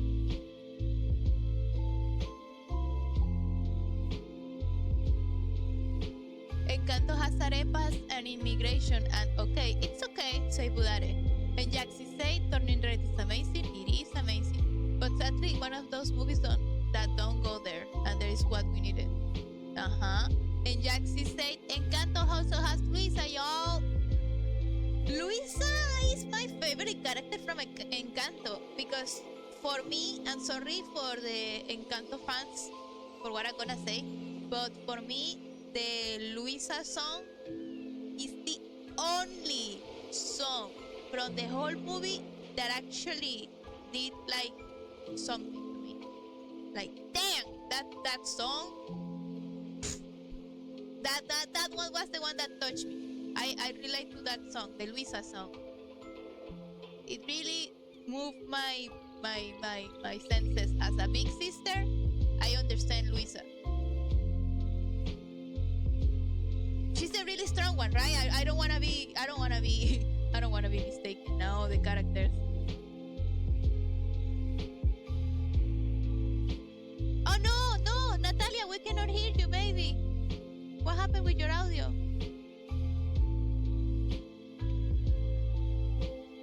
No. Ah. ¿Me salgo yo? Lo que funcionó para mí fue que yo desactivé el audio de Natalia y lo volví a activar y funcionó. Vamos a intentar eso. A ver. Me meto acá. Silencio. Ajá, y le quito el silencio.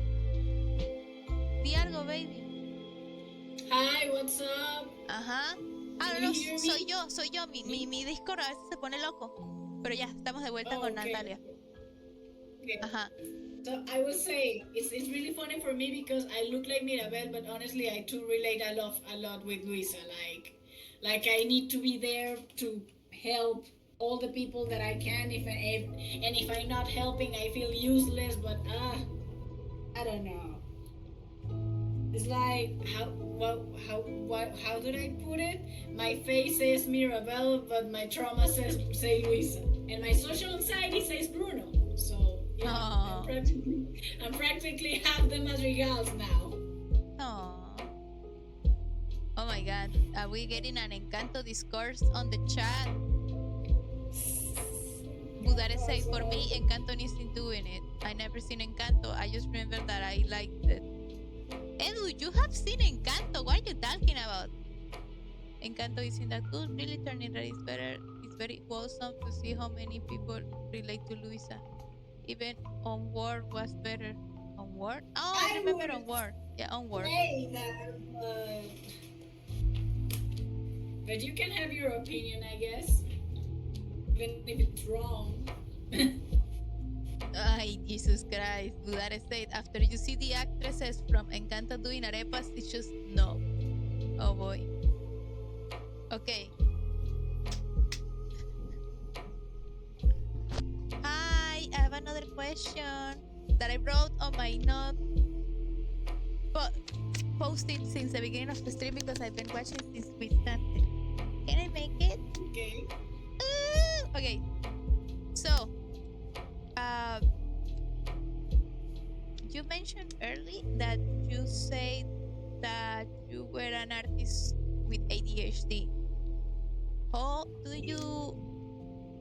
you manage to work as a professional illustrator doing commissions and also struggle with ADHD? I mean, it's hard. I won't say it isn't because now that I have this hyperfixation, like I just want to draw my Spider Sona, my Deadpool Sona, and Miguel all the time. I try to do my best, like to work like half hour at a time. Like, okay, I spent half hour working on commissions, and the next half hour I can do whatever. I can work on a random craft that I'm currently going through, or like a personal drawing that I'm working on, and then after that half hour is done, I keep going with the commissions. I mean, it's not perfect, and sometimes I really lack, but it's what's been working for me lately. Oh, it's a great advice, to be honest. Yeah. Thank you. That was a very helpful answer. That way makes it feel more like okay, just need to finish this. If I finish this real quick, but obviously without being careless or anything, I can go back to whatever I was doing before this, and I can spend more time doing so. Just need to finish this. So yeah. Wow. Thank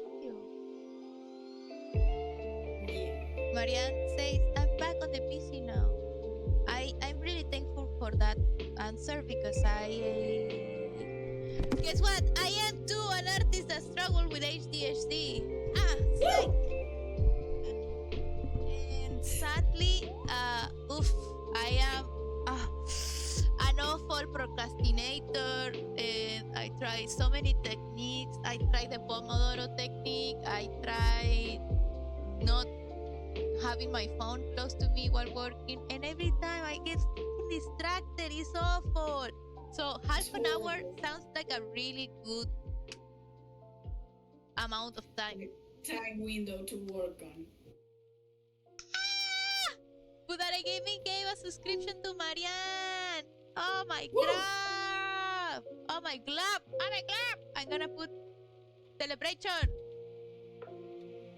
Celebration. Thank you so much for giving Marianne a subscription. Thank you. Okay. Those other lovely peeps which copies on the stream wanna ask Natalia something. And if you guys, while you guys think on another question, me, the host of the stream, not the random person that appeared before with the really good questions, writing and posted. Natalia, what is it? You mentioned that your first strike of okay, I need to draw these images in my head, like the first inspiration for your journey as a person who draws really passionately, was Harry Potter, right? When you started reading Harry Potter when you were 11 years old, did you have like a specific Harry Potter book that you love drawing the scenes more than others? Oh God, I would have to say maybe the fourth one, if I'm not mistaken. I really like drawing like some Quidditch scenes from that book, and the dance that happens on the ball that happens on the book. I think I think it was that one. I don't know. It had just some really fun moments, and I want them to illustrate them, even if my abilities were really lacking. But I wanted to give it a try, and that's what brought me back to drawing. So I'm really grateful for that, honestly. That's so lovely. Thank you. Jax was saying, by the way, that she came back and did she miss anything? Well, Jax, just to give you a little recap on the questions that I asked, I was asking Natalia because her first source of inspiration when she was 11 years old was the Harry Potter books. It was like the first thing that she made, like it made her really get into drawing. You know, reading the scenes and wanting to draw the Harry Potter scenes in the book. So I was asking her if she had like a favorite Harry Potter book from the series, and she was describing me the scenes she loved to draw the most. And now we are open to more questions from the audience. We got three more questions, just three more questions, and we are officially done with the interview because we streamed 4 hours, and there were 4 hours of amazingness, if I say so.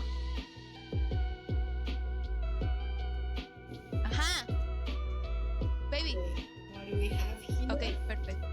I have your out. Budare made another question.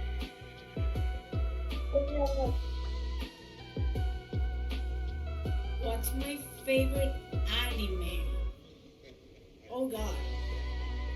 Like currently or of all time?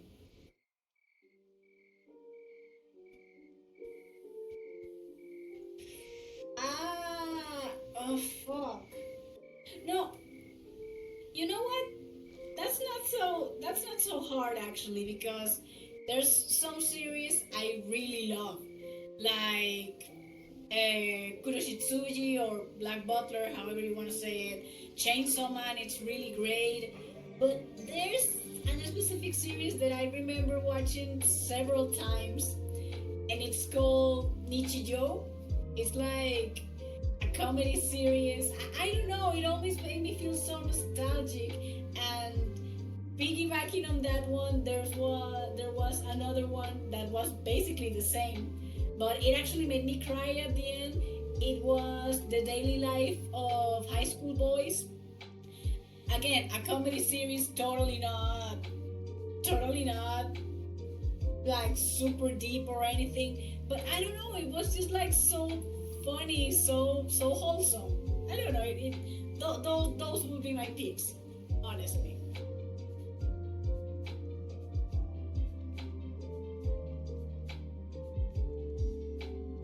Nice. Yeah. Budare say, so in generos, you are more into comedies and slice of life? Yeah, I mean, as I said, I really like Kuroshitsuji. I really like Chainsaw Man. Spike's Family was fun too. And Free, oh my god, Free. I remember Free. I cried so hard at the end of the second season that I say, okay, this is it. I'm not going to watch the movies. I'm not going to. No, this is the end of the series for me. This was a perfect little 2-season series. Hey, I'm a Hufflepuff too, actually. When I was young, I was a Gryffindor, but then I don't know, maybe I grew up or whatever, and now I'm a Hufflepuff.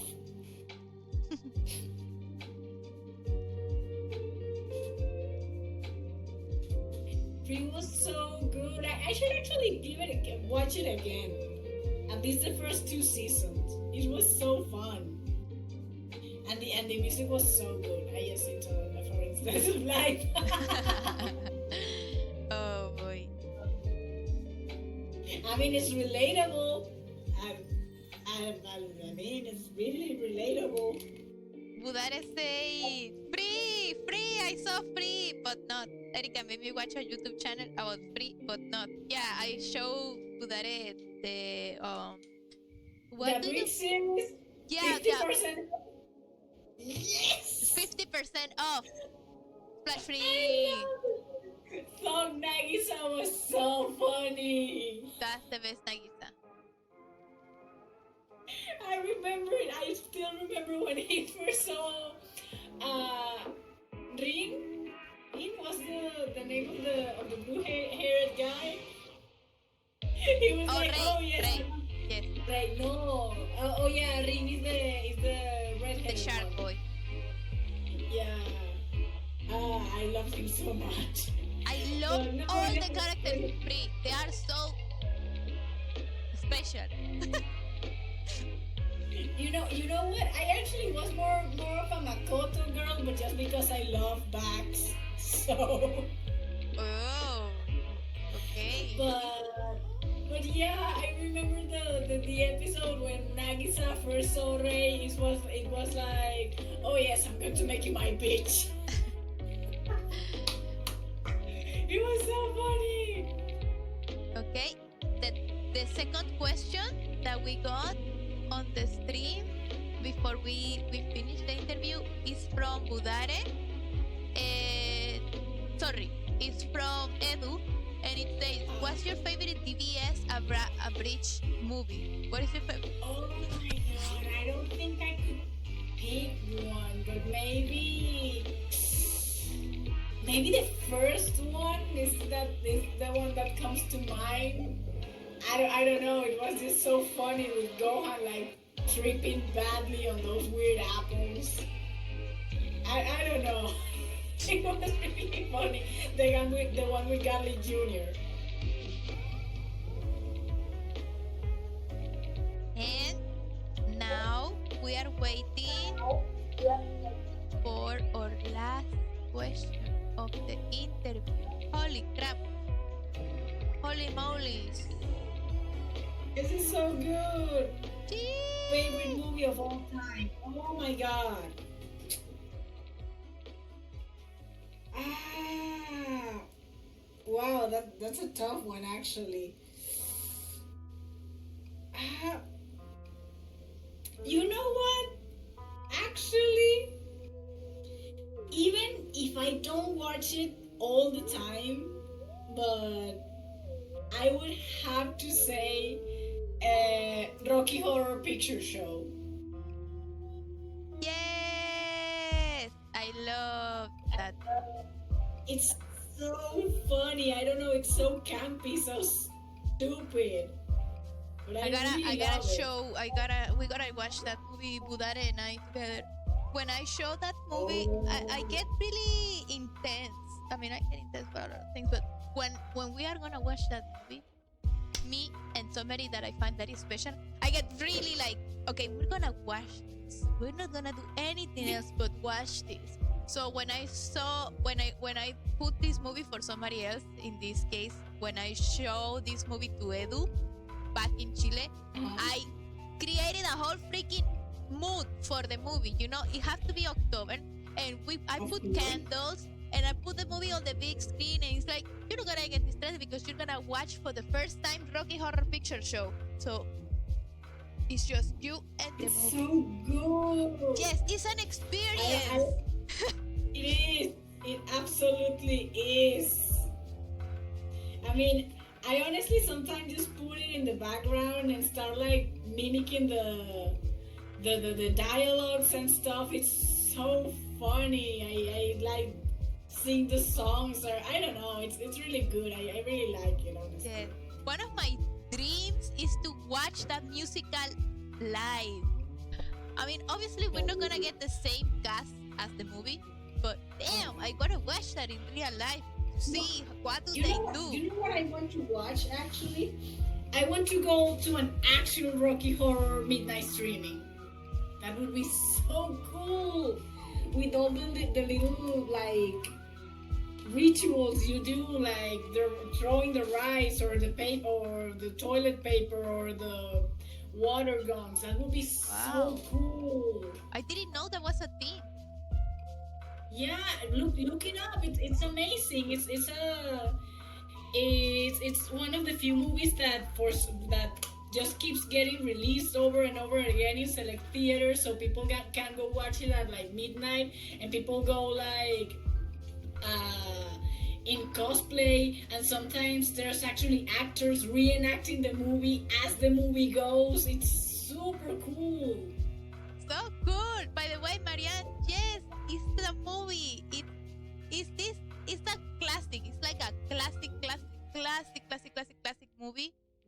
You probably gonna like, oh, remember it? I'm gonna show a little clip of it. Yes. You got your answer. Your yes, you got your answer. Oh my god. Marianne said, I love makeup on men. I love that Yes, take. we do. That's a great take, Marianne. Yes, We absolutely do. we do.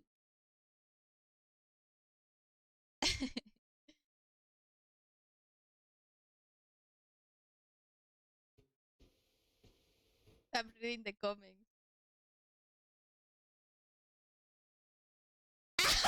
Budare asked me, why Sexual Awaken Revolution? Gothic Acid You need Trip. to watch That's a the great thing. way You to need to define it watch the too. thing. That's basically a spoiler. Yeah, it's a spoiler. I don't want to spoil the movie. I don't want to spoil the masterpiece. Excuse me.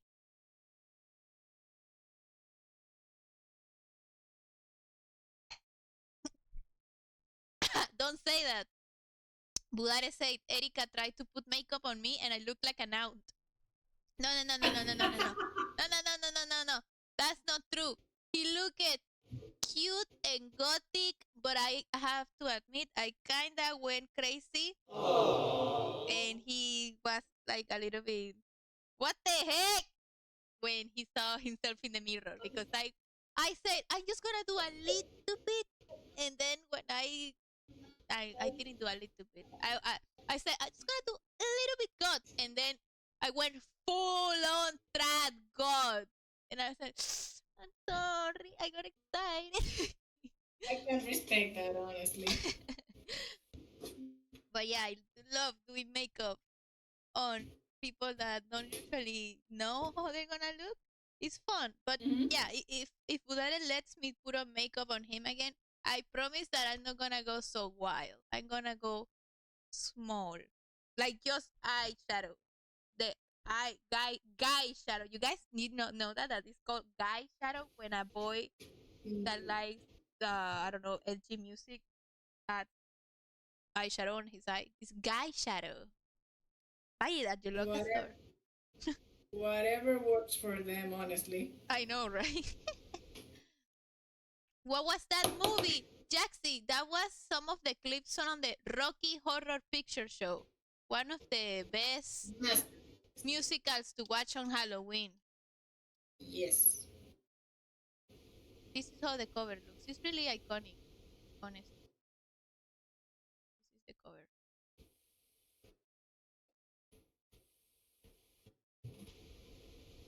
I honestly sometimes just listen to the soundtrack just because while I work is so good. It is. It is pretty good. Movie recommendation of the night. Just a sweet transvestite. Okay, yeah. Pixar didn't happen. I got pictures, but I don't think I have the consent of the wonderful Budare, so it didn't happen. It didn't happen, okay? Budare say it later. There's no pic. No, really, it didn't happen. Edu said, I look so hot every time Erika did my makeup. Budare, don't say that.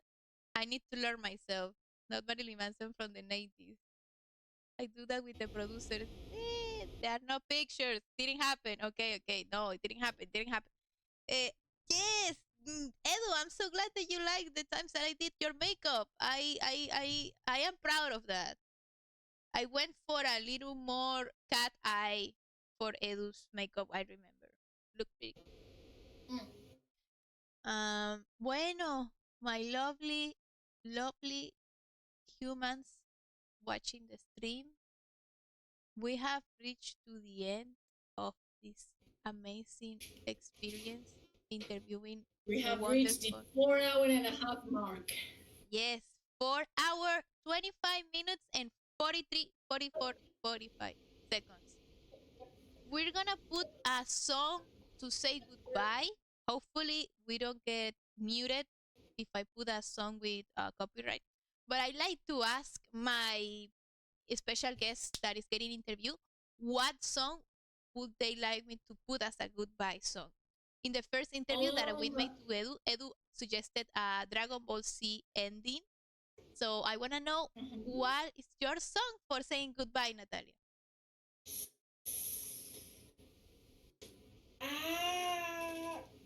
You know what? Let's go with Sweet Transvestite. That's such a great song, honestly. Perfect. It's a way to go out with a bang. Marianne said, I wish I was a man so Erika could put makeup on my manly face. And Budare said, she has done makeup for women also. Yeah, I have. But we're talking of men. Yes, we're talking about men. Manly Men. Okay, let's say goodbye with Sweet Transvestite. Sweet Transvestite by Rocky Horror Picture Show. And let's put the little song on the background. Okay. How'd you do? There we have the song. Natalia, let's say goodbye to our beautiful audience. Thank you again for being here. Thank you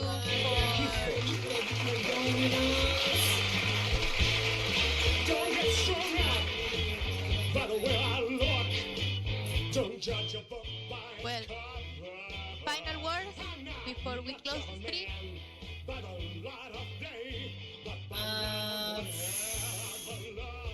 Drink your milk, stay in school, and don't do drugs.